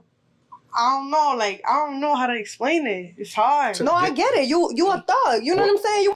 She should have been born with a fucking Johnson. That's what it sounds like to me. Sounds like she should have been born with a pair of them, chat. I'm just gonna be honest with you, man. You want to be tough as hell, man. You should have been born with a pair of balls, man. I'm just gonna be honest with you. You want to tell him what to do. I You don't want a man. You want a doja. A lot of guys be. It has to be how you tell the person or how you deliver. Right. So if you deliver in a way where it's telling you like, yo, this is what the fuck I'm telling you, and it is what it is, then it's like, damn, why you coming at me like that? But look, it will always come off that way because she already approached the situation saying she a thug, she a gangster. Well, that depends on the person. I'm a little bit aggressive. Yeah, well, aggressive. Thug, gangster, aggressive. But like, now, I'm gonna say this to all you aggressive ass women out there. I'm not gonna say that you can't find a man, but there's a very specific niche. You gotta find your niche, man. Now, just know that there's a niche for aggressive women, man. Don't nobody want no aggressive ass woman, man. Like, what the fuck do I want your aggressive ass for? Like, let's be honest, man. Like, what can I gain from your aggression? You aggressive as fuck for what? For what? For what, man? Now I'm in a situation. You're aggressive. Your tough ass done some tough ass shit. Now my life is on the line.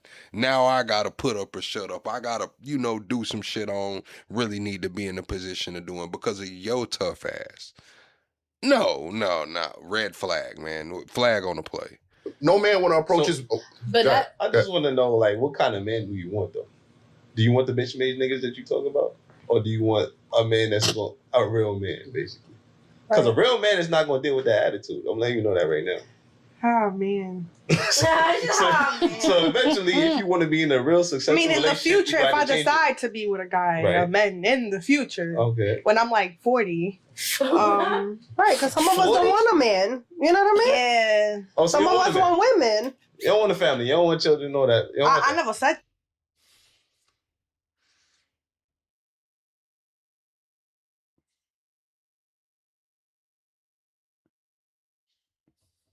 That I'm saying, asking. Later. 40? Later on in the future, what you doing at 40? That coochie ain't popping out no kid at 40 though. My mom had a kid. I'm saying the chances are slim. I'm not saying it's not happening, but it's slim. Jocha ain't working at 40. All I'm gonna say is a lot of these artists, female artists, popped the kid at a very old age. So, what? A lot of what artists? You mean like Nicki and all them? Look at Nicki. They got money. They got surrogate money. Like, they ain't gotta pop that. They got the best doctors. Who said I will have money later on in my 40s? Yeah, but you banking on that. But you got to bank on what's more realistic. I'm not saying that you can make it. And she but will. I'm saying you got to bank on what's more realistic. Like, are you gonna be the next Nicki Minaj? I don't know. I'm gonna be in a love. Well, I'm gonna be the next in a love. Okay, all right. Cool. You still want to invest and find out the right partner, and with you finding that right partner, you got to have the right personality, response back to a person. Like, see, I think that's where it becomes a little tricky because how old are you? If you don't mind me asking. Your name Ace. 21. 20. Okay, see, that's what it is. No, because I want to make a point. You just be asking. Her tough ass thinks she got a long time and don't realize that, man. Listen, man. Her tough ass thinks she got forever. You don't even have a follow up. You just want to be nosy. Like, you know what I'm saying? Like, you don't even got a follow up. But again, you are younger, so when you have this mentality like I'm aggressive, X, Y, and Z, you develop these traits as you get older. Now you in your 30s, you know what I mean? Chat, hit the like button for me, chat. We're 25 likes away from the next like goal. Go to the top, hit the 3 dots, and hit the like button for me. I mean, you probably have dealt with, now you have all this trauma now because you probably have dealt with toxic men or men that you feel like they have to be equally as aggressive as you just to match your energy or make you feel like X, Y, and Z. And now you're talking about, you don't even want to be in a relationship until you're 40. Like, you get what I'm saying? So, like, how does that even work for the average man out here? Like, you know what I'm saying? I feel like the right guy, men for me, they will have to just like listen to you. Just, I wouldn't say humble me because I'm very humble. Bring out your femininity. But just bring out, yes. And, but how? Yes, but like not being rude, not being like on some like sweet thing, like make me understand like where you coming from. Like just, you feel me? How the fuck do we want to, how the fuck am I going to be sweet to your tough ass? You just told me you extra aggressive, like Pooh Shiesty. How the fuck I'm supposed to be sweet to you? And you extra aggressive. Put me in my place by being sweet. Bitch, you're confused. That's what you're confused, man. You don't know what you want. You just said you don't know if you want to get married to 40. You don't know if you like girl. You don't know what the fuck you want. And that's all right. That's all right. You can't expect someone to come at you in that way if you're not reciprocating that or if you're not willing. It's like people out here, they ask for love, but then when love is given to them, they don't even know what's. That's my thing, chat. I hate when it be like extra tough ass women and they be like, oh, but I'm a teddy bear. Oh, I'm really soft. Man, no the fuck you are not. No the fuck you're not, man. What are you talking about, man? What?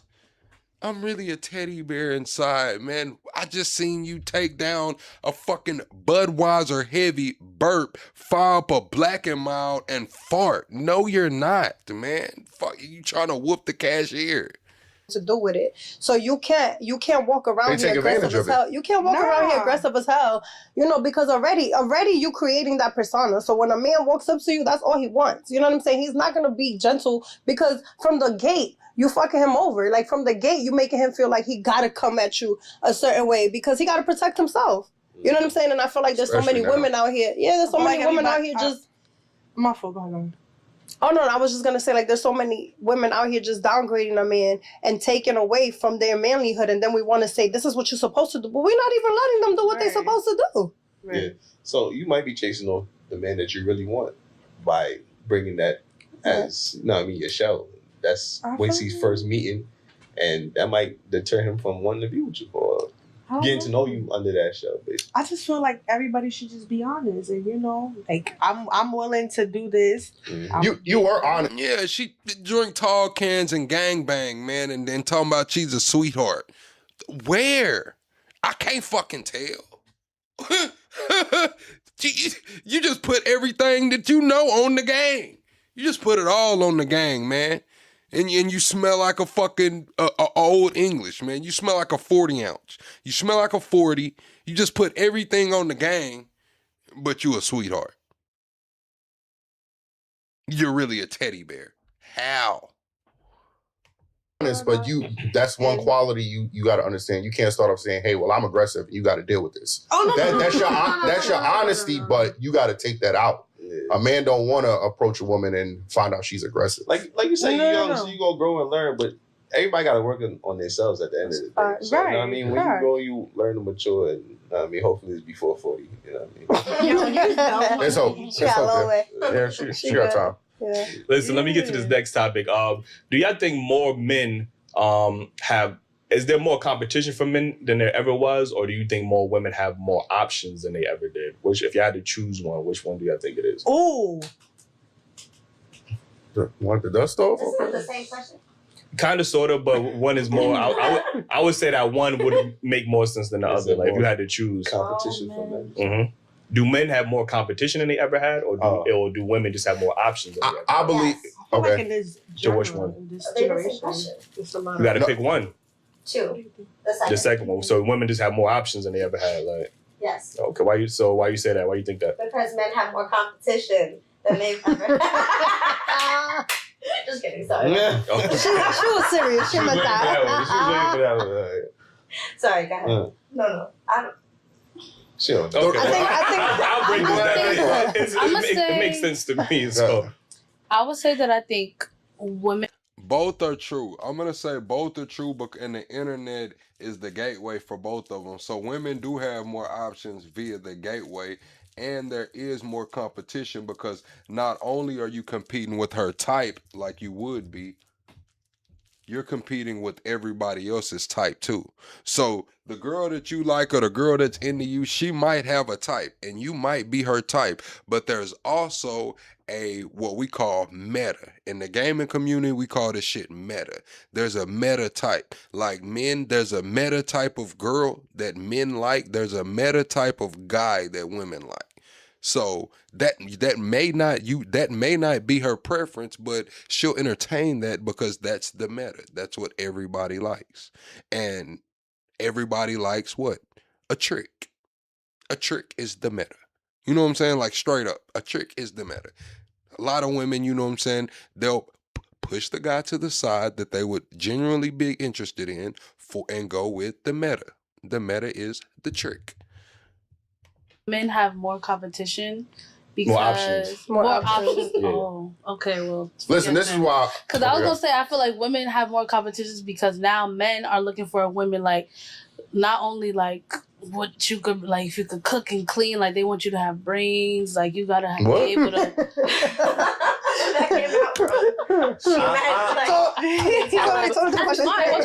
Yeah, they want you to be smart. I believe no guy want a dumb girl. They want you to be able to, bring something to the. They just don't want like the girl that's like la la la la walking around with a fat butt. So. I mean, shit. I'm just gonna be honest. Sometimes men would rather have the girl that's la la la walking around with some understanding than the boss bitch that just has no understanding, that just knows it all straight up.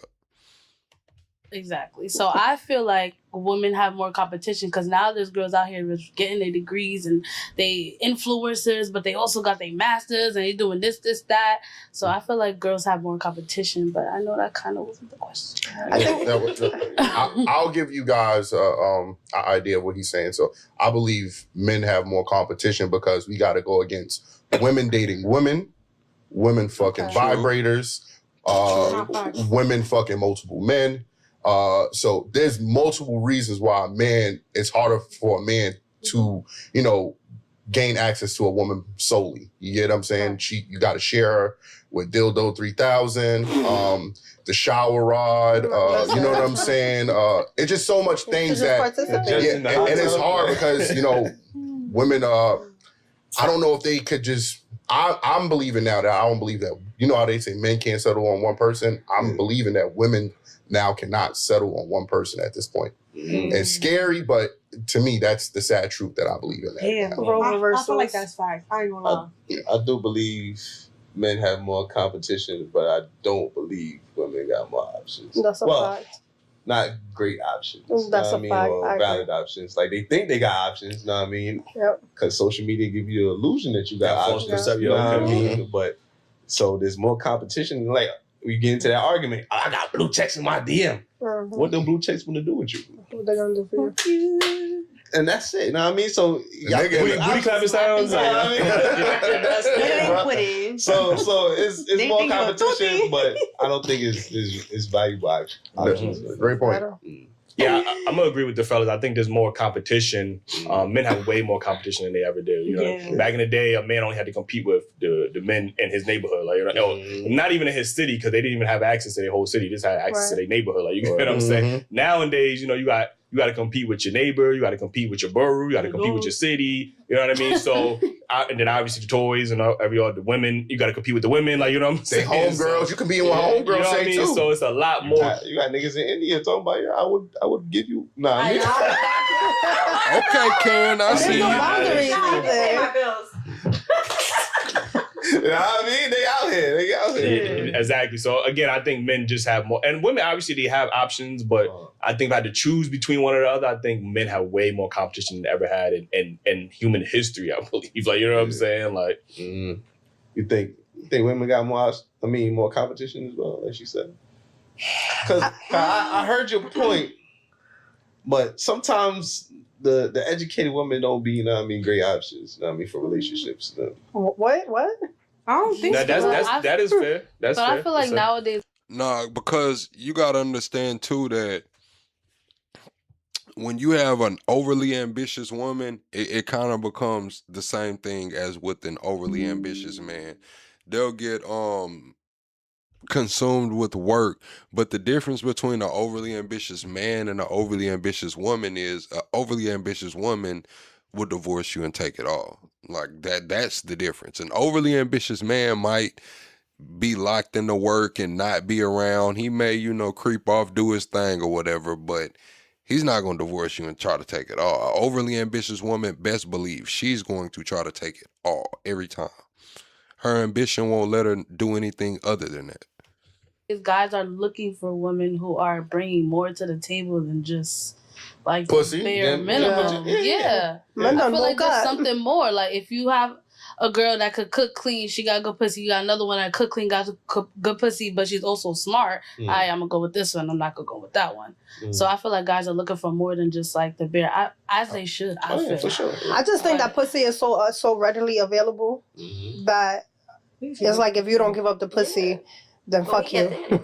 You know what I mean? So I feel like women, it's just like you in the middle and just grab what you can. I feel like, being a woman of substance and value doesn't really matter too much nowadays because the other women are just giving the pussy up like it's fucking hotcakes. But you were saying earlier that when you was in a relationship that you had the attitude that you had was your way or the highway, basically. Yes. You know what I mean? So that's why I was saying sometimes when you come with that boss bitch attitude, it don't be great for relationships. Right. Yeah, and I don't bail women out when they say there's more access. And another thing is too, Chad, it's like the more people are moving and traveling and being able to, relocate and have a job, work from home, hybrid, just the way America is now, you can really be married to the fucking bop. You could be married to the sluttiest bitch from your city, bro, from the city she's from, and you would never know.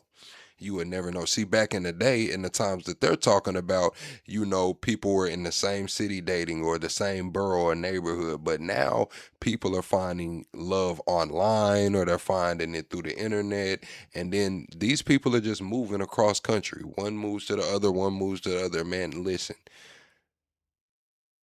I know some niggas right now married to some what's the proper word to call it, man? What's the proper word to call them, man? I mean, golly, man.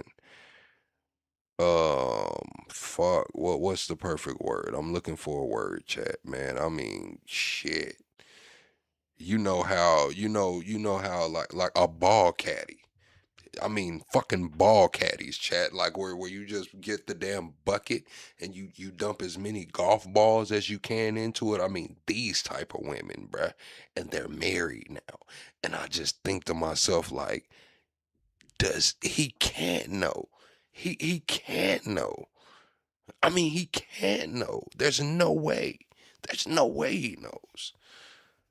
Says men just have more access because there's a term called incels that we use to describe men that can't get, they can't get sex from women. Like, you know what I'm saying? Now the men that are, that are attracted, that women find at least attractive or have game. Yeah, those men have they have options at those. Yeah, bro. I'm talking about like, think about it, Chad. Like, think about it, bro. I mean, like, think about the girls that were like really bops and like really bust downs that you went to school with. I'm talking about the ones that will let the whole team hit it. I'm not talking about the ones that were a little promiscuous and, you know, got around a little bit. They had their whole run. I'm talking about the ones that used to let the whole team hit it. Those, bro. Those women are getting married, bro. Somebody's marrying that woman, man. And he probably would never know. Never know, bro. But not you act like you could just walk down a block and any random dude could be like, you know what, I want the pussy right there. You like, just you know need what a I'm saying? nice car. You just need a nice car nowadays, some bottles and some money. Readily like accessible. Like, you know what I'm saying? Like, and he still ain't get the pussy. He could be splurging all that money, and she got that nigga dick out just waiting. Like, damn, when I'm gonna get some pussy? Like, niggas be having their dick out and getting out the fuck nothing. I was trying to find the right word for it that was YouTube friendly, man. I was trying to find the YouTube friendly term. That means you're gonna be saving in the phone as nigga with the nice car. Like, so whenever she need a ride somewhere, she can I believe that there's only a certain percentage of women who actually do that. I think that most women are just captivated by the flash. So I think a lot of women who say they're not giving it up, y'all ever hear like that? There's like this statistic that goes around that says the minority of men are going around and impregnating the majority of women. You know what I mean? Like, so they say like it's 16 to 20% of all men are pregnant and are impregnating like 70 to 80% of all women. Like, this is why you see someone with, you know, one guy with multiple baby mamas. Like, you know what I'm saying? Like, that's one guy, you know what I'm saying, with impregnated multiple women. Like, you get what I'm saying? So that means the other guys out here really not getting that access to the pussy like that 17 to 20% of guys. If that, like, you know what I'm saying? That maybe that number is even a little too high. You know what I'm saying? Statistics. I mean, then what can you trust? Your feelings? Like, I mean, that's just a small percentage. Right, and then there's variables. You gotta break it down. Man, men lie, women lie. Numbers. Actually, I don't know. Numbers. We live in a different era. Like, numbers do be lying. Yeah, that's what I was gonna say. Numbers lie. Come on, bro. You know, niggas be boosting their album sales, talking about, I got the number one album. Like, you know, But also you gotta think. like, you know what I'm That's saying? true. You gotta think that back before social media was like a real thing. You know, they were the women that were actually, you know, fucking and having babies, and like now there's something wrong with that because now social media says don't fuck these fuck niggas. You know what I'm saying? So now social media is providing some type of knowledge. They're telling the lady, oh, only fuck guys who have money. You know what I mean? That's so like it's stupid. it is. But what I'm saying is that we evolving based on social media and based on trends. Yeah. Which is horrible. I'd rather, Oh no, absolutely. I'd rather you go with the old logic and Good night, you know, John. find out your way than to listen to these shorties online. Wait, what's the old logic? That's why. Take the risk rather than being a follower. Facts. People kind of made their own decision, you know what I'm saying, which was poor. You get Now you see how she just said that? I broke that down earlier in the live chat. I told y'all that's the meta now.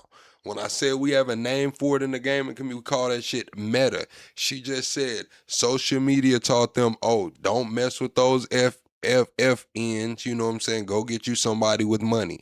Don't mess with the po boys. Go get you somebody with some money. That's what I said. She might be physically attracted to a certain type of person, but she will put that down to go with the meta. And the meta is a trick. That's exactly what she's saying. I said it fucking 10 minutes ago. You know what I'm saying? But you get what I'm saying? They had poor decision making, but rather than following what a leader might be, I don't know. But I think that just goes back to, because that go back to the whole hypergamous thing. Like, you know, we always say women are hypergamous. So to them, they look at a man with money as somebody that can provide for them and their children, supposedly. Like, Yeah, that's they how need to look switch at it, that like, you know definition what I'm up for what they're looking for, though. I agree. Yeah, so I mean, before we get into this next topic, man, make sure you hit that like button, subscribe, cop the merch. You know what I mean? I gotta get excited about that. You know what I'm saying? Logical feelings, like, yeah, you know what I mean? That's what we try. Who always say that? I do. Well, not logical feelings, but Oh, I would say men think with logic and women think with emotions. If we can balance that. Yeah, I mean, yeah, that is fair. Like, you know what I mean? Getting into this next topic, why do you think people are so focused on trying to change a person rather than vetting the right one out appropriately when it comes to dating? It's fun to try to change a person. I feel like people who try to do that, they're trying to like not really think about the problems that they have, and they just trying to pour themselves into somebody else and try to fix somebody else instead of dealing with what they got. Some people. So this is the thing.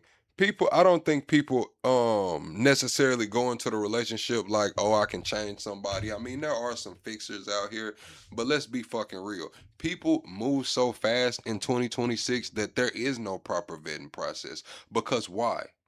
Women want exclusivity. Men want to be exclusive. It's like this. You don't want to know that this woman that you're talking to is talking to multiple women. I mean, men. You don't want to know, and she doesn't want to know that you as a man are talking to multiple women.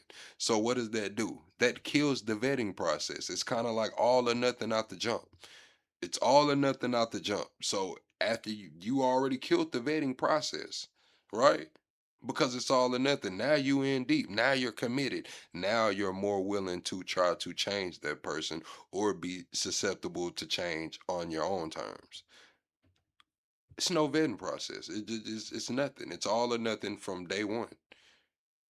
People, they really do enjoy like fixing people, or they seek for people who are broken so that they can feel better as themselves. So And maybe not pay much attention to what they need to fix about themselves. I feel like people that try to do that are like stuck with this one person that they once had in their life. See, that's not true. Just kidding. You say men cheat down, women cheat up. No. A scorned woman will fuck anything. Let's be honest here. A scorned woman will fuck anything. Shit, man. We can't say women cheat up now. Women might cheat up if they're being intentional or trying to be sneaky. We can't even say that shit. Tyrone with no fucking job, who's coming over, laying piping bitches, man, Monday through Thursday. Shit, that's not dating up.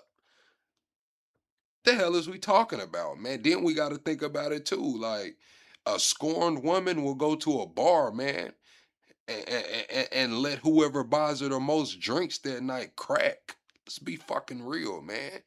A scorned woman, cheating is cheating. If you hurt, you feeling like you ain't getting enough attention, or he cheated and you finna go get back, that's cheating. Motherfuckers will go to the nearest bar, and whoever buys them a few Jägermeisters is getting that pussy tonight. That's not cheating up. Two Jägermeisters and a fucking Michelob Ultra, you giving that ass up, man. And they're looking for that one person in other people, so they try to like change the person into that one person that they was once with.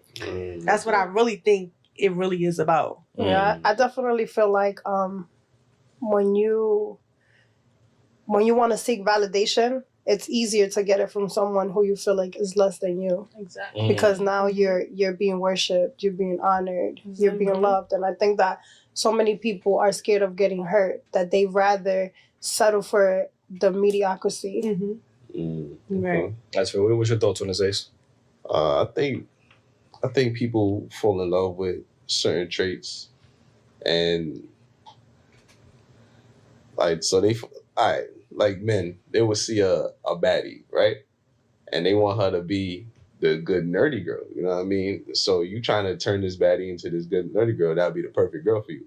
But that's not who she is. Right. The nerdy girl got the personality you want, but you want that personality in this person. So I think that's why, they try to meet this person and shape them into what they want personality-wise, because, individual creatures. So, you know what I mean? Yeah.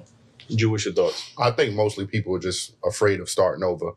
I feel like they don't want, they feel like they built this person, or they feel like they're getting closer to building this person to be their complete person. And they don't want them to. You said sounds like dudes too. I'm not seeing a dichotomy. The statement that was posed is that women cheat up and men cheat down. So the statement that I made showed that no, women don't cheat up. Anybody can fuck a hurt bitch, man. Anybody can fuck her. Let's be honest. Anybody can fuck a hurt bitch. Because you ever see when somebody break up and they go to the next person and they exactly what you wanted them to be, but they that for the next person. So a lot of people were just afraid of that. And I think that's just what a lot of people just hold on, trying to change somebody and hope that they'll be the person that they wanted them to be. Yeah, I think basically everything I said, I think there's a thing called optimism bias, like where people just want to be optimistic about this person and hope they're going to change. There's also that fear, like I said, that fear of starting over. Like, you know, I invested all this emotional time with this person. We dated for 3-5 years. You know, I can't just, you know, I don't want to just give up and start over, because starting over is tough, man. Now you got to get to you got to get to know somebody. You got to see if they sexually compatible with you again. But not even again, but just in general, like, you know, they might not be, like, you get what I'm saying? So it's like, all right, there's some flaws here, and they toxic, but I can kind of work with it. They can kind of change. Like, you know, you get comfortable. Yeah, you get comfortable with that. You know what I mean? I think there's a lot of societal, like, you know, factors that go into it too. Like, you know what I mean? I don't think we are. See, y'all are saying these women have no knowledge. They may have experience, but not in a way that's going to help any other woman. Correct. And I brought this clip. I haven't watched this. This is my first time reacting, but this is the modern dating scene, chat. I know a lot of my viewers are a little older than me, but some of them are my age or younger. This is the modern dating. This is the modern dating right here, right now. When I tell y'all, remember at the beginning of the video, I was like, some of these girls go on 3 dates a day, 7 days a week just to eat, and taking niggas home doggy bags and shit. That's what I mean. It's these kind of women. These kind of women are good. Like you heard her. She says she's not ready for a man till she's 40, if then. She's got 5 or 6, 7 niggas on her roster. She's got a DM full of people trying to get at her. And she's probably fucking a couple of them. 1, maybe 2 of them, maybe 3. But best believe it's about 10 of them buying her meals throughout the week. She's getting fed $1,000, $1,200 a week. Even if they don't put money in her pocket, she's getting $1,200 just in fucking food and drinks. Taught in society how to vet, you know, the right person out properly. Like, you know what I mean? We always go into this trial and error type of situation, maybe because, you know, like Keem said, she looked good, so we trying to transform her into, and not to say like that because we live in a different society. That's the thing, Chris. I spoke about that a while ago too. You said you think more people looking for real relationships are using dating apps right now. And that's the thing about not being able to properly vet someone, because you're on a dating app. Let's say you meet someone across the country, Chris. Y'all vibing, y'all have, you know what I'm saying, a good thing. And it comes out that shit, man. She's got a video out there with like 12 dudes lined up running through her. You would have never known. You don't find out till you visit her hometown and motherfuckers get to looking at you like. Now you find out she's got a video out there where she's let 12 dudes clap in a row. That's the problem with, you know what I'm saying? Like, if you kind of around or from the same city or maybe state, you know, I ain't gonna say state, but you know, area generally, you might have a bead on her. Like, man, she might be a little promiscuous, but she wasn't fucking banging 12 dudes, you know, on video in a row. Nowadays like that. But we try to, you know, work her into the woman that we want to be, a woman with. And y'all think these women aren't getting married? Oh, these women are getting married, man. They getting the fuck out the way. You got to think, man. They probably already had a self-esteem problem. They let 12 dudes crack in one way. So now that they do find them a solid guy, they going to lock him down, married immediately, not going to play with him. And he has no idea. No fucking idea, man. Until the class reunion. We'll see a guy who looks like he's financially stable, or he got the, you know, the foreigns or this, that, and the third. So it's like, okay, well, you know, he might not be the greatest looking, but he has this money, so I could work with everything else. But, you know, obviously there's some toxic factors. That's why I don't shake people's hands, chat. Like, if I'm ever dating and they introduce me to somebody, like, I don't shake hands, bro. Like, I don't know if this dude, you know what I'm saying? I don't know what relationship y'all, I don't know these people, man. I'm not shaking their hand. I say, what's up? Give them a little pound or something. I'm not shaking no fucking hands, man. I don't know these people, man. That, you know, come in there, but it's like that fear of starting over. It's tough. I'm not gonna lie to you. What do we like? How long do we stay and we say, you realize that this person not making these changes? Like, you stay there, you're trying to repair it, make them understand. It gets to the point where they say, okay, I know what you mad at. I'm trying, but it's nothing changing. At what point do you say, okay, fuck this, I'm not doing this no more? We had a show on Old Girls talking about all these different terms that like kinetic flame and twin flame. Like even when we know a person is toxic, now we try to justify, well, you just my toxic flame twin or whatever. Like, you know what I'm saying? Like it's all these different what was the twin flame? Good night, just kidding. You know the person is not good for you, but you still y'all got great good sex. Yeah, I think that's why I took a break though. Because no. You said what? What? Y'all got sexual chemistry, but y'all. Chat, what's the longest that you've been in a sexless relationship, chat? Have you ever stayed in a sexless relationship, and how long was it, man? Was it a 2-week period? Was it some months? Was it indefinite? Like, chat, have you ever been in a sexless relationship? What is that a label for? It's called a person? Yeah. I don't know. They're making excuses. Why are there so many fucking labels?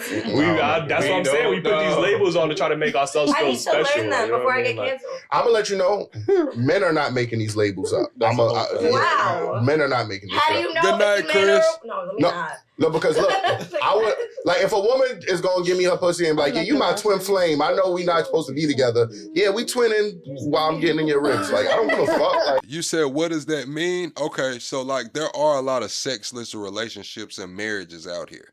Now, they might stay together for whatever reason. Like I had this coworker one time. Her and her husband had been married over 20 years. And she told me straight up, like they hadn't had sex in like 12 years. And she didn't plan on giving them none. Like I remember she was from Wisconsin. She was like, yeah, I haven't had sex in 12 years. And just my natural reaction was, damn, he roll over. He gonna explode. He turn over too hard in the bed. He gonna explode, man. He ain't had nothing in 12 years, man. Shh. Chat, I'm gonna tell you, man, that thing might pop off when he putting some drawers on, man. God damn, 12 years. Like, yeah, twins. That's What are you crazy. talking about? Like again, I just think it just comes down. You said how long should somebody like stay or Like at what point do we realize? When everyone I'm gonna tell you you're a this. dumbass. When you start telling the No, person, people tell you. when you start telling the person, that's I've been what you get. a repeat offender. Mhm. Like honestly, I'm 37 years old and I did that all my life. Like I would say I've had good relationships because the men.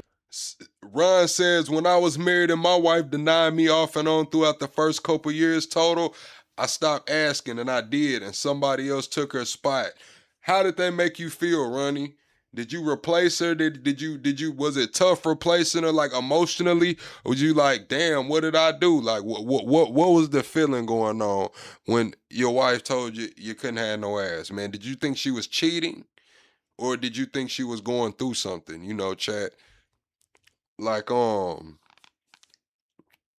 yeah, I just want to know. Were good, but they weren't. Cause I understand what I wanted. I understand sometimes things go on, like deaths in the family hurt people really hard, or postpartum, you know. So I understand those things. Was anything like that going on, 4 or 5?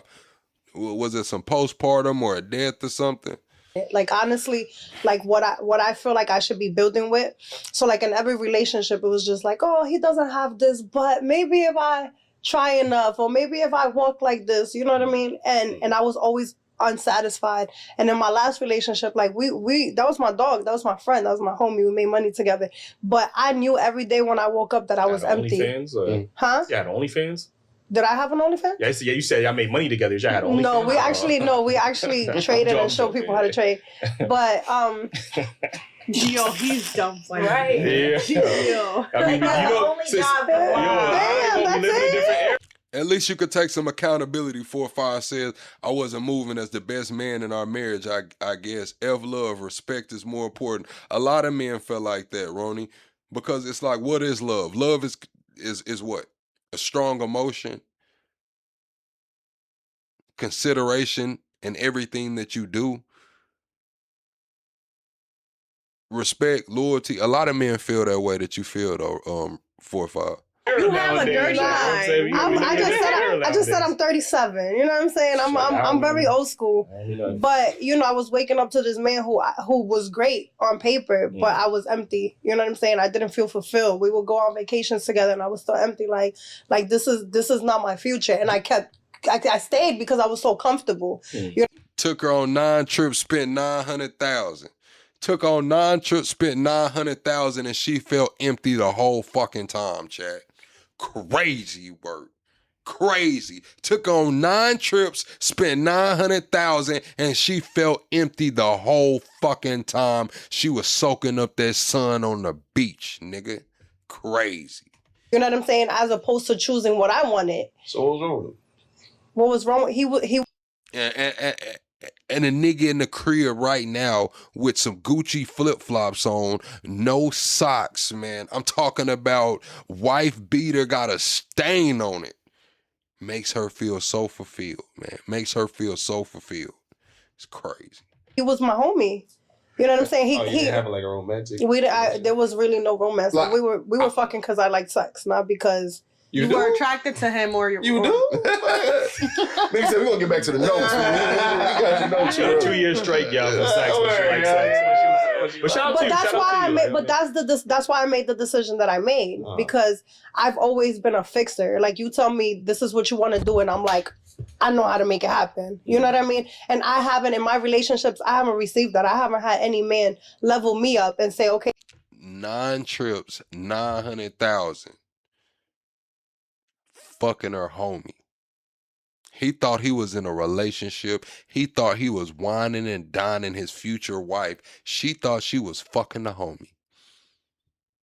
She thought she was fucking the homie, Chad. 9 trips, 900,000. And she thought she was fucking the homie. Okay, this is what you got to do. Let me teach you. You know what I mean? I've had men who have provided the way, like, here's the money, but taught me, like, intellectually, like, can I hold this down if you're not here? I've never had that. But when I left a man, his life was good because I showed you, you know what I'm saying, how to build yourself up. I've never had that. So when that relationship was over, when I realized, and we sat down and we talked, and I was like, yo, I'm not fulfilled. You know what I'm saying? I know that I'm not the woman that's going to make you the man you want to be. And vice versa. Do you think you had that issue because would you say that you know what you want when you get into it? Who the fuck taught you how to build the man up? If you didn't learn nothing from none of these relationships, these guys just handed you money and invested in you and you learned nothing, how the fuck did you teach the next nigga something? What the fuck could you have possibly taught him if you didn't learn shit from nobody else? A relationship, and do you express I was never that? clear about it. So I went all my life without actually having a clear picture of what I needed. Yeah, I think that's an issue with a lot of women. They date guys and you don't know what you truly want. Like I think most men know what they want from beginning to end. Like we all want a woman that looks good, that's fit, beautiful, you know, cook, peaceful, respect the man. It's just like across the board. Loyalty. We know we want that across the board. Like when women, you guys don't know what y'all want. That's why y'all keep adding shit to the list every 2 weeks or some shit like, oh, a nigga could be good in this department. Nah, I don't know if he really spent 900,000, Chad. I'm saying that because that's a Yo Gotti song. Nigga took you on 9 trips, spent 900,000. He ain't been gone 9 days, and you know what I'm saying? Like, that's the story, though. That's what happens to a lot of dope boys. You got to think, if you really having it like that and you really, you know, millionaire status up 10 million like a street nigga, like, it's nothing to spend 900,000 on a girl. It's nothing. Over the course of, 5 years? You go on a trip, that's 50K. She got a budget. She's probably spending 4K a month. Like, niggas, street niggas is spending 900,000 in 4-5 years on a girl. I'm just gonna be honest with you. If they on that level. Not every street nigga, but I'm talking about niggas who's on that level. So the way she's saying is he was taking care of her, investing in her. She was always on vacation. He did everything right, but she felt empty. Crazy. But once you see something else that you might want, we ain't know that was on your list. With that being said, that means that she felt empty and stayed that whole time. If he would have went to jail, she wouldn't have lasted 9 days. let's just say it was 9 trips, 100,000 a trip, 900,000. With the way she felt about him, the whole relationship, she said she felt empty and as if that was her homie. She only fucked him because she liked sex, not because she was interested in him. If he would have went to the penitentiary, prison, or died, she would have been doing some other shit in 9 days. Wouldn't even have lasted 2 weeks. I give her 7 days just because, out of good grace. But 9 days, she's fucking and sucking. You know you wanted that because it's not communicated to us. We don't. Now he got to be Eddie Murphy and shit. Like, you know what I'm saying? That's why I took that break, though. And I feel like when I took that break and I actually got clear, it's been so fulfilling. And I'm saying, and I'm doubling down and tripling down on, she wouldn't have waited 9 days and she would have been fucking and sucking. She said it. I only fucked him because I like sex. That means that she'll fuck a man that she doesn't like and is not interested in as long as it benefits her. So in 9 days, she would have been sucking and fucking for that comfort, that stability. She been fucking this nigga for a few years that she thought was a friend. Only wanted to fuck him because she was horny. Situation with a man, because now I really know what it is that I want, and I don't have to fuck nobody over. Like, You want to teach her? Yeah.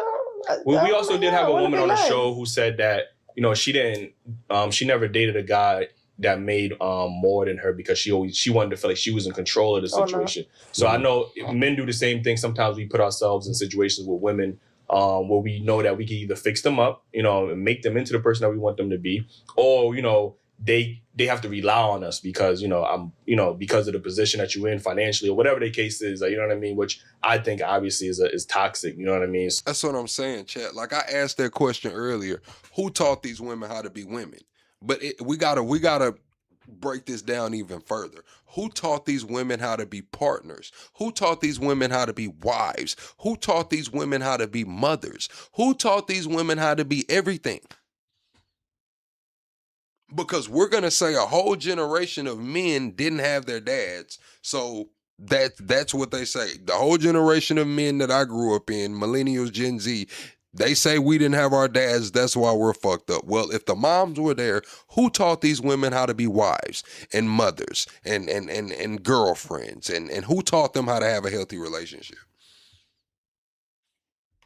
So I do think it's one more issue that I want to bring up, and I'm glad you're here and you mentioned your age. Like, why do men have to wait for women to be a woman of your age? When they say women mature, faster than men, why do we have to wait for you to get to of your age for women to actually understand their value, what they want, and what they should be bringing in a relationship? Because you said your demeanor as a younger woman was a little fucked up in a relationship, but now you're mature enough to put yourself aside, fix yourself, and then reapproach the relationship shit healed now.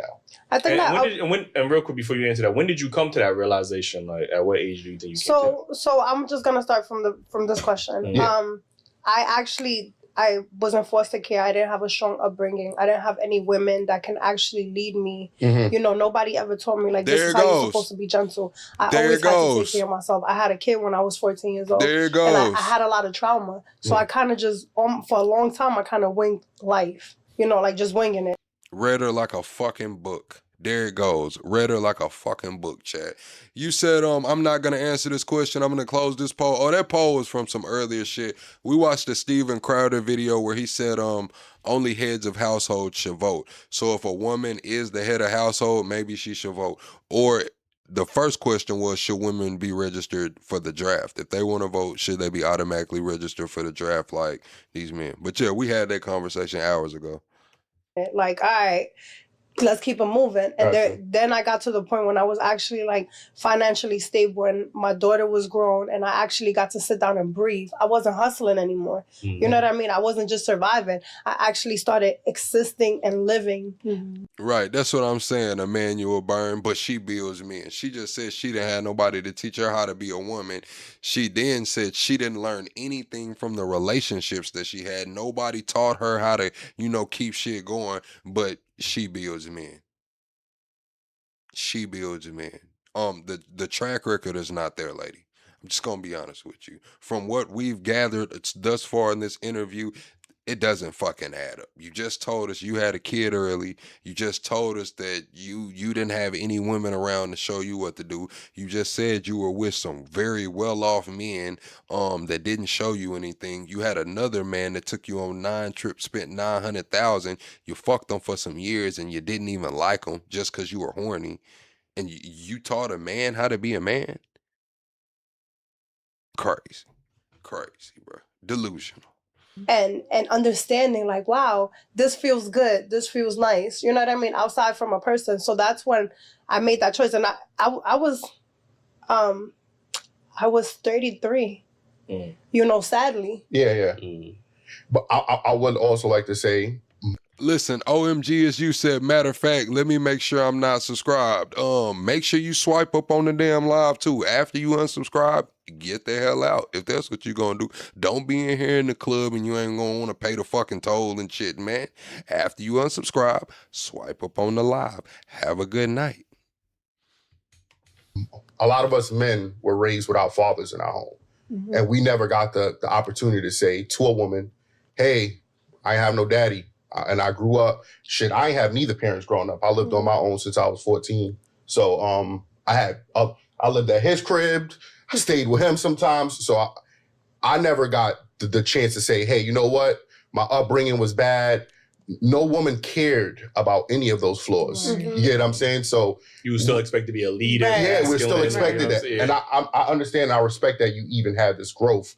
But we got to get to the point where we still know what's right and we still know what's wrong. Right. We still know morals. Mm-hmm. We still know we got to hold women to the same standards that we help hold men to so we can grow quicker and better. You know what I'm saying? Like, I don't want to find a woman at 33, 34, 40 plus and then say, oh, now I could get to find me a real woman because she knows better. Especially when we say in society that women mature faster. That we've been shitting on men for getting it. Depends on the women you're dating, surrounding yourself with, your environment. Bro, Chad, why does my sub counter not update? Why the hell is my sub counter not updated? Immature doesn't make you a good woman. You know, let's get that right. No, but it's a start. It's a start somewhere, right? Because you supposedly you have the knowledge, or you would have the knowledge because y'all developed everything faster than men, right? But why you say being mature doesn't make you a good woman? It doesn't make you a good woman because being mature just means that you know how to handle situations. That doesn't mean that I'm going to know how to cook. That doesn't mean that I know how to hold the household or I know how to take care of you. Maturity comes with a lot of great qualities, like absolutely. holding yourself accountable. So if you don't know how to cook, I will learn to cook. No, absolutely. I'm absolutely, but I definitely want to make the clarification that I felt like I was a good woman within what I needed to be for that relationship. You know what I mean? Mm-hmm. But was I being a good woman to myself? I wasn't, because I wasn't intaking what I needed to intake. You know what I mean? I was. And you didn't know what you wanted. I didn't know what I wanted. Exactly. I didn't know what I don't even know what to expect. You know what I'm saying? I agree with that too.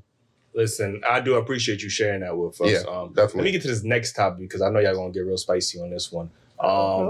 Do y'all feel like people use the word, and I don't want to say people, I want to be very specific. Mm-hmm. Do y'all feel like women use the word narcissist too loosely? And I need you to start this one off because you over there with the spirit snaps and shit. You know what I'm saying? Like, so,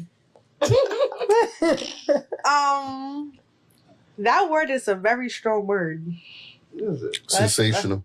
Let's start right there. Mm-hmm. And sometimes it be themselves that be telling people, oh, you're a narcissist, and they're a narcissist too. So it takes one to know one, basically. Yes. But not all the time. Okay. Not all the time. Just not when you said.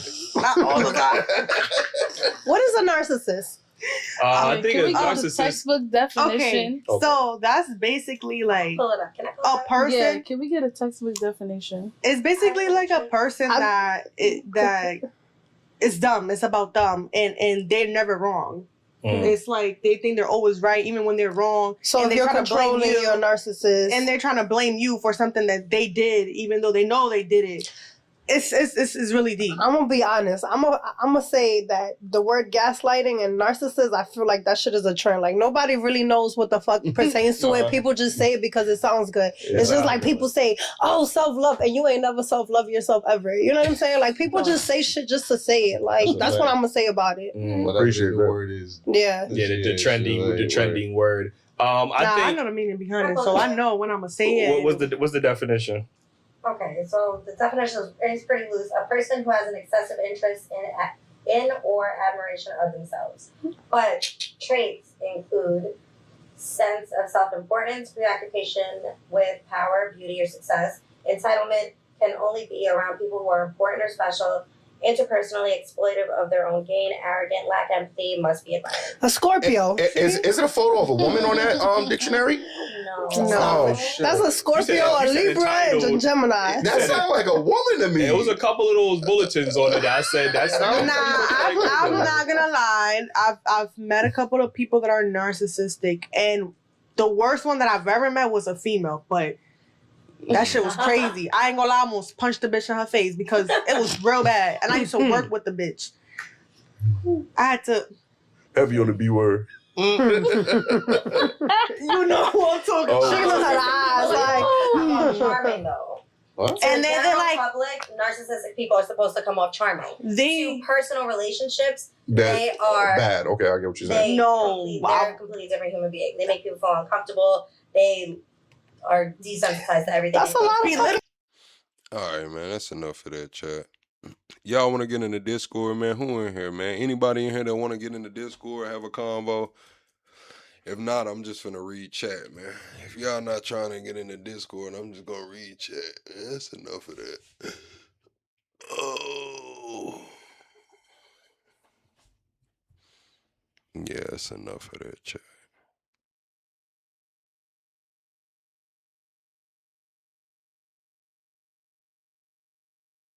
She one of those astrology nutcases, yeah. This chick need more tacos. What she need more tacos for? Crazy.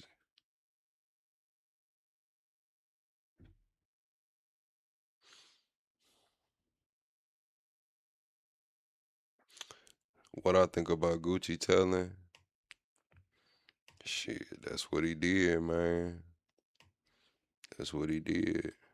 I mean, if it's in the black and white, it's kind of like we can't even. Then he made a song. It's kind of like, damn, Gucci. It's like, at this point, like, Gucci, what about all them niggas you robbed? You know what I'm saying? Like, shit, I grew up on Gucci. I'm talking about, like,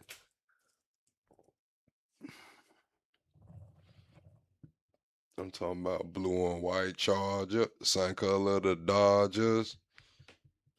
I'm talking about, bruh, gorgeous. I keep on hearing voices telling me to buy, so I keep on buying Porsches. My watch like a portrait. Gorgeous. All white forces in that. Man, come on, man. That Gucci was that. Talking about robbing niggas and shit, man. Now Pooh done robbed him, man. And damn, bro. That shit, I ain't gonna lie, chat. That shit was crazy, bro. But I don't, you know,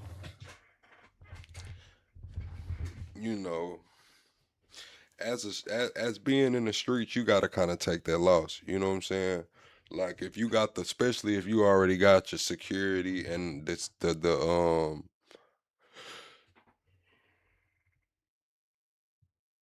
especially if you already got your security and the cameraman that's gonna testify. It's like, damn, bro, you already got schizophrenic. Yo, you just say shit you don't know. Damn, I don't know what happened. I know I got robbed though for the insurance claim, get your ring, your watch back and shit. You know you got robbed, but it's like, damn, bro. Say you went in a shock or something. I don't know, bro. It's crazy. Nigga told, man. Damn. But I understand both sides though. I do understand both sides. From Gucci's side, it's business, but it's like, damn, Gucci. It is business. It is business, but it's like Pooh Shiesty wouldn't have done that shit to nobody. Like Lee or Cohen or one of these actual A&Rs or, you know, owners of record labels. Like he robbed Gucci because he thought Gucci was a street nigga. He thought Gucci wasn't gonna snitch. Like shit, nigga. Tried to handle this shit like gentlemen. Can't handle it like gentlemen. We finna handle it like gangsters. Shit, that's what come with it. That's what come with it.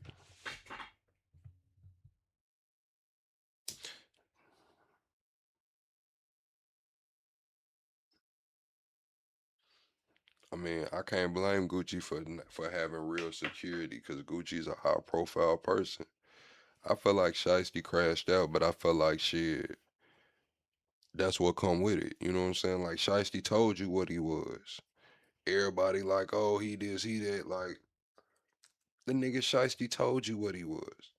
Nigga said I was robbing and extorting shit. That nigga Shiesty never said he was hustling. Shiesty never said he was the biggest trapper.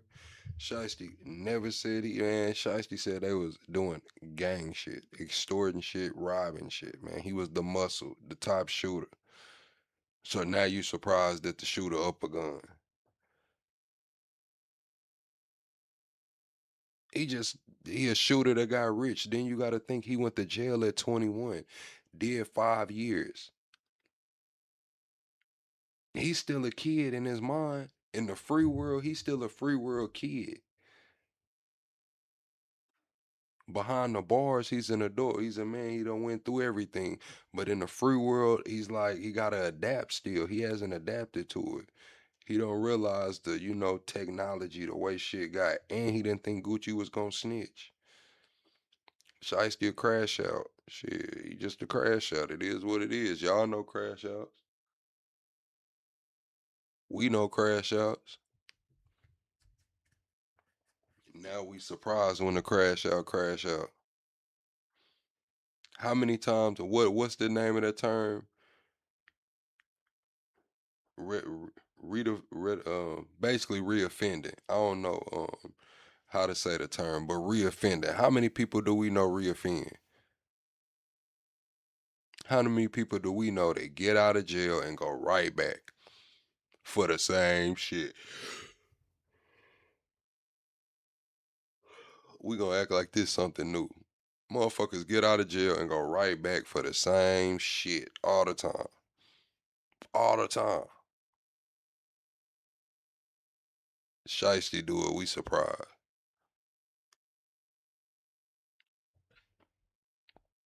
Shiesty do it, we surprised, man.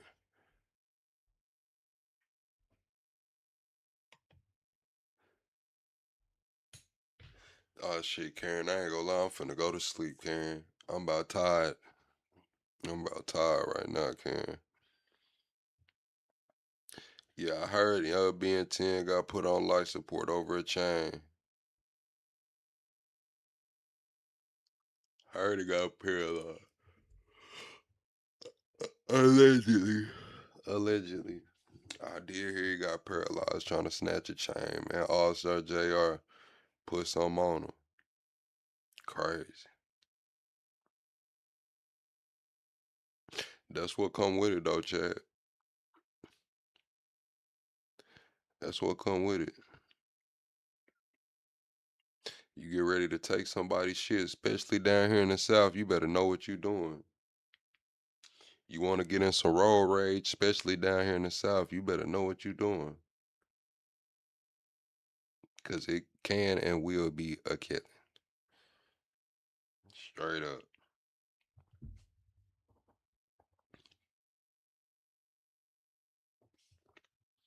Say that man was at a restaurant eating, they popped in there on him.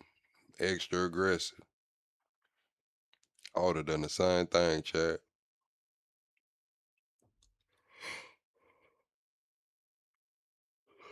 Only difference is, I ain't no felon. I ain't no felon no more. So shit, it wouldn't have been no tussling for this or that. I would have upped my own fire. Straight up my own fire. Air that bitch out.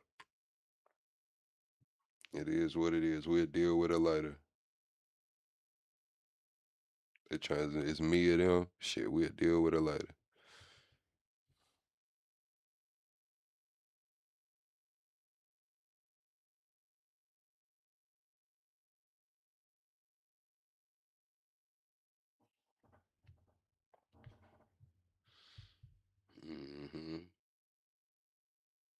I think that's kind of justified. If you got a group of 5 to 10 men approaching you, one of them has a gun. The rest of them may or may not have a gun. Yeah, I feel like shit. It is what it is. But yeah, chat, I'm finna get up out of here, chat. I'm tired, man. I gotta get some rest. I'll see y'all on the next one, chat. Double tap the screen on your way out. We still 25 subscribers away from the next sub goal. I don't know why my sub counter didn't work tonight, but I'm gonna try to get that